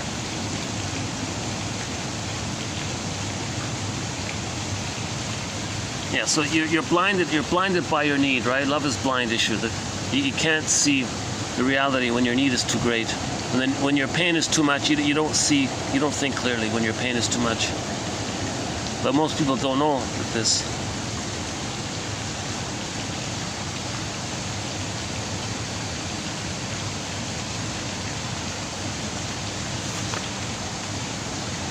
Yeah. So anxiety means that the lower brain is at work, the brain we have in common with the salamander, just survival from a physiological place. So the baby thought it wasn't going to make it.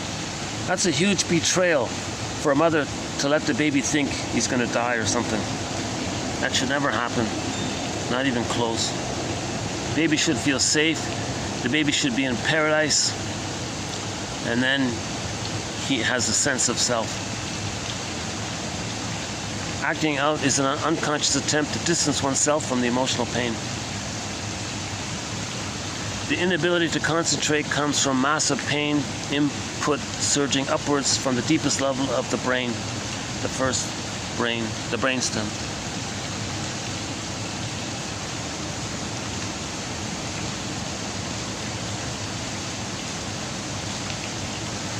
Yeah, here it is here. Okay, the alien issue. Here's another one with the alien.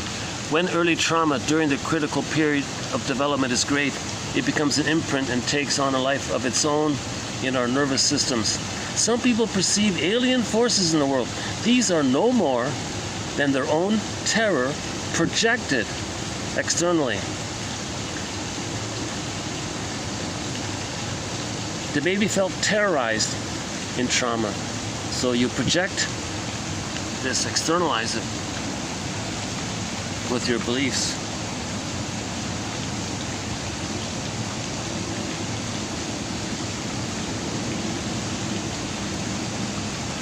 Yeah, Janoff thinks this EMDR thing, that it's also just a trick to repress your feelings. EMDR reinforces repression. The left hemisphere turning mental handsprings to convince itself that the right limbic forces do not exist. Yeah, so in other words, EMDR is, again, you're giving yourself like a lobotomy, basically. And people pay them for it because they don't want to feel the pain. Yeah, look at this. Pessimism is not just an attitude. It's a physiologic state that churns out attitudes. Yeah, that's a key one here. Pessimism isn't just some kind of attitude. It's a physiologic, okay? It's a visceral. It's a nervous system. It's right?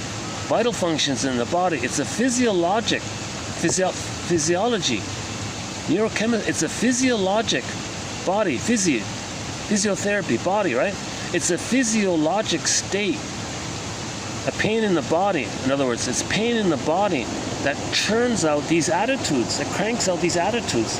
These attitudes are created by the pain in the body.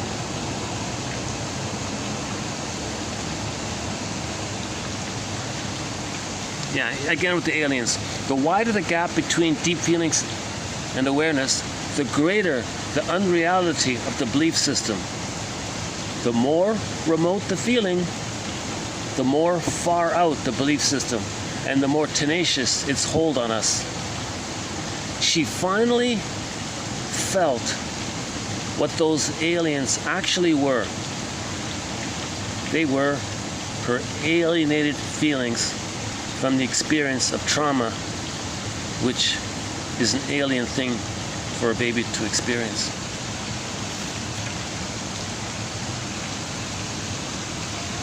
Yeah, the clingers and the pleasers, yeah. So being a victim of parental cruelty. In later life, one may take the role of victim, that's the clinger, I'm no good, you're good, as an unconscious demonstration. Through her attitudes towards others, the person is saying, I'm being abused, help me. So the clingers replay their experience as a baby with the mother. The baby as a mother is saying, I'm being abused, somebody help me. But the father says, what can I do here? Mother knows best. I can't do what the mother's supposed to do here. I can't give you a womb. I'm being abused in the womb here, help me. So they recreate it. They go through life and with this kind of attitude and recreating disappointments and fear of success, fear of happiness. I'm being rejected. No one loves me. Help me. And that's the clinger and the pleaser. Now the stingers, they play the aggressor, and others can play their unloved self.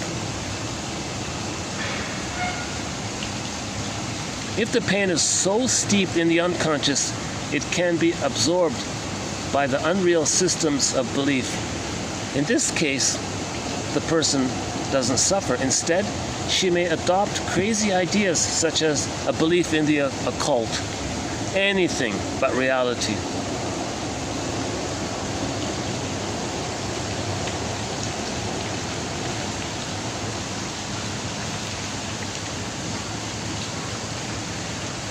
There is a biological need to be whole and to reconnect.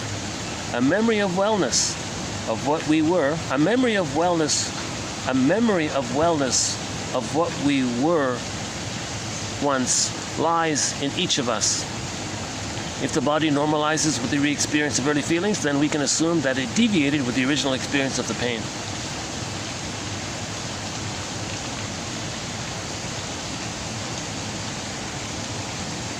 When pain is imprinted, the system may overstimulate the frontal cortex.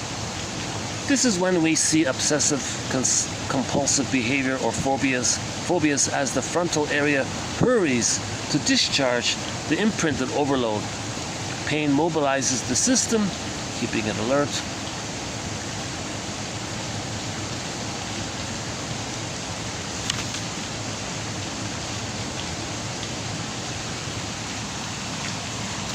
Let me check the battery. How are we doing here? The day goes quickly, eh? Look at that. 5:30 already, eh? I've got less than about a half an hour of light here.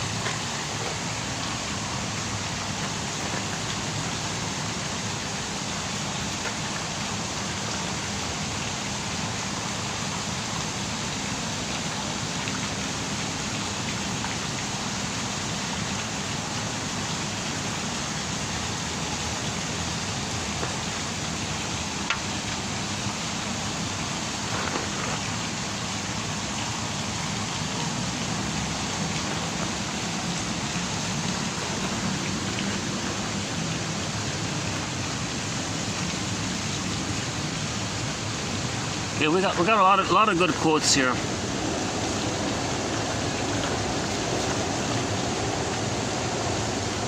Love outside the critical period cannot make permanent changes in the neurobiological system.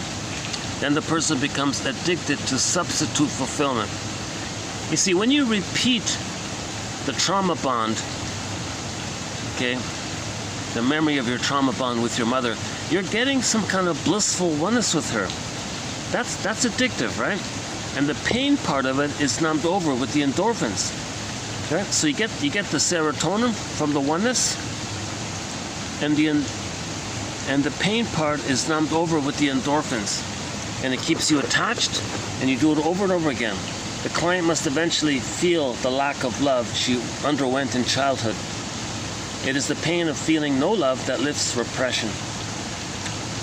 A symbolic acting out, eating cookies keeps unloved from being felt. Once the suffering is felt, the trauma loses its force. If there were any way that an imprint can be erased, it would be in bringing the trauma up to the prefrontal, the third brain, the new brain, okay, the thinking brain, the human brain, for integration.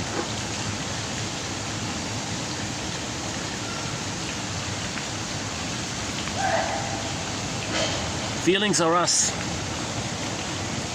I feel, therefore I am. This is the ultimate meaning of finding yourself. If we discover we were unloved at age 4, we are finding our true self. The aim in any therapy is to give you back your real self. The aim in any therapy is to give you back your real self. Breastfeeding, an absolute essential for a healthy child.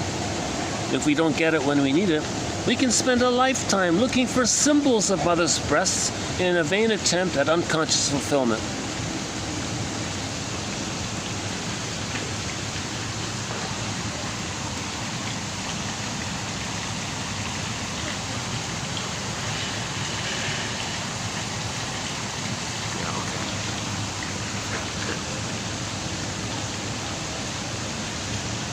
What the neurotic needs is to connect with himself.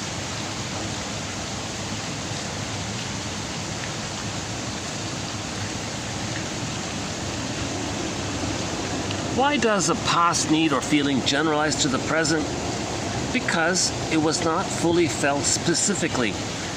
If a young child could have felt, "I'll never be loved by my mother," then he wouldn't have covered over the hurt and tried unconsciously to get mother love out of teachers, for example. The child would have felt a specific deprivation, something between him and his mother.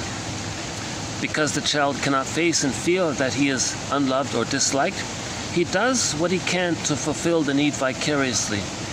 The need drives him to get love where he can. Thus, his behavior generalizes to others. Or if he's angry, it'll generalize. These other outlets are neurotic because they are symbolic of the original situation. For example, no altering or satisfaction, no satisfaction of symbolic behavior changes the neurotic pattern. A person who had a need to be listened to patiently by parents too flighty and or too preoccupied to do so may later lecture to thousands who sit listening attentively, and yet this need to be listened to will not change one iota. It will change only when the reality of feeling how he needed his parents' attention is experienced together with the pain of how little attention he received from them. See, he put the them in quotes because the them is the father, let's say. So let's say the child needs a parent to listen patiently, attentively, but the parents are too flighty or too busy. Let's say he becomes a professor, lectures to thousands. He still feels unheard. He can be a lecturer for oh, there's the bird. I don't know if you can see him. He's just sitting on one of the chairs there. You probably can't see him. It's the second table down. You probably can't see him. Yeah.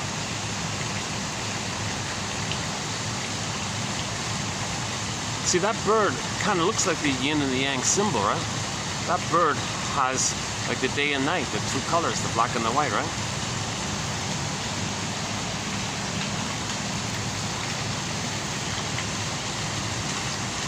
A metaphor for we embrace the two sides, and the bird has the two sides. It's the third side of the coin that holds the other two sides, and it's a harmony of the two sides, the feeling self, the right brain, the left brain, or the old brain, new brain. There's a kind of cooperation there. Yeah, so this one here about the professor, he could lecture to tens of thousands to people, or millions of people.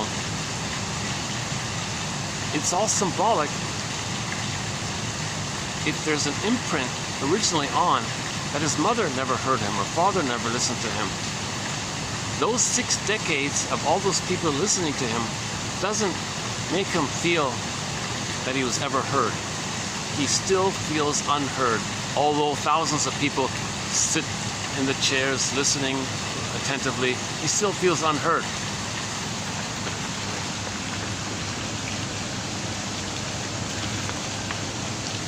L.P. Hartley wrote, "The past is a foreign country.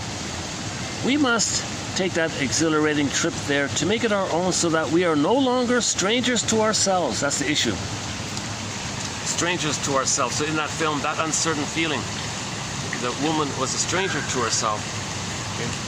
She got a physical symptom. Her physiology freaked out. Went to the doctor and all this. Well, yeah, you're denying your true self, your real self. I want to introduce you to you, this strange part of you. Would you like to meet you? You mean this the shrink said, it's kind of like a part of you is estranged from you. It's like a stranger within. Do you want to meet this stranger? I'm afraid of strangers, she joked.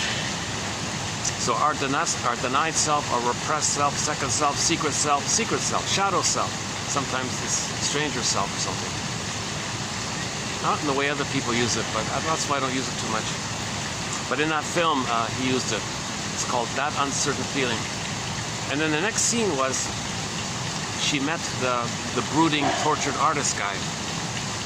A symbol or representation called the double motif. That character represented her trauma, pain, shame, rage. And so she befriended that guy. Okay? As she befriended that guy who was a representation of her denied self, so she accepted and learned from herself, expressed by that character guy. And then at the end of the film, her symptom went away because she was healed and whole. Wholeness and healing.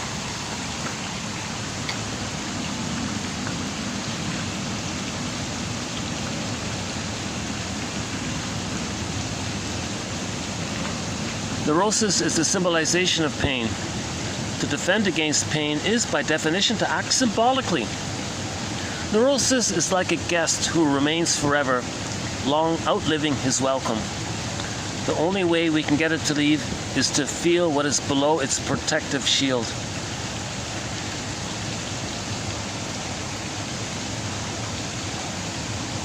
The right side of the brain tells the left side, hey, I can't take this pain anymore. The left side says, okay, I'll defend you against having to feel it with a flurry of ideas to bury it. The left side ideation symbolizes what lies in the right side. Now try to talk that person out of their philosophy, quote unquote. The left side creates ideas that reflect, however obtuse, the feelings on the right, even when the left side has no idea what is exactly on the right side. Ideas reflect feelings.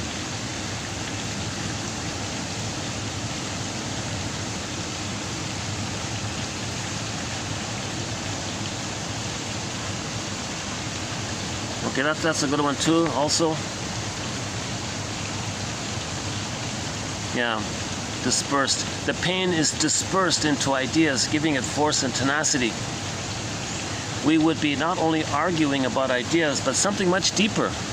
The client's whole traumatic childhood history. Yeah, so again with the ideas, hope, unreal hope, okay, or like symbolic, so Martha Stark's relentless hope, or Janoff's unreal hope, that kind of hope, stimulates the production of serotonin and endorphins, natural opiates manufactured precisely in those areas where pain and feelings are processed. It is then possible to become addicted to beliefs, i.e. hope, not only psychologically, but physiologically. The dope of hope, of this kind of hope. The dope of this kind of hope. Okay, that's why, religion is the opiate of the people quotation, or that in that area. Okay, again, when religion is being used as a tool of the plunder system. He does something. Okay, one cult guy, for example, does something crucial to the whole cult phenomena.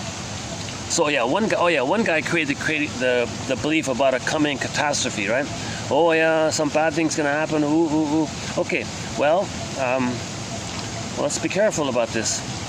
For those already imprinted with the catastrophe from infancy or birth, it resonates with their deepest fears from inside. A catastrophic memory projected, focused externally. Belief is the result of the cortex dealing with underlying imprinted pain, where intellect deals with the external world. So there's the split.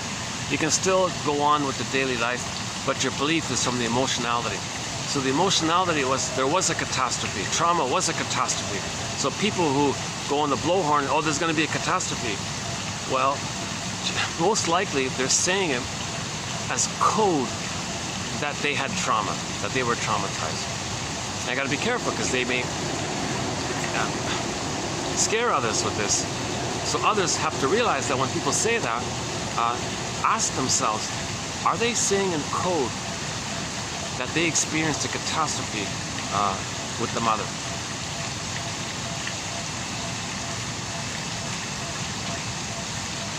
And to realize that people are stubborn in their wild beliefs, in a stubbornness to not feel the pain of the early catastrophe.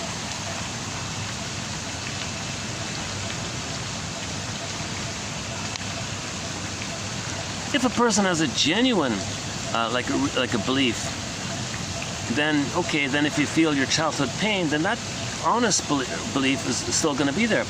But if these beliefs are constructed as a result of pain, then these kinds of beliefs will evaporate all by themselves. More consciousness, fewer beliefs. Less consciousness, more beliefs.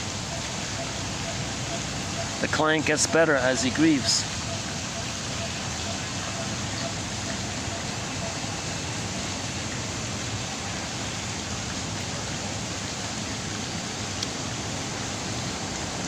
The strength of our beliefs helps us to avoid seeing the strength of hidden childhood pain.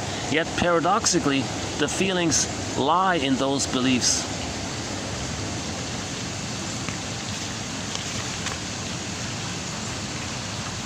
Pre-verbal pains are sequestered, a vague sense of discomfort and malaise. The suffering part saying, can't I come in from the cold and join you, left brain? The left brain says, sorry, I'm not ready to integrate. Well, maybe when we're older at midlife and our conditions may allow us to look introspectively. So at midlife, we welcome in our lonely, cold, freezing, suffering, orphaned, exiled, inner child of the past to consciousness.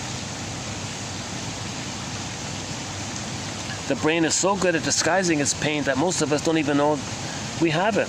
Even if we do, we don't know where it comes from.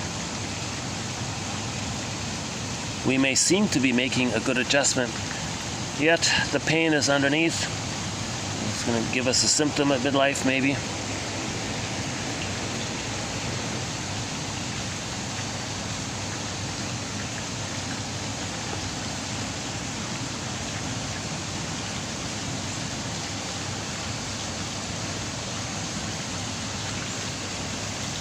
One can say to a client, you are acting like your girlfriend is your mother, demanding so much.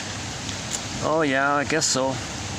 Well, he must feel the original need, not deny it because he has been found to be immature. His need was a matter of survival. He will act out that need on anyone he gets close to.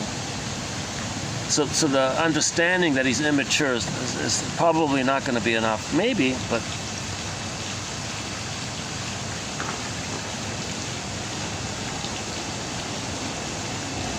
yeah, and the dysfunctionality of it all. In trying to get rid of the pain, we are sometimes forced into behaviors that ruin our lives. All she was trying to do was quell the pain of the little needing self, trying for fulfillment. But because it is symbolic, it may take a destructive turn, such as alcoholism. Trying to dissuade a client from her behavior is moralism parading as therapy. Yeah, so all these well-meaning, come on, you can do it type of speeches, it's not going to change that imprint. You're just repressing it. Compulsive behavior is the logical denouncement of historical events. The compulsive obsessive aspect of acting out is largely driven by pre-verbal traumas. Okay, here's sort of the key quote. This is sort of the main key quote, I think, that describes primal therapy. Now, once again, I don't buy that a lot of people, he claims thousands of people relived their birth trauma and processed it and got back their embodiment and their physiology healed, and they were happy and all this. Where are these people? I don't know. But the theory about how this can take place is as follows. A reliving episode. Once one is totally in memory, body and soul, and one has to relive a lowering of oxygen supplies at birth, the system acts as though there is this enormous need for oxygen and accepts deep, heavy locomotive breathing for a long period of time as a normal reaction. The brain system is crying out for oxygen. What brain system? The one that suffered anoxia at birth. If that early brain system is not engaged, there will be hyperventilation, fainting, dizziness, etc.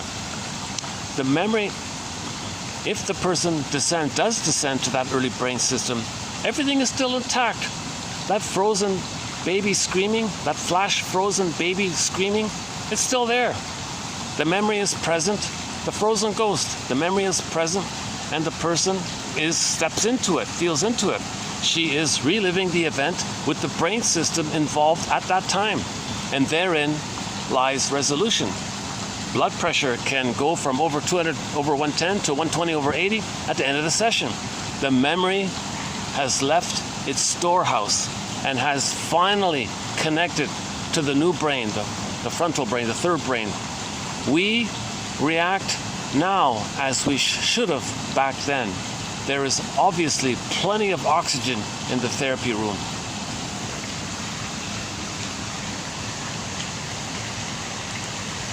The question is,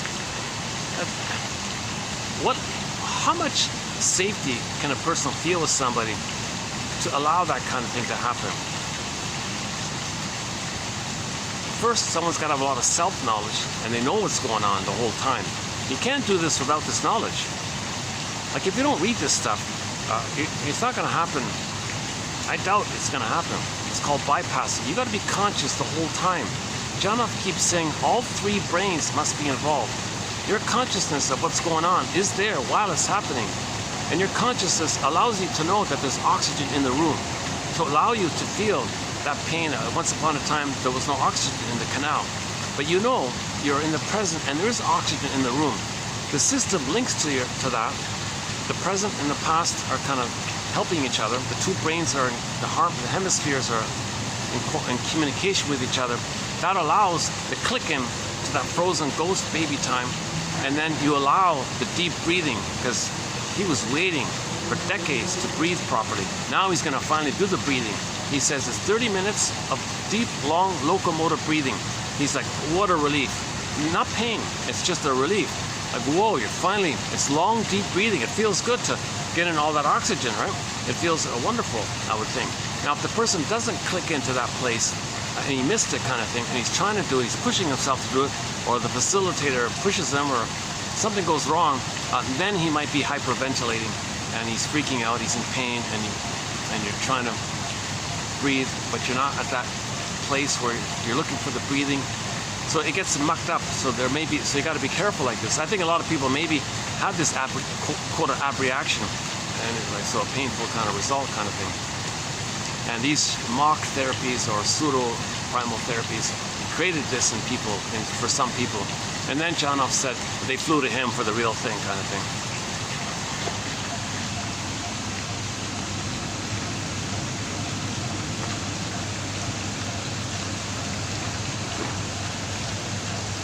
Ideas are never a match for the strength of the brainstem. Limbic forces has everything to do with survival.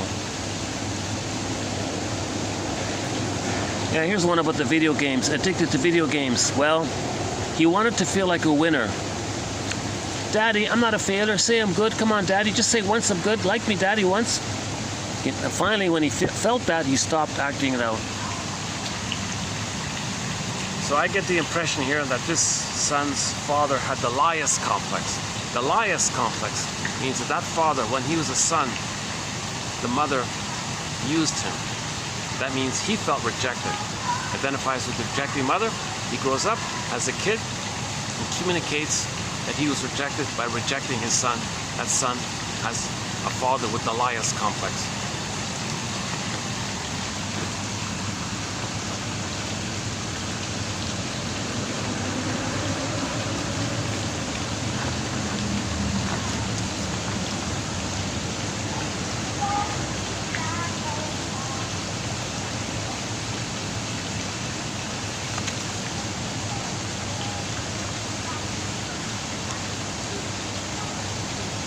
Yeah, look at this, yeah.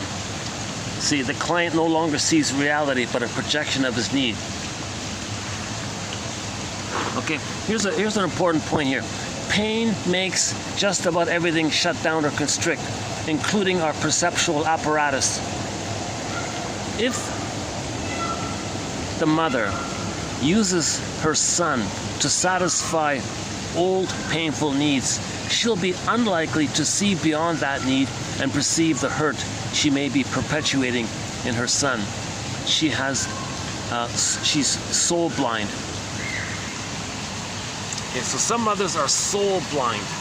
Soul blindness.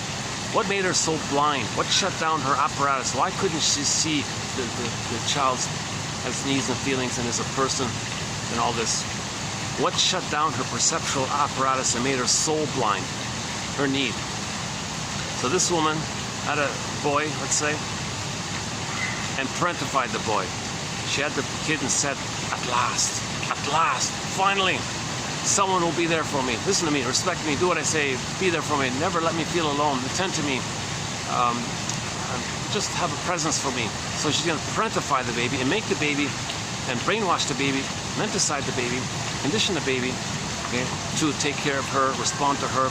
Okay, so this woman has what's called the Jocasta complex, and the son ends up with the mother complex. So her need to be loved by her mother is so great that she transfers the missing good mother to the son and makes the son a good protector, provider, caretaker to the mother. Okay, easy peasy for a mother to brainwash the child to do this. It's very easy. Any autonomy of the child, she withdraws. When the baby's crying, she's there. Isn't she amazing? How wonderful she is. Oh, she's so amazing. Okay, and makes excuses for her. And mothers say, oh, okay, never mind. So the mother could easily do it. So she had a great need to have her old needs met. That need made her see the child as a good parent in her unconscious. Okay? That child, as a result, was in an immense amount of pain. He was very depressed. And what happened, the story was, there was a family photograph, and this mother showed the photograph to a bunch of people, and her son in pain was in the photograph. And she showed the photograph to everybody, said, look at my son, isn't he so wonderful and so happy? She kept saying how happy he was. Everyone is watching this and they sunk inside. Oh, this kid's in deep pain, depressed, and looking down and downcast, and oh my God, it was obvious to everyone that this kid was in an immense amount of pain. She couldn't see it. She couldn't see it. She was soul blind because her need was so great. Her need to see her child as a good mother, to take care of her need wouldn't allow her to see the reality of the pain being inflicted on the child. For her to admit that the child is, yes, in pain, it would bring up her pain and her unmet need, which she didn't want to do. So her need projected, that's all she saw. That made her soul blind to the reality that her son was in an immense amount of pain. That's a key point here. The pain makes, okay, this one here, TQ 2747. It begins with pain makes. Pain makes just about everything shut down or constrict, including our perceptual apparatus. If the mother uses, well, you can choose anyone. Let's try it with the daughter. If the mother uses her daughter to satisfy old painful needs, she'll be unlikely to see beyond that need and perceive the pain she's inflicting into her daughter.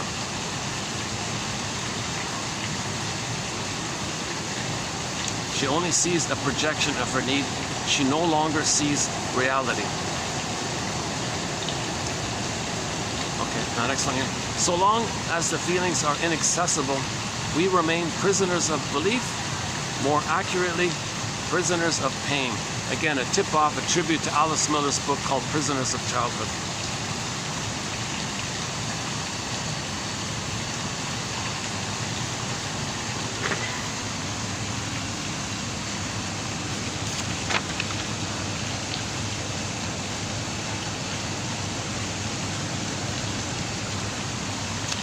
Yeah, speaking of blindness, this one here. So someone took a poor kitten and blindfolded the kitten just after the kitten was born, removed, I don't know if they removed the cat, I don't know. Anyway, some kitten was blindfolded. Oh no, the kitten stayed with the mother, yeah, okay. So some kitten was blindfolded for a period, for a critical period of time, whatever that was. Thus not allowing the kitten to like see things and have neural networking and have the experience of seeing things and so on. After the critical period, they removed the blindfold from the cat. That cat could never see anymore. Like he was functionally blind, although he had the apparatus to see, he just didn't have the neural experiences. Likewise with love.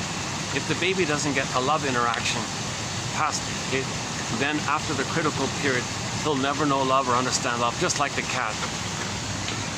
Animals who are blindfolded in the first months of life never develop visual brain pathways and are functionally blind thereafter. No amount of visual stimulation later on will make a difference. Okay, same with love, except that when love is lacking early in life, we cannot, quote, see it in front of us. So they won't accept love, they won't understand love if it's past that critical period. Just like how that cat can never actually see because of the blindfold. So the baby was love blindfolded. If we didn't have a very strong emotional relationship with our parents early in life, the right hemisphere imprints will become a template for adult life that may cause constant broken relationships. We are victims of that template.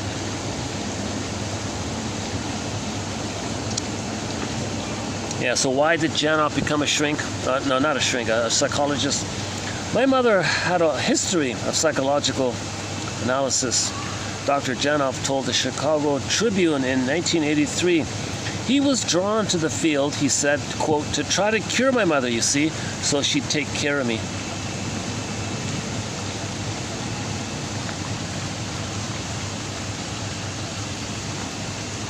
The pain was too much to be felt. Ideas had rushed in to quell the pain. That is, the ideas rushed in because of the pain. The ideas rushed in because of the pain. Yeah, one way of saying it. The New York Times did that quote by Margalit Fox, is that right? Where is it again? That comes from the, we just had it here. Oh, here. What's her name again? Margalit. It's either Margalit or Margalit, one of them. She wrote the article in the New York Times doing like a survey of Janoff. So it's called Arthur Janoff Dies 93, New York Times, Margalit Fox. It's not a bad overview of Janoff's work. But she doesn't explain the loss of his popularity. For that point, we have another quote. I think I passed it already. Yeah, he tried to sue a magazine, and they got back at him for it. So some magazine told the world that Arthur Janoff's material and writing is all Jabberwocky. He got angry and tried to sue them, and I'm guessing maybe they kind of gave him a hard time or something afterwards. Does fetal memory exist? Does knowledge of the womb exist? Yes, but in terms of neurochemical alterations. The lower brainstem is constantly remembering. It keeps our history safely hidden until we are able to retrieve it. Now there's the locomotor breathing. In the reliving of oxygen deprivation at birth, there was no hyperventilation syndrome. Despite 20 to 30 minutes of deep, rapid locomotor breathing, there was no dizziness, puckered lips, or tingy hands. The system was responding to cells crying out for oxygen decades ago. Yeah. Heavy drinking mothers are at greater risk to produce cancer in their offspring.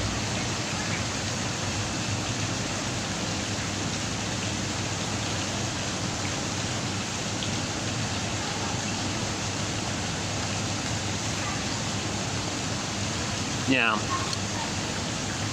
Neurotics are reacting to an unresolved past projected onto the present. Yeah, see, mothers need to have a rhythm with their babies.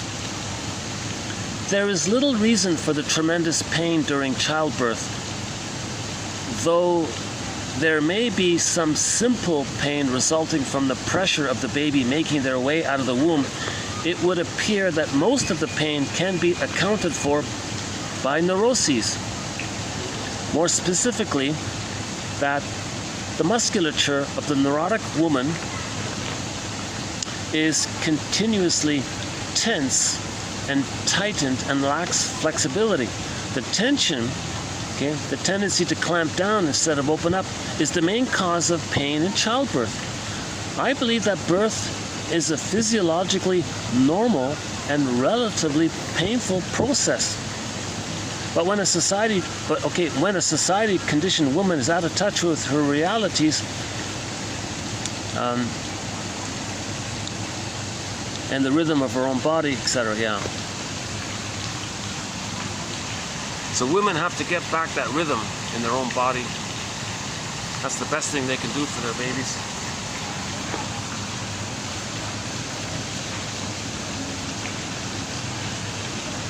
Reliving memory separates past from present so that one is no longer acting out one's history in daily life.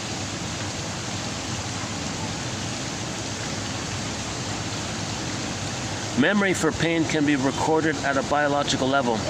Events are registered on the physiological level before recall is possible. Well, there's the abreaction. Too many therapies consider abreaction, i.e., hitting the pillow or falling in love with somebody in the room or getting angry at the leader or something. Well, okay, if the feeling is not in historic context, it's not curative, it's not therapy. Yeah. The addict is trying to bring the levels of internally produced painkillers up to optimum so that the lack of early love is not felt. Look at that, eh? So many of us are going through life, spending our lives, in part, to not feel the lack of early love. So that the lack of early love is not felt. With comfort foods, ice cream and cookies, the body is duped into thinking for a short time that it is loved. The duping is the sugar, salt, and fat. The concentration of sugar, salt, and fat tricks the mammalian part of the brain into thinking that the person has all this surplus of food, hence the safety by that. Then the serotonin is released. Then you think you were loved because of the serotonin. So when the mother loves the baby gets serotonin. So the baby didn't get that. So they use a trick to release serotonin. So they think they're loved. They ate the ice cream, I'm loved. Janov, several times Janov quotes people who are alcoholics, oh yeah, when I take the booze, I feel that warmth of mother's love. It's a trick. It's a symbolic trick. It's a trick to get the serotonin that you should be receiving normally by a proper wiring networking. That's missing. We're missing the interpersonal psychic structure of having been loved, right? Human connections lead to neural connections. If that human connection was messed up, that neural connection, things are missing in there. So we're searching for symbolic efforts to try to fix the wiring. And this is revealed to us as follows. The interpersonal leads to the intrapsychic, which shows itself interpersonally later on. Okay? So then it's as above, so below, inside out. Psychoanalysis is sort of the study of all this. Object relations theory or psychoanalysis is the study of the internalization of interpersonal relationships. Baby has an interpersonal relationships, creates a imprint, like what map, blueprints and models and all this, intrapsychic. If it's problematic, we're going to know it by the dysfunctional behavior. The dysfunctional behavior is code of the neurotic memory created by interaction with the mother. If it's a healthy memory, then we're loving life and things were okay. Everything's love or a cry for love. So one shrink put it this way. The client was complaining. We may say that your problems that you're talking about come from your traumatic script, that this is what your script is doing to you. Let us, as a team, working together, see what we can do with that script. We want to unpick the threads of a traumatic script, use those threads to weave a new, healthier script. See things, make new choices, etc. Just try to loosen things up a little bit. That's what's good about dreams, you know, like you read some quotes and things loosen up in your dreams maybe a little bit sometimes. Huh? So if you get a dream and you wake up, you get a dream, it's, quote, you say to yourself, it's like, this is my soul today. You write it down and free associate, what does this dream remind me of? And then you pick up the different elements of the dream. What does that part remind me of? What does this part remind me of? And you're trying to bring more unconscious material to your consciousness. And one example was, if you had a dream with no feeling, okay, that's a thought, well, find the feeling underneath it. That's bringing more material to your consciousness in a very safe way. Dream interpretation is a very safe, benign, gentle way to get to know yourself. Wake up in the morning, write down what you remember, give TTAQ, give the dream a title, what's the theme, the pattern, main theme, affect, main emotion, and see if you can identify any kind of question you imagine your unconscious self, your repressed self, your denied self is asking you. Make some kind of question like this. It's like this in my soul today.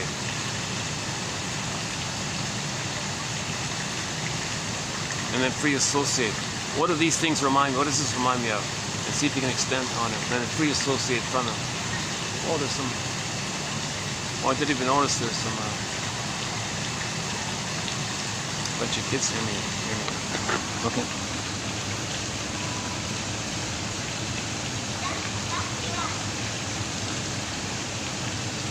The way he was going through Mayberry, you might be going through life this way. You only pass this way once. It'd be shame to miss anything. Okay, never mind.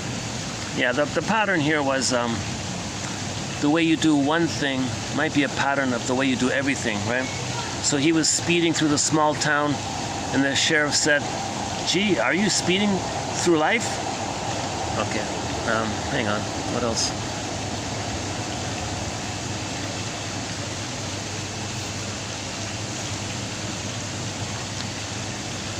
Oh yeah, here's the example of the dream one I just talked about. If you had a dream, but there wasn't any feeling, but the dream was that you lost something. Okay, well that's the third brain. Take it to the second brain. Ask yourself, well, what's the feeling here?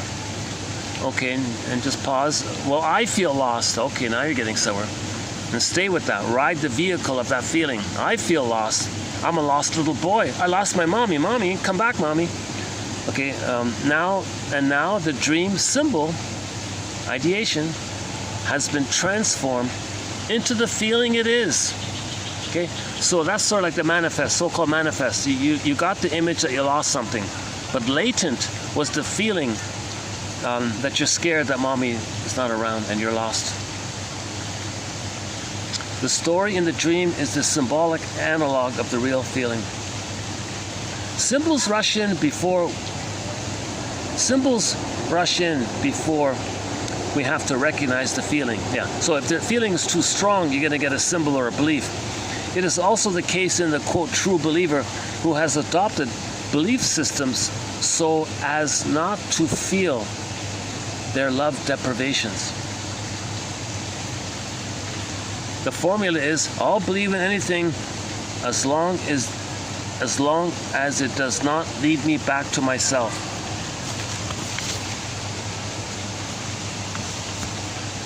Neurosis is really about people trying to solve their pain and finding ways to get what looks like love, hiding from ourselves, hidden away so that we don't know about it. The repressed feeling melds into one's behavior. It is the past constantly found in the present. That is why the neurotic confuses past and present. The pain of being unloved stays behind in the unconscious while we go about trying to feel loved. Neurosis is like a continual release or shot of the brain's morphine. Morpheus. Yeah, see, Morpheus, you know, we could say Morpheus is sort of one of the main gods, or main images and metaphors. If a lot of people are emotional eaters, or smoking, etc., or taking the more intense stuff, because there's more pain, because the set points were changed.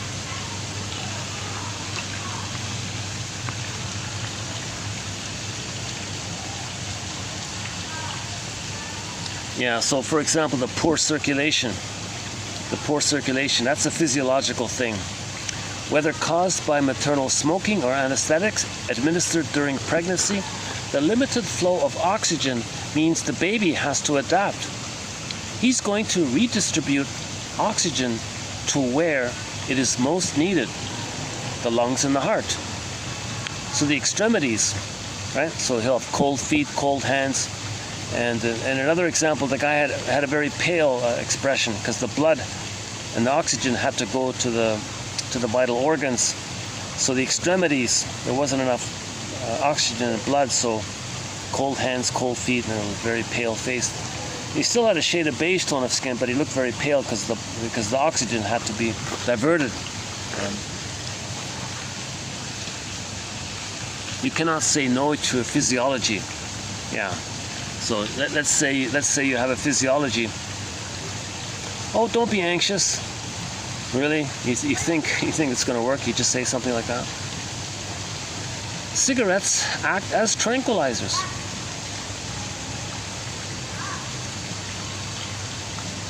Heavy smokers invariably are dealing with birth pains and pains just after birth, and then a tough life afterward, and then a tough life afterwards seals their fate.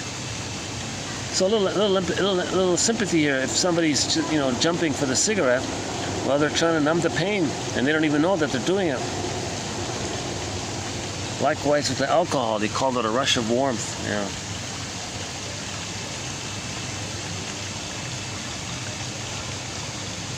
The way to cure emotional eating is to remove the loneliness, as obvious as that may seem. One becomes an emotional eater when there is a past anlage of pain that cries out for salving. Again, one becomes an emotional eater when there is a past anlage of pain that cries out for salving. Is that how you pronounce it? Anlage? A-N-L-A-G-E. Anlage. Is that right? Anlage? No, anlage. Anlage. Anlage. No. It must be anlage, right? Again, one becomes an emotional eater, or one becomes a smoker or a drinker, etc., when there is a past anlage of pain that cries for salving, soothing, salving. Now, maybe eating ice cream can release some serotonin, but the pain hasn't gone away. The pain, you only bypass the pain just for a minute. Feeling anxious means you're feeling the prenatal trauma out of context. Yeah, look at that, eh? So my not so great posture, that's me feeling prenatal trauma out of context, or anxiety. Yeah, that's losing light here. Only a few. Yeah, they're gonna start to roll in. Yeah, I guess. Yeah, anxiety and nameless dread. Nameless because the unborn child and neonate do not have words. It's a visceral reaction, an instinctive mechanism for survival. The body always tells the truth, and overwhelming truths force the mind to lie. Yeah, so when you're lying, the body's in pain, in other words.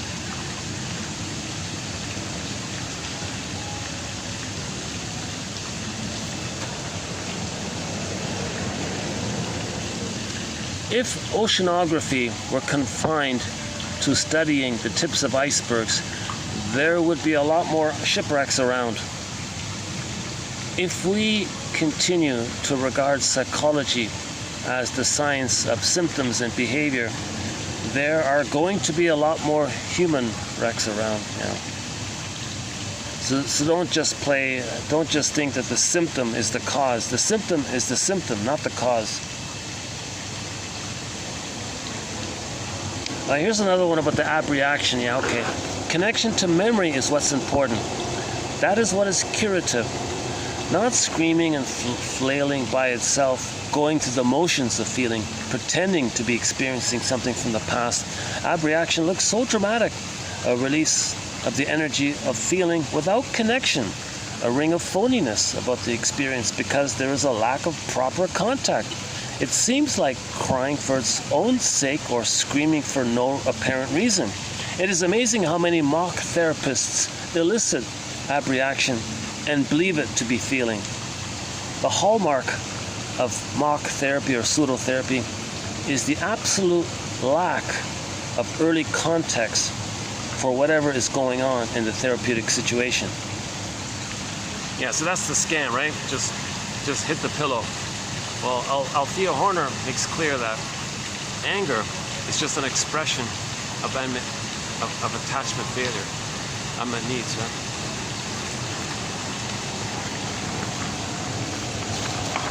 Tears are the agent of memory. They are the most eloquent expression of the past.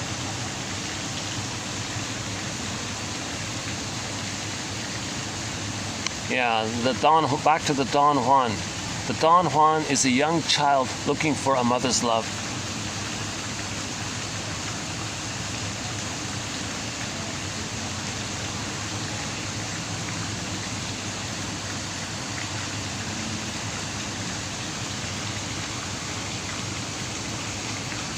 Consciousness is the cure for dysfunction and neurosis. Feeling is the vehicle to get there. Those who are emotionally removed are first removed from themselves. After you cry for a certain amount of time, you feel good again because you have done something that the body needed to do. He means like crying like in context of you really feeling the loss. Not the abreaction, fake crying, like the genuine crying. Someone who is out of touch with his emotions, someone who is in touch with his emotions is rational. One who is not is irrational because he is controlled by his unconscious feelings. The logical, reasonable mind distorted by hidden forces. I trust the former. You're going to get a reasonable reaction from them.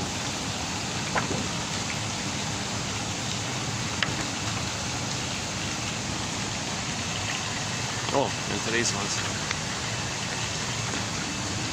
A lie of the mind means a hurt of the body.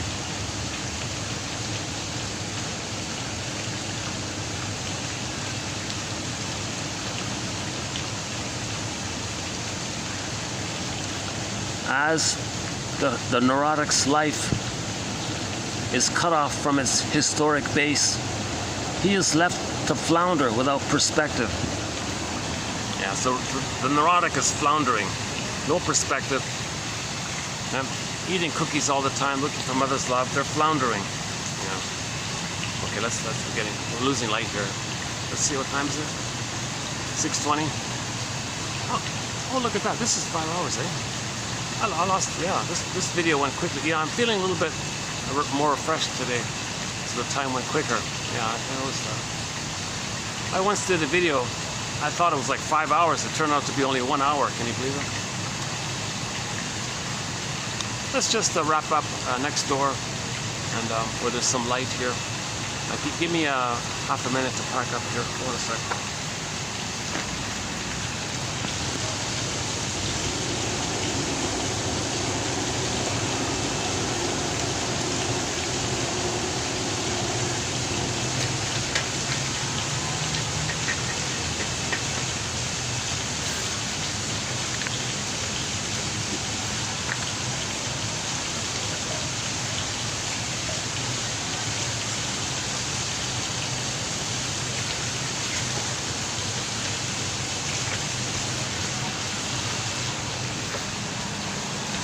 Okay, see you later, guys.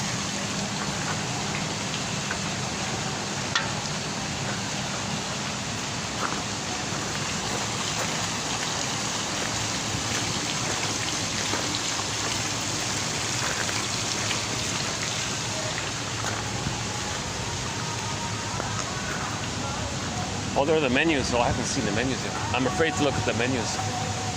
I can barely afford the coffee. Are the rabbits here? Well, see you. Thanks very much. Yeah. See you next week. Yeah. Have a good weekend.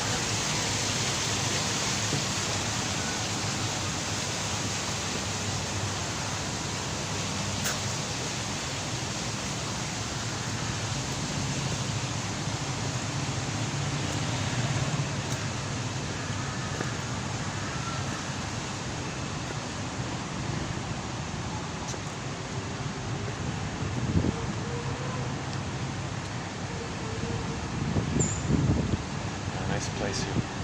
It's such a nice place. And look, and there's the main road just up there. Yeah.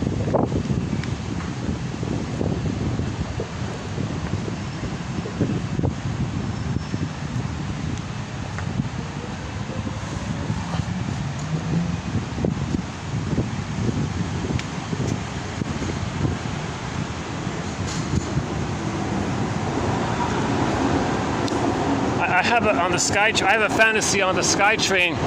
It says, "Be your own story doctor." www.buymeacoffee.com/psychoanalysis.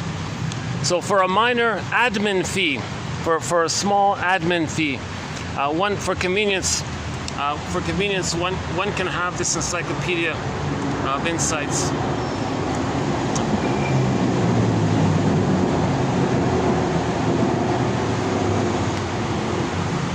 Somebody saw me coming this way, and they saw me and they turned in to see what's down here.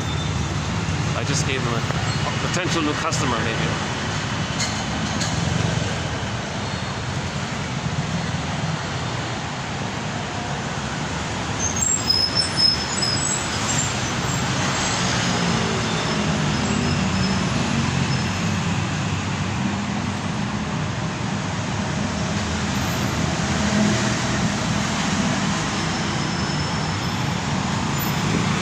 It's too bad I can't use that.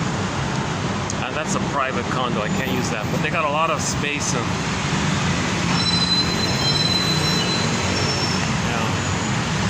there's a ritzy place near me here.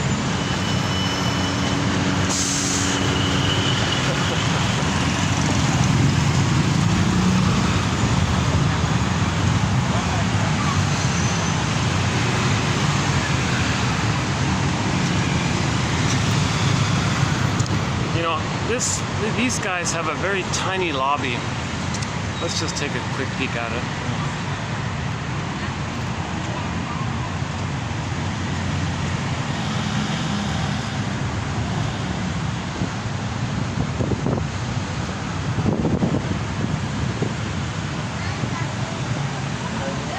Okay, thank you.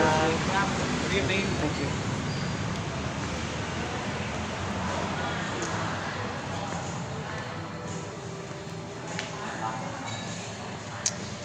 Yeah, it's okay. I'm just going to sit here for a few minutes. Yeah. Thanks.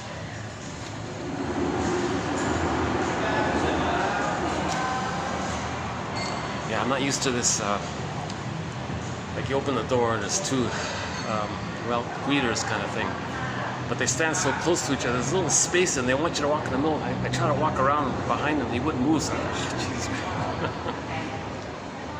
I think you just have, you only need one doorman, and open the door, give the people space, don't crowd them in like that. So some people might feel like a little claustrophobic like that. So Janoff would say, "Oh, are you uncomfortable? Two doormen just giving a little narrow space there for you to walk in between." Well, that's a canal, right? So maybe you're triggered by the canal issues. He kind of traces everything back. He has a tendency to try to identify things in the present to its source. So if people feel claustrophobic, well, maybe they were stuck in the canal, he might say. Or, he does things like if the baby was stuck in the canal, and they generally feel stuck in life. So stresses in the present makes them feel the original stuckness of the past where they couldn't move, so they say to themselves, "Well, I feel stuck, I can't move," or they feel helpless in the womb, so they may feel helpless in life. They felt overwhelmed in the womb, so maybe they feel overwhelmed in life. Or they felt that maybe one kid, twisted the cord around him, and he thought to himself, I better not move anymore because he'd be a goner kind of thing. So that was a pattern. So he had a general feeling throughout life whenever there was a stress, he said to himself, I better not make a move here. So the stress in the present triggered the original response. The original response was don't make a move. So if there's stresses in life, he said to himself, don't make a move kind of thing. So Janov has an emphasis on this point, that things in the present may be like a reflection, like an echo, like a continuation of the prototype that's set down, right? Yeah, one woman said, yeah, she always feels helpless in all this. Janov would say, well, maybe you had prenatal distress syndrome, and when you're in the uterus, you're pretty helpless there. You're overwhelmed by things, and you feel kind of helpless. So she said she generally feels that in her life. I think the common one Janov mentions is giving up easily. The baby's coming out of the canal, whoosh, mother takes an epidural, painkillers, massive anesthesia. So they try things in later life, they try to do something for themselves, and the brain releases the endorphins, whoosh is triggered. So he gets this whoosh feeling, and he's numbed out or drunk or something kind of thing. Well, now I'm at the door. Just my laptop. So this is a new place. Yeah, my second time here. It's a new place. It's got a tiny lobby area. That's the funny thing about it.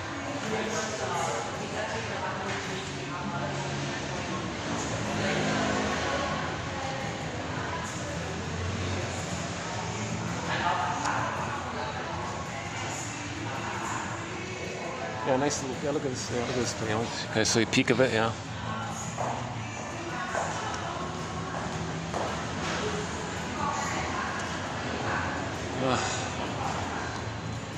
Yeah. See, you know why today I'm a little more refreshed? Because I had my guava juice. I had my super juice.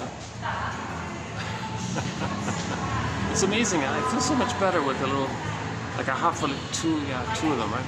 A half a liter, 250 milliliter. If I drink a half a liter of guava juice before my video, it makes a big difference.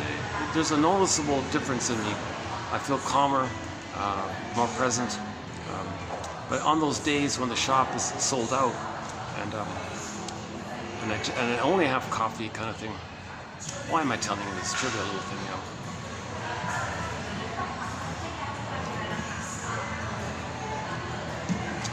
Any final comments here? Yeah. Today's Friday, right? Let's see. Hold on a second. I think today's Friday, right? Friday, yeah, today's Friday. Friday, 6:30. You know, the last video, I wasn't speaking too smoothly, but the two prior to them, I thought they were the better videos. You know, the two prior ones.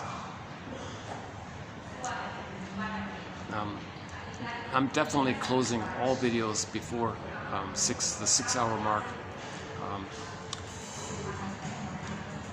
to preserve the option and the availability that I would be able to trim out a copyrighted music segment. If any video goes over the 6 hour mark and there's copyrighted music, YouTube says to you, copyrighted, you got to trim it out. At the same time, they say, no trimming post 6 hours. So you're stuck with a video that's blocked kind of thing because of the music.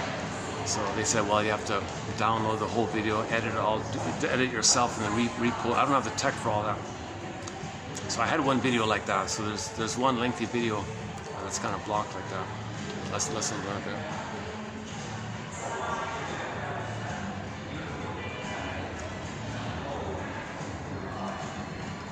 Let's dig out the quotes. Hold on a second.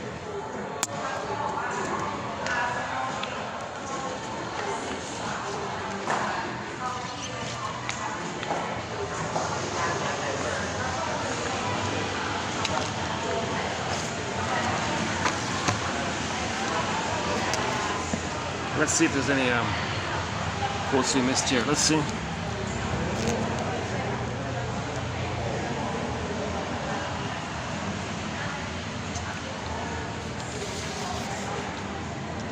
A lie of the mind means a hurt of the body. Yeah, set points of biologic states. Describing as Describing someone as not feeling good in his skin is a figurative way of saying something is wrong with the set points. What happens in the womb while the child is getting organized can affect him for a lifetime.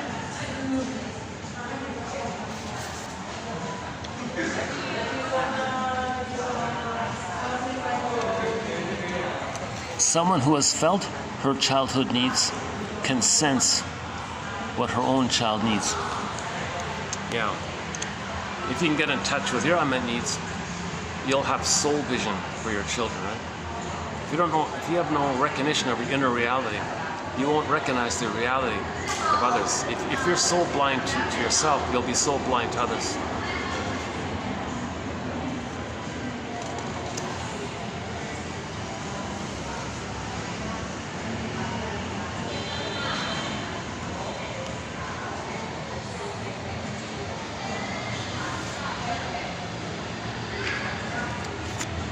Because a mother under stress may pass stress hormones onto her baby, there is an increased risk of allergies and asthma in the offspring, not to mention a variety of other conditions related to the proper functioning of the immune system.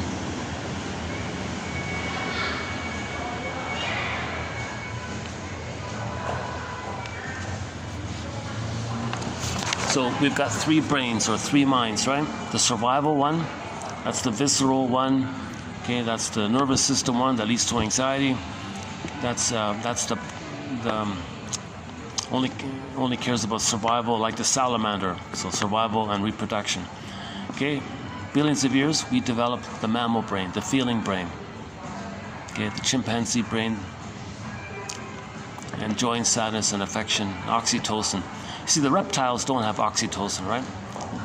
Right? The crocodile doesn't have oxytocin, but the monkey has oxytocin, the bonding, love bonding hormone. And then the thinking, the cortex.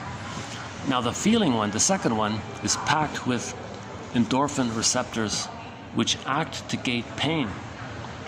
So the second brain, the middle brain, can send us endorphins when in the first brain, in the first visceral level, there are many pains in there.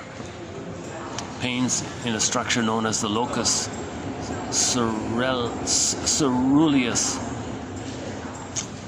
So if in the first brain there's a lot of pain, our second brain can numb it with the endorphins. But if it can't, then the thinking brain comes in. I'll create a flurry of wild beliefs to repress the pain. That's the idea. A child, before he uses ideas to gate pain, can act against his feelings. Oh yeah, okay. An emotional cover-up. Okay, here's an important point. Those who cover up a good deal of their reality inside will be likely to do the same when confronted with reality outside later on. Their first impulse will be to deny and cover over, an extension of what is happening internally, as above, so below, inside out. So there's a good example of as below, so below. Let me find another spot here first. Now the two guys are gossiping about me because they noticed I was uncomfortable walking, squeezing in between them. Jesus Christ.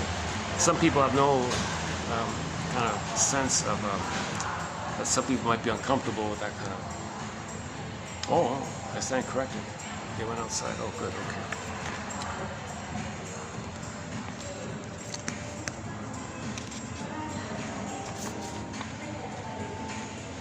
Okay, where were we? Hold on. Well, let's see. Is there another spot here?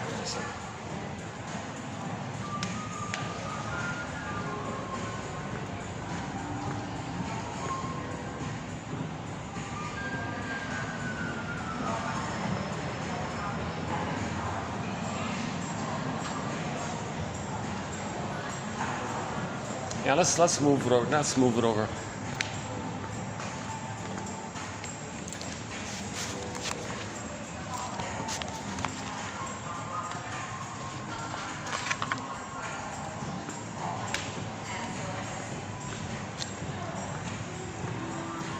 Let's take a peek. Last time I checked this, it was all closed. What's going on here now? Let's see.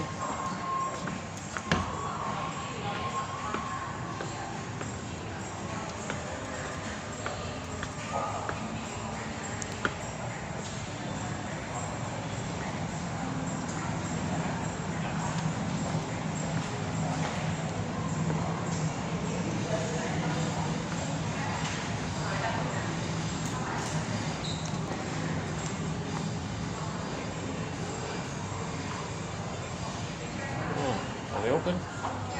Oh, I see. Oh, it's like a loungy kind of place. Oh, okay. It's open. One of those.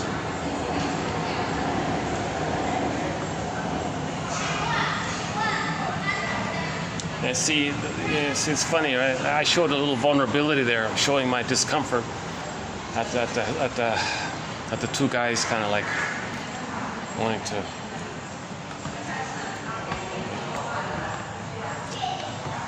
My nervous system reacted a little bit, so they sensed it and started gossiping about me, right? Okay, let's go here.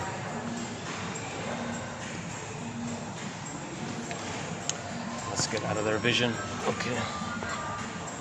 All right, you should be okay. Let's hang out here for a bit. That's a very annoying tactic, to have two doormen open the door, and in order to enter, they're standing almost like face to face. There's just like a narrow space there, and they seem to have some kind of fun doing it, maybe some kind of see people's reactions or how do they handle it, because they want to learn how to soothe their anxiety. Teach me how to soothe my anxiety. I'll give you anxiety. How do you soothe it? I want to learn from it. It's symbolic. No matter how many times they watch others handle anxiety, it's not going to correct the imprint of their trauma in the brainstem.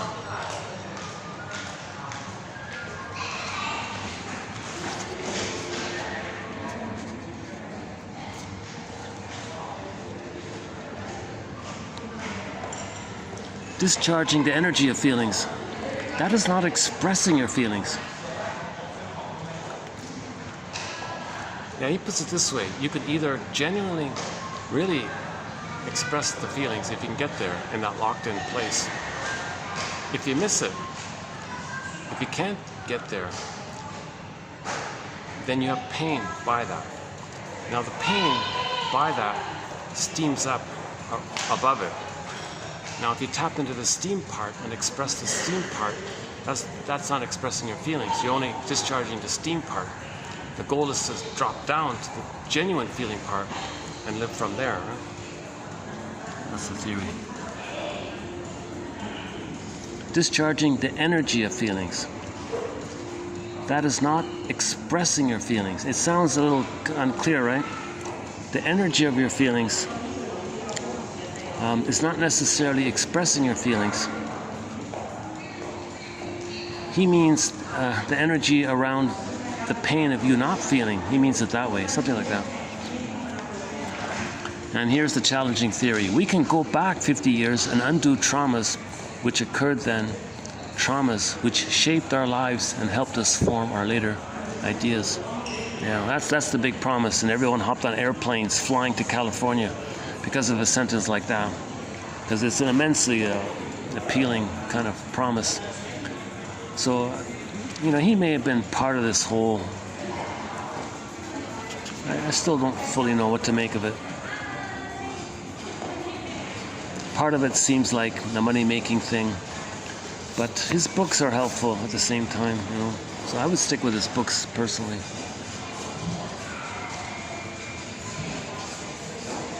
Otto Rank, yeah. Otto Rank saw birth as a rude interruption of blissful uterine life. He believed that the individual spends the rest of his life trying to recover. I think that joke maybe came from this line from Otto Rank. There's a joke that says, we spend the first 9 months of life trying to get out of the womb, and the rest of our lives trying to get back in, right?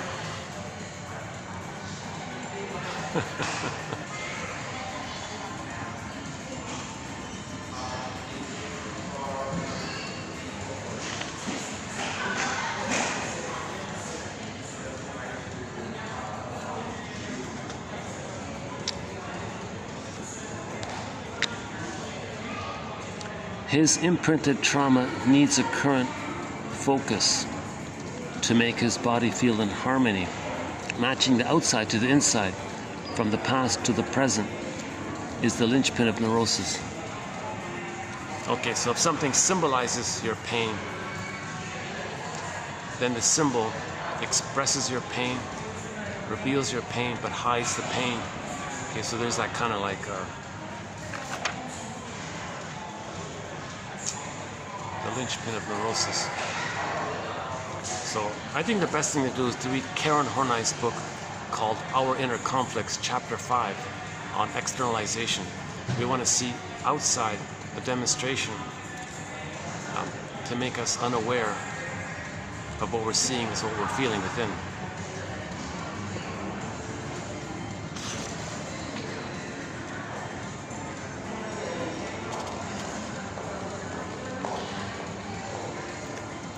Real intelligence is a matter of connectedness, thinking what we feel and feeling what we think, an end, therefore, of hypocrisy. Yeah, short sellers have always known the power of rhetoric, packaged, fancy lies, to move people's emotions. The cynical deployment of propaganda to create mass false consciousness and manufacture consent. So people are looking for lies to repress their personal pain.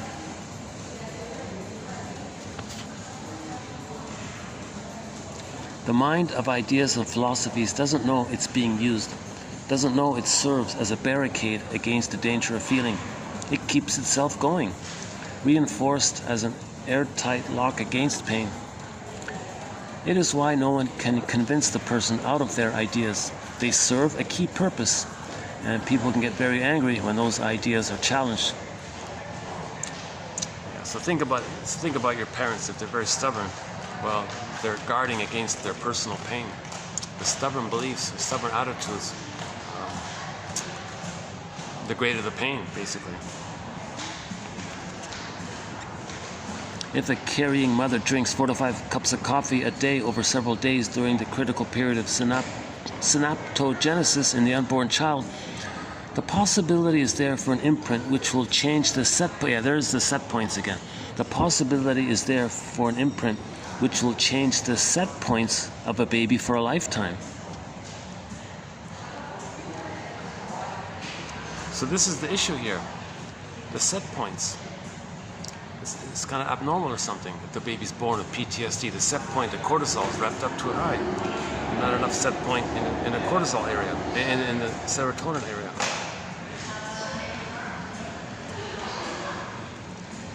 Yeah, and then we become addicted to the chemicals that we produce in our own brain, not to what triggers it. So we think the cookies and the food and the beliefs are addictive, but no, it's what it does for us. The cookies releases the serotonin. We're not addicted to ice cream. We're addicted to the serotonin that's released in our brain, facilitated by the strategy of taking ice cream kind of thing. Comfort foods aren't going to do anything but keep us unaware of reality.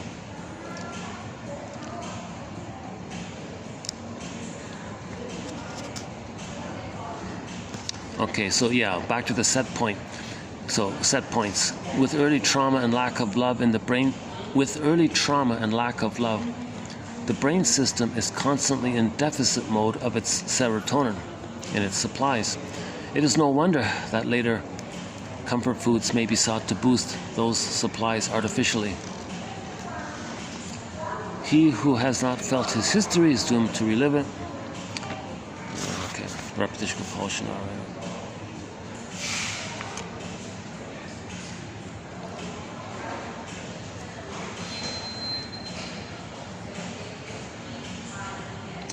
I remember feeling my need to become a therapist and be helpful, trying symbolically to help my mother to get well and be a real mother.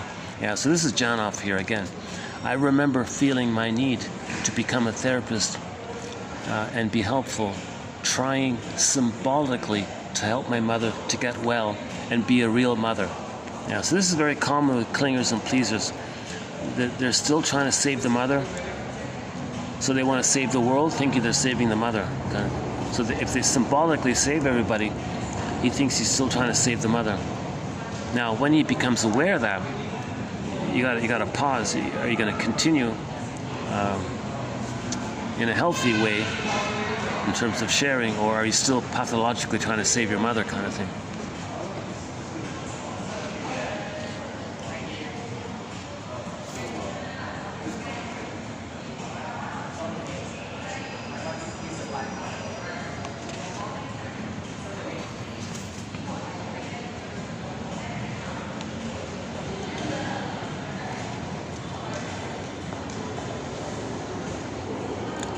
The brain didn't distinguish between real medicine and phony medicine, i.e. the ideas. It could not distinguish between an idea about medicine and the real chemical, the placebo, yeah, okay. So he means here the phony medicine, the placebo, the idea that the sugar is the real chemical, right? The brain didn't distinguish between the real medicine, right, and the suggestion and the belief that the placebo will numb your pain. That means that ideas can be opiates. Ideas can be opiates. We can believe in something to numb our childhood pain of emotional deprivation.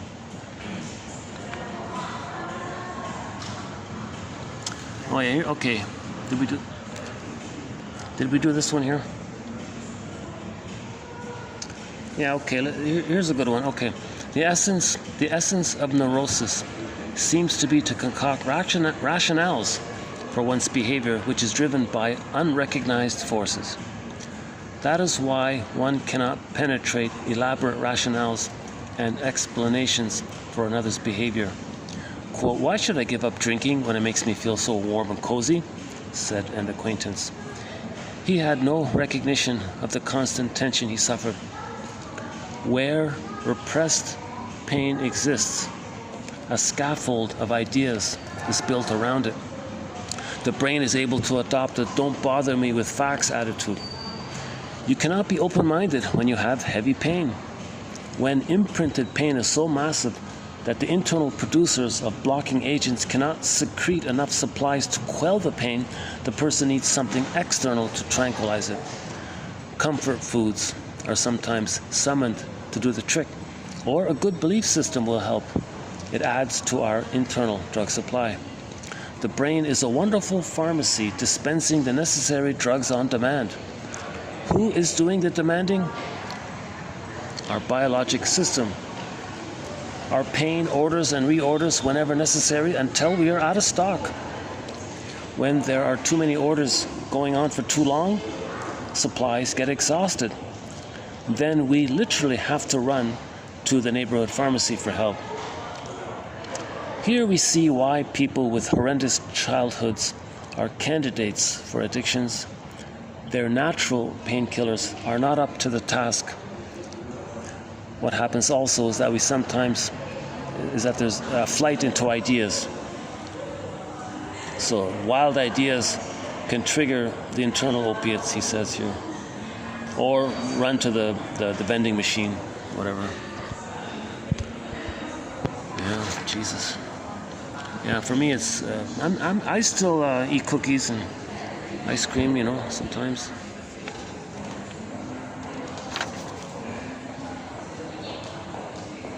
So it's not a perfect. There's no one achieves perfect healing. The neurotic doesn't learn and change from his experience because he does not fully experience his pains. I don't think that we can placate neurosis out of existence. What the neurotic needs is to connect with himself. Give you your real self back to yourself.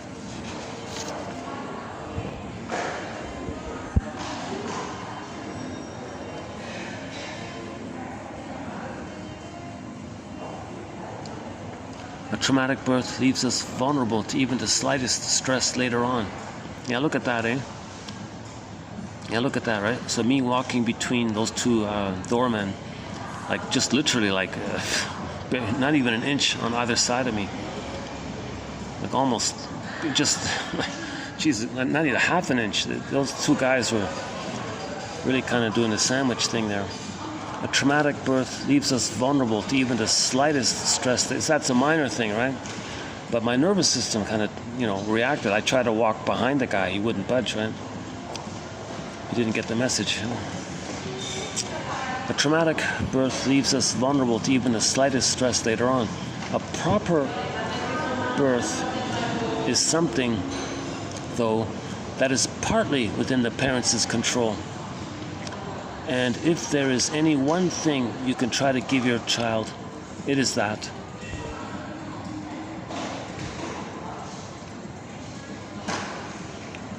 It is not very fair that a trauma, which lasts perhaps minutes or a few hours at the beginning of life, can ruin the rest of one's chance for happiness. That is why care of the unborn child and infant are so important. So that's preventative medicine. Preventative medicine. Give the baby paradise in the uterus, a natural Leboyer, what's his name again? Leboyer birth, natural birth, lotus birth, and then a secure attachment style, a blissful oneness for 4 to 5 months, and then don't rebuff them. Okay, during the world is my oyster phase from 4 to 5 months to 18 months. And then be a secure base, providing communicative matching and playful improv as he goes through the rapprochement phase. Finally, to age 3, he's good to go. He's got a psychological birth, and he's probably in good shape.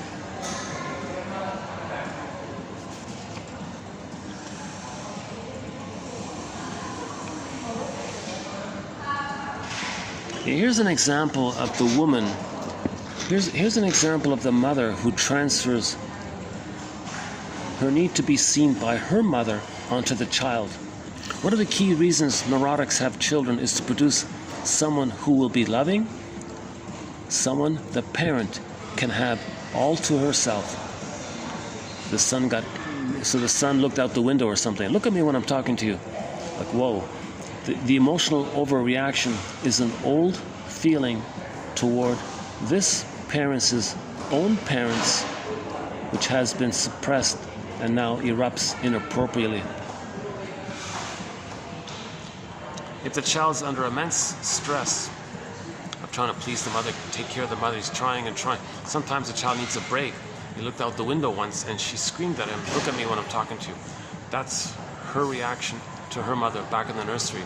She transferred her struggle with her mother to the child, saw the child as an emotional reincarnation of the mother, continued the battle with her mother, battling with the child, trying to change the mother via the proxy of the child playing the mother, trying to change the mother seen into the role of the child playing the mother, so trying to change the mother seen into the child, hence trying to control the child, i.e. try to control the mother. The child got tired of this, looked out the window for a second, and she went hysterical, right? That's a clue that she's projecting.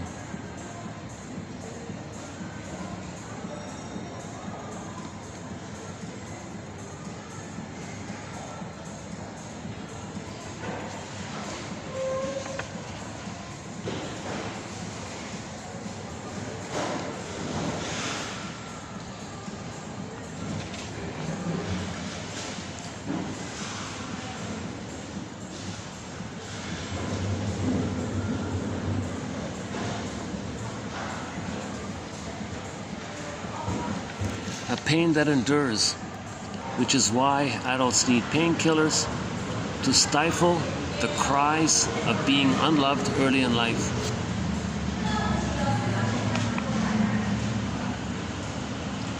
Okay, I think I'll just maybe wind it down here. Oh, there's the shoplifting one, yeah. Yeah, okay, check out 2752, the second last one, for an insight about shoplifting. That's not a bad one, yeah. Yeah. See, this refers to the baby wants to receive love without having to beg for it, right, or fight for it, kind of thing, right? Okay, so shoplifting. She always had to work hard. The daughter, the young girl, right? She always had to work hard. The boy, let's say, the child always had to work hard for love and approval from their parents. And now says, you know what? I'm tired of this. Come on, mother and father, love me no matter what. Don't make me beg and plead for every scrap of love. So they go to the store, okay, the goods, the material, the stuff in the store, that's symbolic mother. And they didn't want to pay for it. They wanted to receive symbolically mother's love unconditionally without having to pay for it.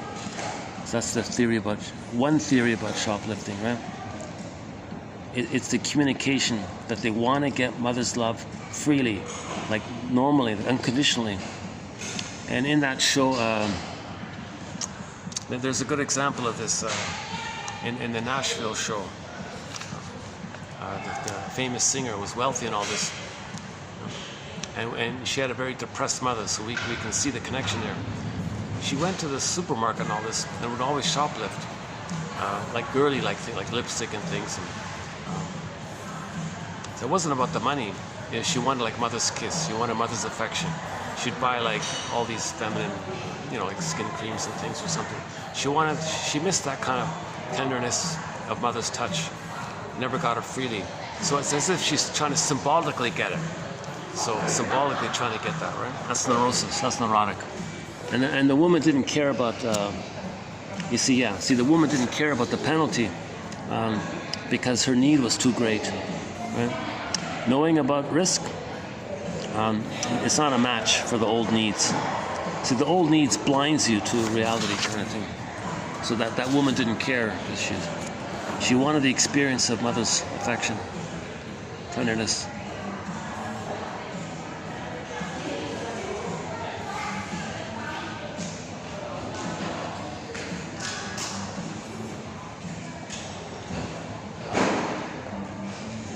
Yeah.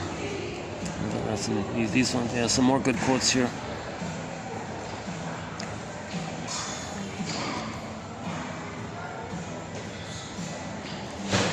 I missed childhood. Many of us were so unconscious that we never truly experienced our youth. We were helpless victims. No happy, buoyant childhood to look back on. Now we're reminiscing. We can't let go of our past because we never really had it.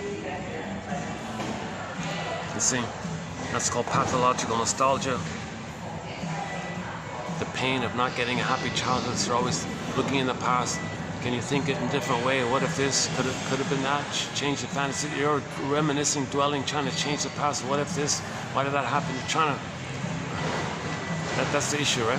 If you had a happy childhood, you can enjoy the present. You're not bogged down with too much pain from the past.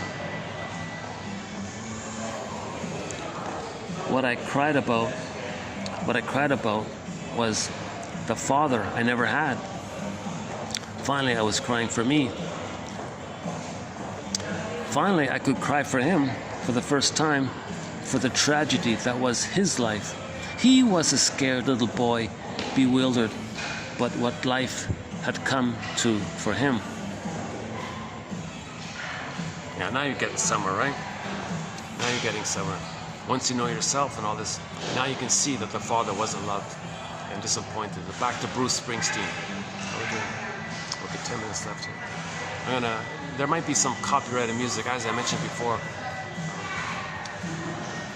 You never know, they change the music. Sometimes.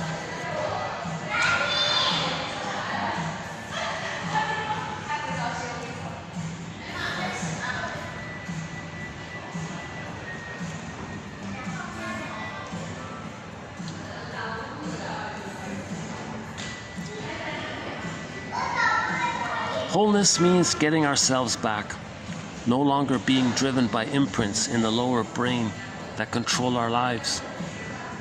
If 1/3 of our brain is impaired, we are stunted, incomplete.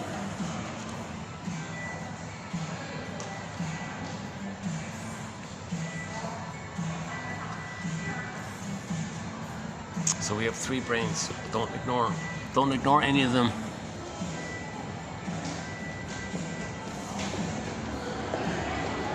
I can't think of a serious problem in marriage that isn't really a problem of individual neurosis. To deal with human problems is to deal with deep feelings. We may pretend to abstract surface behaviors to deal with, but this only helps the person keep himself abstracted from those inner processes that are the core of his problems. Feeling people do not need to learn, quote, how to this in marriage. Likewise with parents. Inordinate demands by the mother, micromanagement, deprivation, overpossession are all signs of neurosis. Oh yeah, we don't have it here. I remember those. It's in the honorable mention pile. I didn't include it here.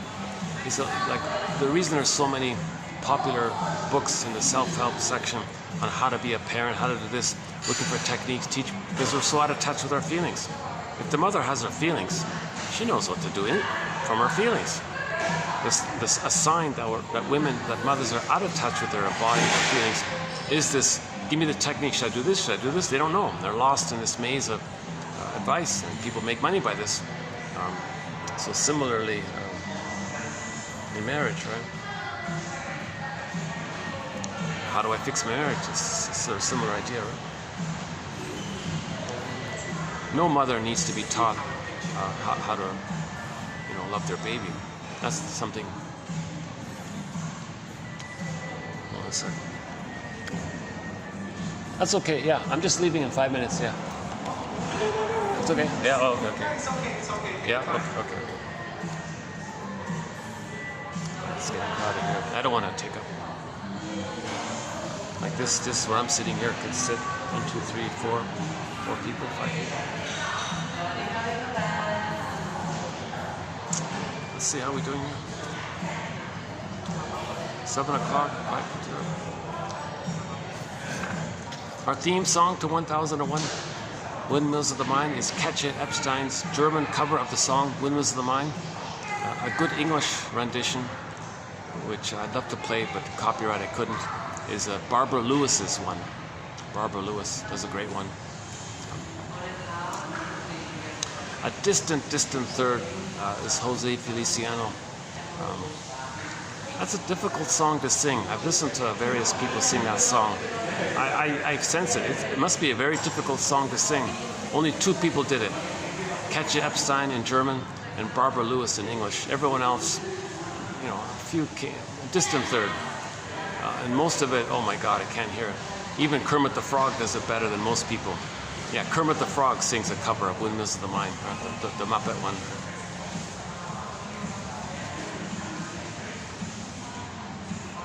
Oh yeah, speaking of green. Okay, I guess, why don't we just wrap it up here. Actually, this place has got lighting. This place has better lighting than the other place, right? This is new. This place is new, right? It's only a month old. It's spiffy, nice and clean. Yeah, it's a cozy lobby area. Yeah, it's okay. I'm starting to get used to it.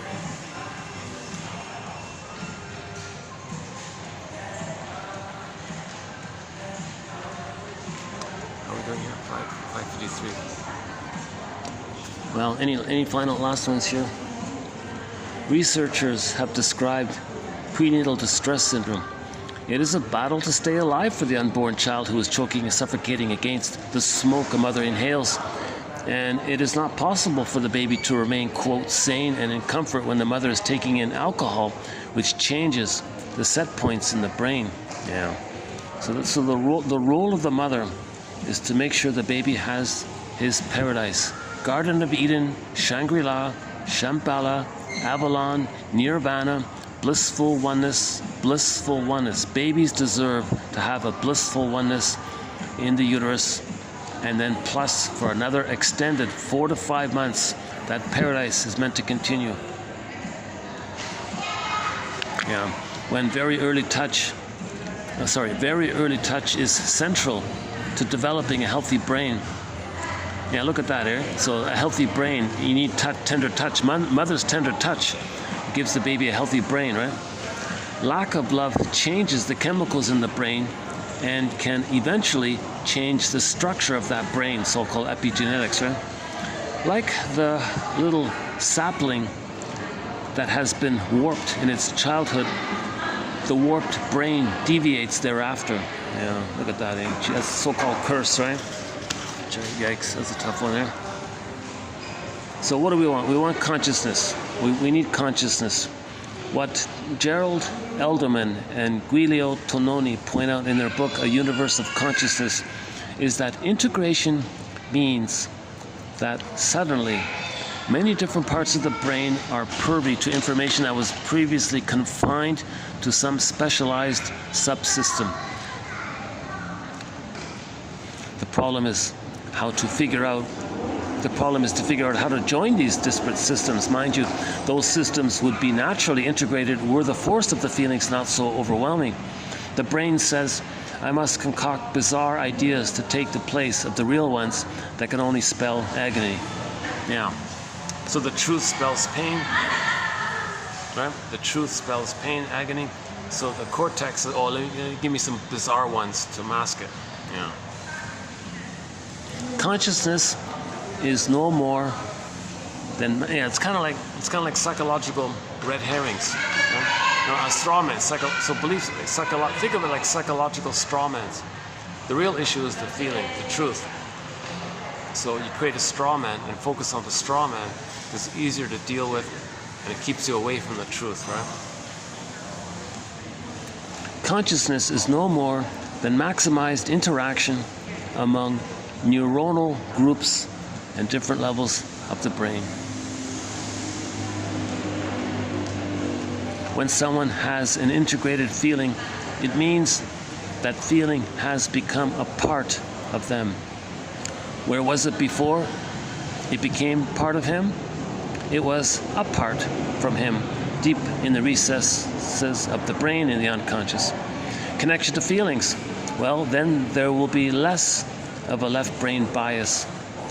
The left brain no longer on its own, ignorant of the right side feelings. We need both the feeling aspect of an experience and also its comprehension. That's the mark of an integrated feeling. Once there is a locked-in feeling, the system immediately shifts to the compensating nervous system to achieve balance. Yeah, so there's the body, mind, health link connection. Right? Your body will be healthy if you're emotionally honest. Have an integrated feeling. That's an emotional, psychological honesty. Your body will reflect that in its physiology. Healthy mind, healthy body, kind of thing. Okay, let's wrap it up here. 1 minute, let's hear. Yeah. Okay, let's just finish it up here. Unless there's any kind of final last 1 minute here. Let's see.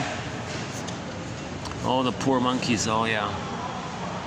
Yeah, so the 10 pregnant monkeys, the experimenter left 5 of the baby monkeys with their mother. Everything was okay. They removed the other 5 monkeys and separated them from the mother. Sometime later, they put the 10 monkeys in a room and offered all 10 monkeys booze.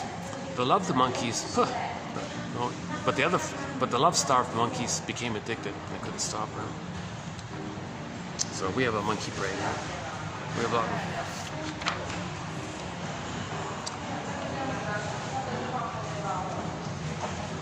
I got less than a minute. I'm trying to, okay. I want to get under the six mark one. Yeah, tears are an expression of need, anger, frustration.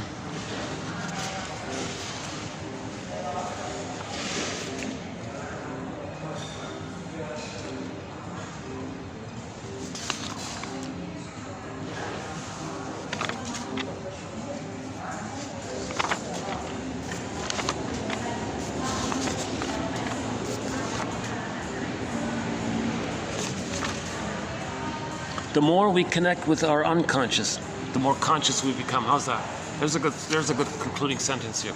The more we connect with our unconscious, the more conscious we become. I'll see you in the next video. Thanks very much.